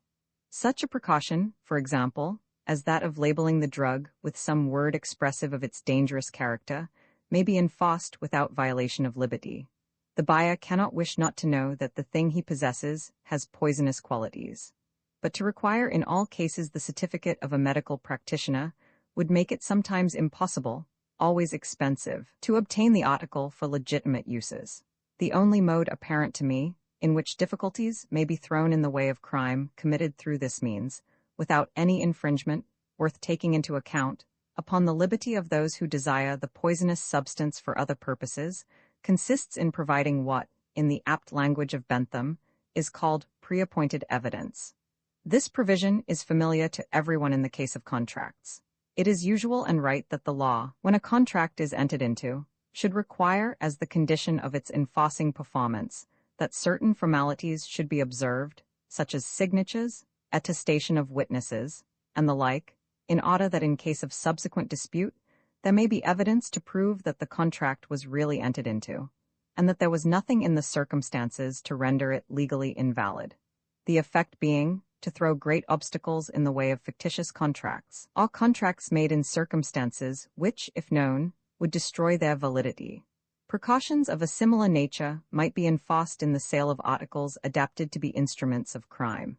The seller, for example, might be required to enter into a register the exact time of the transaction, the name and address of the buyer, the precise quality and quantity sold, to ask the purpose for which it was wanted, and record the answer he received. When there was no medical prescription, the presence of some third person might be required to bring home the fact to the purchaser, in case there should afterwards be reason to believe that the article had been applied to criminal purposes. Such regulations would in general be no material impediment to obtaining the article, but a very considerable one to making an improper use of it without detection. The right inherent in society to ward off crimes against itself by antecedent precautions suggests the obvious limitations to the maxim that purely self-regarding misconduct cannot properly be meddled with in the way of prevention or punishment. Drunkenness, for example, in ordinary cases, is not a fit subject for legislative interference, but I should deem it perfectly legitimate that a person who had once been convicted of any act of violence to others under the influence of drink should be placed under a special legal restriction, personal to himself, that if he were afterwards found drunk, he should be liable to a penalty, and that if when in that state he committed another offense, the punishment to which he would be liable for that other offense should be increased in severity. The making himself drunk in a person whom drunkenness excites to do harm to others is a crime against others. So, again, idleness, except in a person receiving support from the public, or except when it constitutes a breach of contract, cannot without tyranny be made a subject of legal punishment. But if either from idleness or from any other avoidable cause, a man fails to perform his legal duties to others, as for instance to support his children, it is no tyranny to force him to fulfill that obligation by compulsory labor, if no other means are available. Again, there are many acts which, being directly injurious only to the agents themselves, ought not to be legally interdicted, but which, if done publicly, are a violation of good manners, and coming thus within the category of offenses against others, may rightfully be prohibited. Of this kind are offenses against decency, on which it is unnecessary to dwell, the rather as they are only connected indirectly with our subject, the objection to publicity being equally strong in the case of many actions not in themselves condemnable, nor supposed to be so. There is another question to which an answer must be found, consistent with the principles which have been laid down. In cases of personal conduct supposed to be blamable, but which respect for liberty precludes society from preventing or punishing, because the evil directly resulting falls wholly on the agent. What the agent is free to do, ought other persons to be equally free to counsel or instigate. This question is not free from difficulty. The case of a person who solicits another to do an act is not strictly a case of self-regarding conduct. To give advice or offer inducements to anyone is a social act, and may therefore, like actions in general which affect others, be supposed amenable to social control.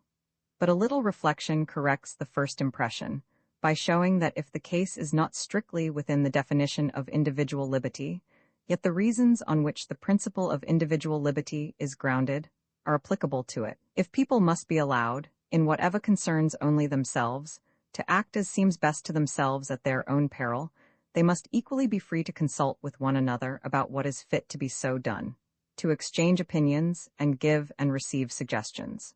Whatever it is permitted to do, it must be permitted to advise to do. The question is doubtful only when the instigator derives a personal benefit from his advice, when he makes it his occupation, for subsistence or pecuniary gain, to promote what society and the state consider to be an evil. Then, indeed, a new element of complication is introduced, namely, the existence of classes of persons with an interest opposed to what is considered as the public weal, and whose mode of living is grounded on the counteraction of it. Ought this to be interfered with, or not? Fornication, for example, must be tolerated, and so must gambling. But should a person be free to be a pimp, or to keep a gambling house? The case is one of those which lie on the exact boundary line between two principles, and it is not at once apparent to which of the two it properly belongs. There are arguments on both sides. On the side of toleration it may be said that the fact of following anything as an occupation, and living or profiting by the practice of it, cannot make that criminal which would otherwise be admissible, that the act should either be consistently permitted or consistently prohibited, that if the principles which we have hitherto defended are true, society has no business, as society, to decide anything to be wrong which concerns only the individual, that it cannot go beyond dissuasion, and that one person should be as free to persuade as another to dissuade. In opposition to this, it may be contended that although the public or the state are not warranted in authoritatively deciding, for purposes of repression or punishment, that such or such conduct affecting only the interests of the individual is good or bad, they are fully justified in assuming, if they regard it as bad, that its being so or not is at least a disputable question. That this being supposed, they cannot be acting wrongly in endeavoring to exclude the influence of solicitations which are not disinterested, of instigators who cannot possibly be impartial, who have a direct personal interest on one side, and that side the one which the state believes to be wrong, and who confessedly promote it for personal objects only. There can surely, it may be urged, be nothing lost, no sacrifice of good, by so ordering matters that persons shall make their election, either wisely or foolishly, on their own prompting, as free as possible from the arts of persons who stimulate their inclinations for interested purposes of their own. Thus, it may be said, though the statutes respecting unlawful games are utterly indefensible, though all persons should be free to gamble in their own or each other's houses, or in any place of meeting established by their own subscriptions, and open only to the members and their visitors, yet public gambling houses should not be permitted. It is true that the prohibition is never effectual, and that whatever amount of tyrannical power is given to the police, gambling houses can always be maintained under other pretenses, but they may be compelled to conduct their operations with a certain degree of secrecy and mystery, so that nobody knows anything about them but those who seek them. And more than this, society ought not to aim at. There is considerable force in these arguments. I will not venture to decide whether they are sufficient to justify the moral anomaly of punishing the accessory, when the principle is, and must be, allowed to go free, or fining or imprisoning the procurer, but not the fornicator, the gambling house keeper, but not the gambler. Still less ought the common operations of buying and selling to be interfered with on analogous grounds. Almost every article which is bought and sold may be used in excess, and the sellers have a pecuniary interest in encouraging that excess. But no argument can be founded on this in favor, for instance, of the main law, because the class of dealers in strong drinks, though interested in their abuse, are indispensably required for the sake of their legitimate use. The interest, however, of these dealers in promoting intemperance is a real evil, and justifies the state in imposing restrictions and requiring guarantees, which but for that justification would be infringements of legitimate liberty. A further question is, whether the state, while it permits, should nevertheless indirectly discourage conduct which it deems contrary to the best interests of the agent. Whether, for example, it should take measures to render the means of drunkenness more costly, or add to the difficulty of procuring them by limiting the number of the places of sale. On this, as on most other practical questions, many distinctions require to be made. To tax stimulants for the sole purpose of making them more difficult to be obtained is a measure differing only in degree from their entire prohibition, and would be justifiable only if that were justifiable. Every increase of cost is a prohibition, to those whose means do not come up to the augmented price, and to those who do, it is a penalty laid on them for gratifying a particular taste. Their choice of pleasures, and their mode of expending their income, after satisfying their legal and moral obligations to the state and to individuals, are their own concern, and must rest with their own judgment. These considerations may seem at first sight to condemn the selection of stimulants as special subjects of taxation for purposes of revenue. But it must be remembered that taxation for fiscal purposes is absolutely inevitable, that in most countries it is necessary that a considerable part of that taxation should be indirect, that the state, therefore, cannot help imposing penalties, which to some persons may be prohibitory, on the use of some articles of consumption. It is hence the duty of the state to consider, in the imposition of taxes, what commodities the consumers can best spare, and a fortiori, to select in preference those of which it deems the use, beyond a very moderate quantity, to be positively injurious. Taxation, therefore, of stimulants, up to the point which produces the largest amount of revenue, supposing that the state needs all the revenue which it yields, is not only admissible, but to be approved of. The question of making the sale of these commodities a more or less exclusive privilege must be answered differently, according to the purposes to which the restriction is intended to be subservient. All places of public resort require the restraint of a police, and places of this kind peculiarly, because offenses against society are especially apt to originate there. It is, therefore, fit to confine the power of selling these commodities, at least for consumption on the spot, to persons of known or vouched-for respectability of conduct, to make such regulations respecting hours of opening and closing as may be requisite for public surveillance, and to withdraw the license if breaches of the peace repeatedly take place through the connivance or incapacity of the keeper of the house, or if it becomes a rendezvous for concocting and preparing offenses against the law. Any further restriction I do not conceive to be, in principle, justifiable. The limitation in number, for instance, of beer and spirit houses, for the express purpose of rendering them more difficult of access, and diminishing the occasions of temptation, not only exposes all to an inconvenience, because there are some by whom the facility would be abused, but is suited only to a state of society in which the laboring classes are avowedly treated as children or savages, and placed under an education of restraint, to fit them for future admission to the privileges of freedom. This is not the principle on which the laboring classes are professedly governed in any free country, and no person who sets due value on freedom will give his adhesion to their being so governed, unless after all efforts have been exhausted to educate them for freedom and govern them as freemen, and it has been definitively proved that they can only be governed as children. The bare statement of the alternative shows the absurdity of supposing that such efforts have been made in any case, which needs be considered here. It is only because the institutions of this country are a mass of inconsistencies that things find admittance into our practice, which belong to the system of despotic, or what is called paternal, government, while the general freedom of our institutions precludes the exercise of the amount of control necessary to render the restraint of any real efficacy as a moral education. It was pointed out in an early part of this essay that the liberty of the individual, in things wherein the individual is alone concerned, implies a corresponding liberty in any number of individuals to regulate by mutual agreement such things as regard them jointly, and regard no persons but themselves. This question presents no difficulty, so long as the will of all the persons implicated remains unaltered.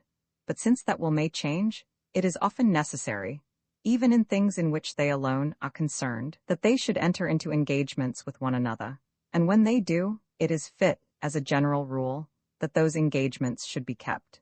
Yet in the laws, probably, of every country, this general rule has some exceptions. Not only persons are not held to engagements which violate the rights of third parties, but it is sometimes considered a sufficient reason for releasing them from an engagement that it is injurious to themselves. In this and most other civilized countries, for example, an engagement by which a person should sell himself or allow himself to be sold as a slave would be null and void, neither enforced by law nor by opinion. The ground for thus limiting his power of voluntarily disposing of his own lot in life is apparent and is very clearly seen in this extreme case. The reason for not interfering, unless for the sake of others, with a person's voluntary acts, is consideration for his liberty. His voluntary choice is evidence that what he so chooses is desirable, or at the least endurable, to him, and his good is on the whole best provided for by allowing him to take his own means of pursuing it. But by selling himself for a slave, he abdicates his liberty. He forgoes any future use of it beyond that single act. He therefore defeats, in his own case, the very purpose which is the justification of allowing him to dispose of himself. He is no longer free, but is thenceforth in a position which has no longer the presumption in its favor that would be afforded by his voluntarily remaining in it. The principle of freedom cannot require that he should be free not to be free. It is not freedom to be allowed to alienate his freedom. These reasons, the force of which is so conspicuous in this peculiar case, are evidently of far wider application. Yet a limit is everywhere set to them by the necessities of life, which continually require, not indeed that we should resign our freedom, but that we should consent to this and the other limitation of it. The principle, however, which demands uncontrolled freedom of action in all that concerns only the agents themselves, requires that those who have become bound to one another, in things which concern no third party, should be able to release one another from the engagement. And even without such voluntary release, there are perhaps no contracts or engagements, except those that relate to money or money's worth, of which one can venture to say that there ought to be no liberty whatever of retractation. Baron Wilhelm von Humboldt, in the excellent essay from which I have already quoted, states it as his conviction that engagements which involve personal relations or services should never be legally binding beyond a limited duration of time, and that the most important of these engagements, marriage, having the peculiarity that its objects are frustrated unless the feelings of both the parties are in harmony with it, should require nothing more than the declared will of either party to dissolve it. This subject is too important and too complicated to be discussed in a parenthesis, and I touch on it only so far as is necessary for purposes of illustration. If the conciseness and generality of Baron Humboldt's dissertation had not obliged him in this instance to content himself with enunciating his conclusion without discussing the premises, he would doubtless have recognized that the question cannot be decided on grounds so simple as those to which he confines himself. When a person, either by express promise or by conduct, has encouraged another to rely upon his continuing to act in a certain way, to build expectations and calculations, and stake any part of his plan of life upon that supposition, a new series of moral obligations arises on his part towards that person, which may possibly be overruled, but cannot be ignored. And again, if the relation between two contracting parties has been followed by consequences to others, if it has placed third parties in any peculiar position, or, as in the case of marriage, has even called third parties into existence, obligations arise on the part of both the contracting parties towards those third persons, the fulfillment of which, or at all events the mode of fulfillment, must be greatly affected by the continuance or disruption of the relation between the original parties to the contract. It does not follow, nor can I admit, that these obligations extend to requiring the fulfillment of the contract at all costs to the happiness of the reluctant party, but they are a necessary element in the question. And even if, as von Humboldt maintains, they ought to make no difference in the legal freedom of the parties to release themselves from the engagement, and I also hold that they ought not to make much difference. They necessarily make a great difference in the moral freedom. A person is bound to take all these circumstances into account, before resolving on a step which may affect such important interests of others. And if he does not allow proper weight to those interests, he is morally responsible for the wrong. I have made these obvious remarks for the better illustration of the general principle of liberty, and not because they are at all needed on the particular question, which, on the contrary, is usually discussed as if the interest of children was everything, and that of grown persons nothing. I have already observed that, owing to the absence of any recognized general principles, liberty is often granted where it should be withheld, as well as withheld where it should be granted. And one of the cases in which, in the modern European world, the sentiment of liberty is the strongest, is a case where, in my view, it is altogether misplaced. A person should be free to do as he likes in his own concerns, but he ought not to be free to do as he likes in acting for another, under the pretext that the affairs of another are his own affairs. The state, while it respects the liberty of each in what specially regards himself, is bound to maintain a vigilant control over his exercise of any power which it allows him to possess over others. This obligation is almost entirely disregarded in the case of the family relations, a case, in its direct influence on human happiness, more important than all others taken together.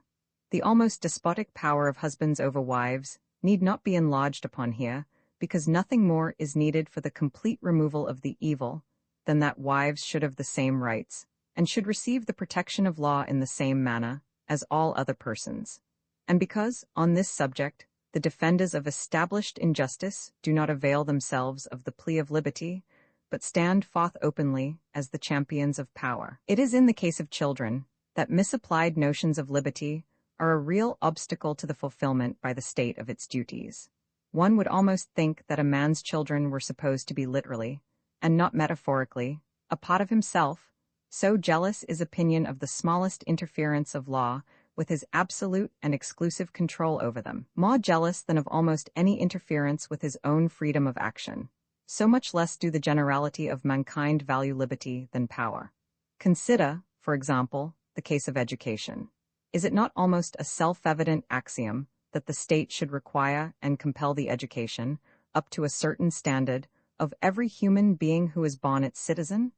Yet who is there that is not afraid to recognize and assert this truth? Hardly anyone, indeed, will deny that it is one of the most sacred duties of the parents, or, as law and usage now stand, the father, after summoning a human being into the world, to give to that being an education fitting him to perform his part well in life towards others and towards himself.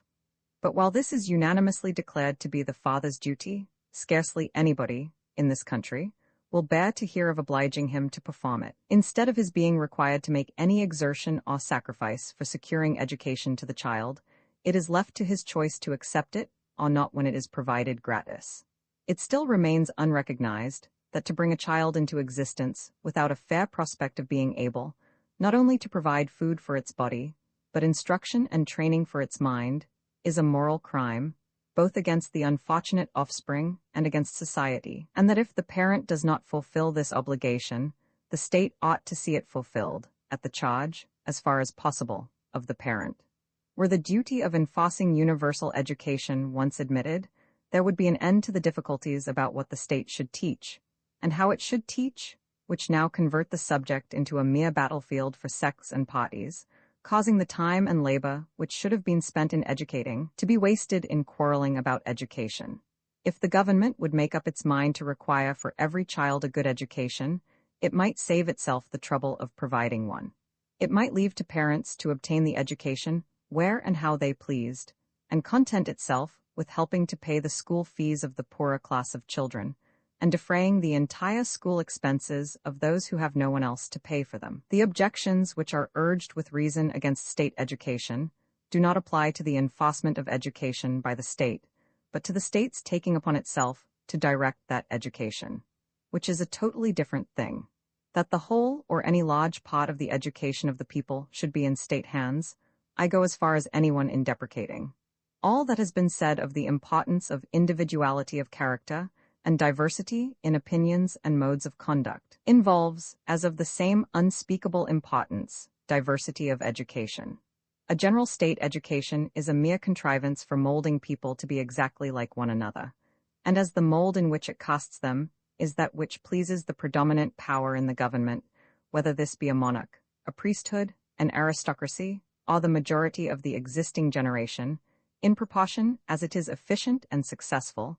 It establishes a despotism over the mind, leading by natural tendency to one over the body. An education established and controlled by the state should only exist, if it exist at all, as one among many competing experiments, carried on for the purpose of example and stimulus, to keep the others up to a certain standard of excellence.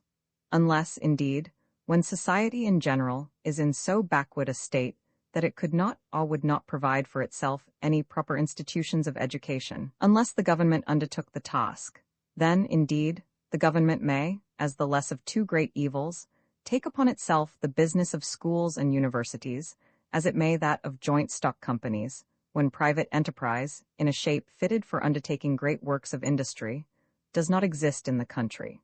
But in general, if the country contains a sufficient number of persons qualified to provide education under government auspices, the same persons would be able and willing to give an equally good education on the voluntary principle, under the assurance of remuneration afforded by a law rendering education compulsory, combined with state aid to those unable to defray the expense.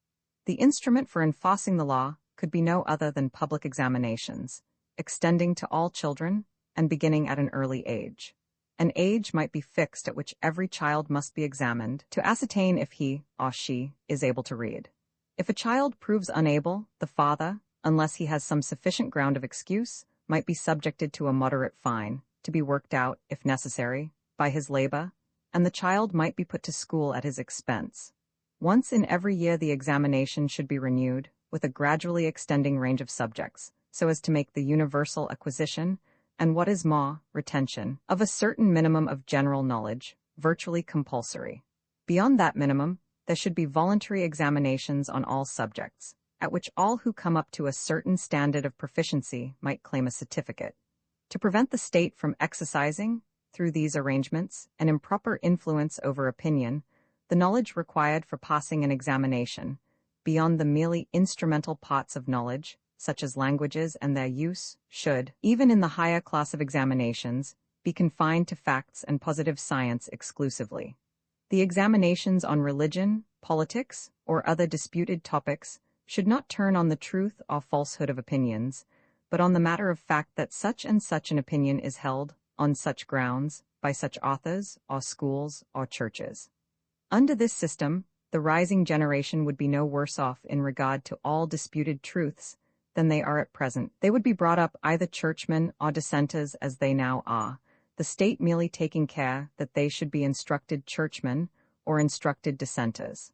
There would be nothing to hinder them from being taught religion, if their parents chose, at the same schools where they were taught other things.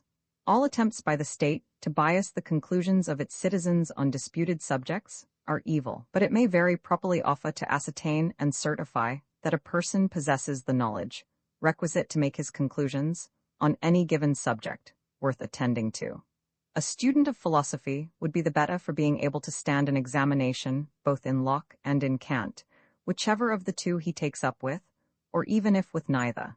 And there is no reasonable objection to examining an atheist in the evidences of Christianity, provided he is not required to profess a belief in them. The examinations, however, in the higher branches of knowledge should, I conceive, be entirely voluntary. It would be giving too dangerous a power to governments, were they allowed to exclude anyone from professions, even from the profession of teacher, for alleged deficiency of qualifications. And I think, with Wilhelm von Humboldt, that degrees, or other public certificates of scientific or professional acquirements, should be given to all who present themselves for examination, and stand the test, but that such certificates should confer no advantage over competitors, other than the weight which may be attached to their testimony by public opinion.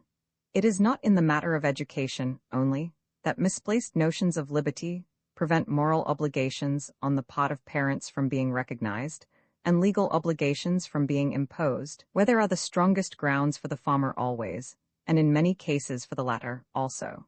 The fact itself of causing the existence of a human being is one of the most responsible actions in the range of human life. To undertake this responsibility, to bestow a life which may be either a curse or a blessing, unless the being on whom it is to be bestowed will have at least the ordinary chances of a desirable existence, is a crime against that being, and in a country either overpeopled or threatened with being so, to produce children, beyond a very small number, with the effect of reducing the reward of labor by their competition, is a serious offense against all who live by the remuneration of their labor. The laws which, in many countries on the continent, forbid marriage unless the parties can show that they have the means of supporting a family, do not exceed the legitimate powers of the state, and whether such laws be expedient or not, a question mainly dependent on local circumstances and feelings, they are not objectionable as violations of liberty. Such laws are interferences of the state to prohibit a mischievous act, an act injurious to others, which ought to be a subject of reprobation and social stigma, even when it is not deemed expedient to superadd legal punishment. Yet the current ideas of liberty, which bend so easily to real infringements of the freedom of the individual, in things which concern only himself, would repel the attempt to put any restraint upon his inclinations, when the consequence of their indulgence is a life, all lives, of wretchedness and depravity to the offspring, with manifold evils to those sufficiently within reach to be in any way affected by their actions. When we compare the strange respect of mankind for liberty with their strange want of respect for it, we might imagine that a man had an indispensable right to do harm to others, and no right at all to please himself without giving pain to anyone. I have reserved for the last place a large class of questions respecting the limits of government interference, which, though closely connected with the subject of this essay, do not, in strictness, belong to it. These are cases in which the reasons against interference do not turn upon the principle of liberty. The question is not about restraining the actions of individuals, but about helping them. It is asked whether the government should do, or cause to be done, something for their benefit, instead of leaving it to be done by themselves, individually, or in voluntary combination. The objections to government interference, when it is not such as to involve infringement of liberty, may be of three kinds. The first is, when the thing to be done is likely to be better done by individuals than by the government. Speaking generally, there is no one so fit to conduct any business, or to determine how, or by whom it shall be conducted, as those who are personally interested in it. This principle condemns the interferences, once so common, of the legislature, or the offices of government, with the ordinary processes of industry. But this part of the subject has been sufficiently enlarged upon by political economists, and is not particularly related to the principles of this essay. The second objection is more nearly allied to our subject.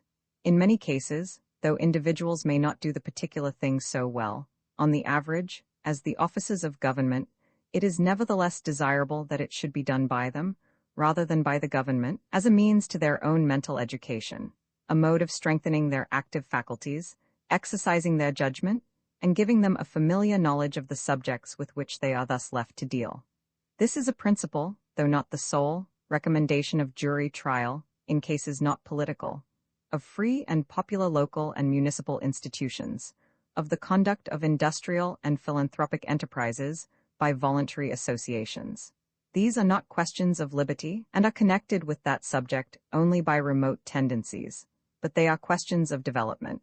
It belongs to a different occasion from the present to dwell on these things as parts of national education, as being, in truth, the peculiar training of a citizen, the practical part of the political education of a free people, taking them out of the narrow circle of personal and family selfishness, and accustoming them to the comprehension of joint interests, the management of joint concerns, habituating them to act from public or semi-public motives, and guide their conduct by aims which unite, instead of isolating them from one another. Without these habits and powers, a free constitution can neither be worked nor preserved, as is exemplified by the too often transitory nature of political freedom in countries where it does not rest upon a sufficient basis of local liberties, the management of purely local business by the localities, and of the great enterprises of industry, by the union of those who voluntarily supply the pecuniary means, is further recommended by all the advantages which have been set forth in this essay, as belonging to individuality of development and diversity of modes of action. Government operations tend to be everywhere alike. With individuals and voluntary associations, on the contrary, there are varied experiments and endless diversity of experience. What the state can usefully do is to make itself a central depository and active circulator and diffuser of the experience resulting from many trials. Its business is to enable each experimentalist to benefit by the experiments of others, instead of tolerating no experiments but its own. The third, and most cogent reason for restricting the interference of government is the great evil of adding unnecessarily to its power. Every function superadded to those already exercised by the government causes its influence over hopes and fears to be more widely diffused, and converts more and more the active and ambitious part of the public into hangers-on of the government, or of some party which aims at becoming the government. If the roads, the railways, the banks, the insurance offices, the great joint stock companies, the universities, and the public charities were all of them branches of the government, if, in addition, the municipal corporations and local boards, with all that now devolves on them, became departments of the central administration. If the employees of all these different enterprises were appointed and paid by the government, and looked to the government for every rise in life, not all the freedom of the press and popular constitution of the legislature would make this or any other country free otherwise than in name.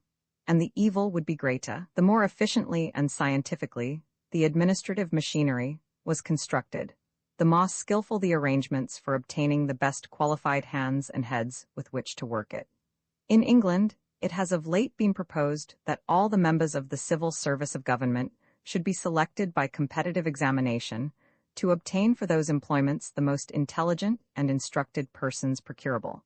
And much has been said and written for and against this proposal. One of the arguments most insisted on by its opponents is that the occupation of a permanent official servant of the state does not hold out sufficient prospects of emolument and importance to attract the highest talents, which will always be able to find a more inviting career in the professions, or in the service of companies and other public bodies. One would not have been surprised if this argument had been used by the friends of the proposition as an answer to its principal difficulty. Coming from the opponents, it is strange enough. What is urged as an objection is the safety valve of the proposed system. If indeed all the high talent of the country could be drawn into the service of the government, a proposal tending to bring about that result might well inspire uneasiness. If every part of the business of society which required organized concert, all large and comprehensive views, were in the hands of the government, and if government offices were universally filled by the ablest men, all the enlarged culture and practiced intelligence in the country, except the purely speculative, would be concentrated in a numerous bureaucracy, to whom alone the rest of the community would look for all things. The multitude for direction and dictation in all they had to do, the able and aspiring for personal advancement, to be admitted into the ranks of this bureaucracy, and when admitted, to rise therein, would be the sole objects of ambition. Under this regime, not only is the outside public ill-qualified, for want of practical experience, to criticize or check the mode of operation of the bureaucracy, but even if the accidents of despotic or the natural working of popular institutions occasionally raise to the summit a ruler or rulers of reforming inclinations, no reform can be effected which is contrary to the interest of the bureaucracy. Such is the melancholy condition of the Russian Empire, as is shown in the accounts of those who have had sufficient opportunity of observation. The Tsar himself is powerless against the bureaucratic body. He can send any one of them to Siberia, but he cannot govern without them, or against their will. On every decree of his they have a tacit veto, by merely refraining from carrying it into effect. In countries of more advanced civilization and of a more insurrectionary spirit, the public, accustomed to expect everything to be done for them by the state, or at least to do nothing for themselves without asking from the state not only leave to do it, but even how it is to be done, naturally hold the state responsible for all evil which befalls them, and when the evil exceeds their amount of patience, they rise against the government and make what is called a revolution. Whereupon somebody else, with or without legitimate authority from the nation, vaults into the seat, issues his orders to the bureaucracy, and everything goes on much as it did before, the bureaucracy being unchanged, and nobody else being capable of taking their place. A very different spectacle is exhibited among a people accustomed to transact their own business. In France, a large part of the people having been engaged in military service, many of whom have held at least the rank of non-commissioned officers. There are in every popular insurrection several persons competent to take the lead and improvise some tolerable plan of action. What the French are in military affairs, the Americans are in every kind of civil business. Let them be left without a government, every body of Americans is able to improvise one, and to carry on that or any other public business with a sufficient amount of intelligence, order, and decision. This is what every free people ought to be, and a people capable of this is certain to be free. It will never let itself be enslaved by any man or body of men, because these are able to seize and pull the reins of the central administration. No bureaucracy can hope to make such a people as this do, or undergo anything that they do not like. But where everything is done through the bureaucracy, nothing to which the bureaucracy is really adverse can be done at all. The constitution of such countries is an organization of the experience and practical ability of the nation into a disciplined body for the purpose of governing the rest. And the more perfect that organization is in itself, the more successful in drawing to itself and educating for itself the persons of greatest capacity from all ranks of the community, the more complete is the bondage of all, the members of the bureaucracy included. For the governors are as much the slaves of their organization and discipline as the governed are of the governors. A Chinese mandarin is as much the tool and creature of a despotism as the humblest cultivator. An individual Jesuit is to the utmost degree of abasement the slave of his order, though the order itself exists for the collective power and importance of its members.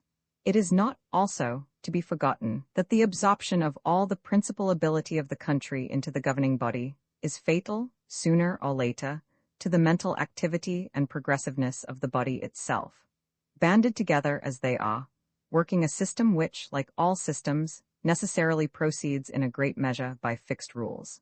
The official body are under the constant temptation of sinking into indolent routine, or, if they now and then desert that mill-horse round, of rushing into some half-examined crudity which has struck the fancy of some leading member of the corps.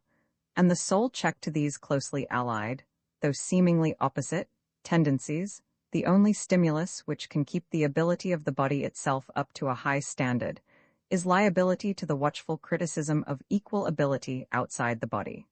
It is indispensable, therefore, that the means should exist, independently of the government, of forming such ability and furnishing it with the opportunities and experience necessary for a correct judgment of great practical affairs. If we would possess permanently a skillful and efficient body of functionaries, above all, a body able to originate and willing to adopt improvements, if we would not have our bureaucracy degenerate into a pedantocracy, this body must not engross all the occupations which form and cultivate the faculties required for the government of mankind. To determine the point at which evils, so formidable to human freedom and advancement, begin, or rather at which they begin to predominate over the benefits attending the collective application of the force of society, under its recognized chiefs, for the removal of the obstacles which stand in the way of its well-being. To secure as much of the advantages of centralized power and intelligence as can be had without turning into governmental channels too great a proportion of the general activity, is one of the most difficult and complicated questions in the art of government. It is, in a great measure, a question of detail, in which many and various considerations must be kept in view, and no absolute rule can be laid down.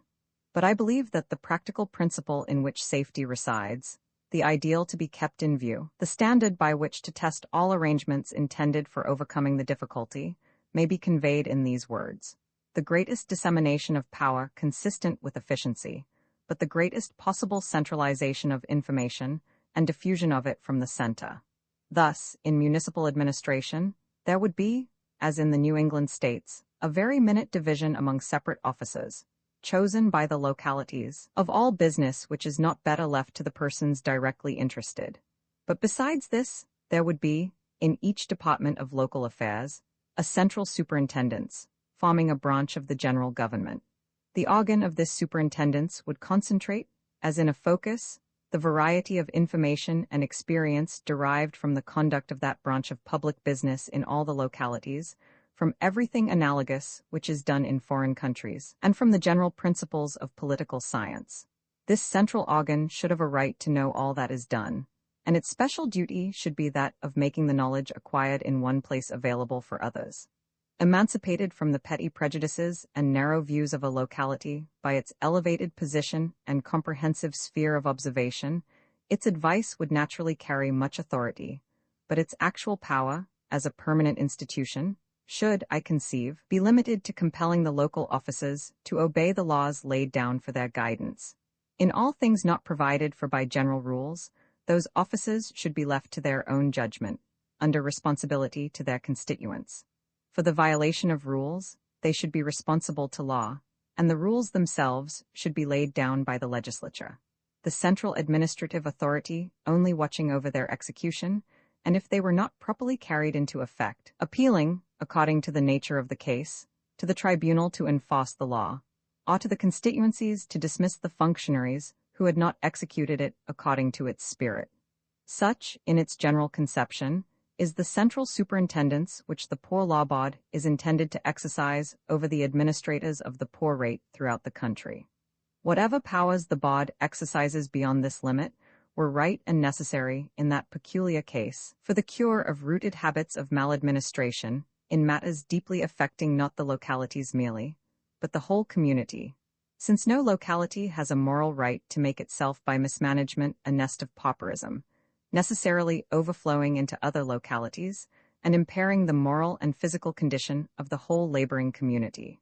The powers of administrative coercion and subordinate legislation possessed by the Poor Law Board, but which, owing to the state of opinion on the subject, are very scantily exercised by them, though perfectly justifiable in a case of first-rate national interest, would be wholly out of place in the superintendence of interests purely local. But a central organ of information and instruction for all the localities would be equally valuable in all departments of administration. A government cannot have too much of the kind of activity which does not impede, but aids and stimulates, individual exertion and development. The mischief begins when, instead of calling forth the activity and powers of individuals and bodies, it substitutes its own activity for theirs. When, instead of informing, advising, and upon occasion denouncing, it makes them work in fetters, or bids them stand aside and does their work instead of them.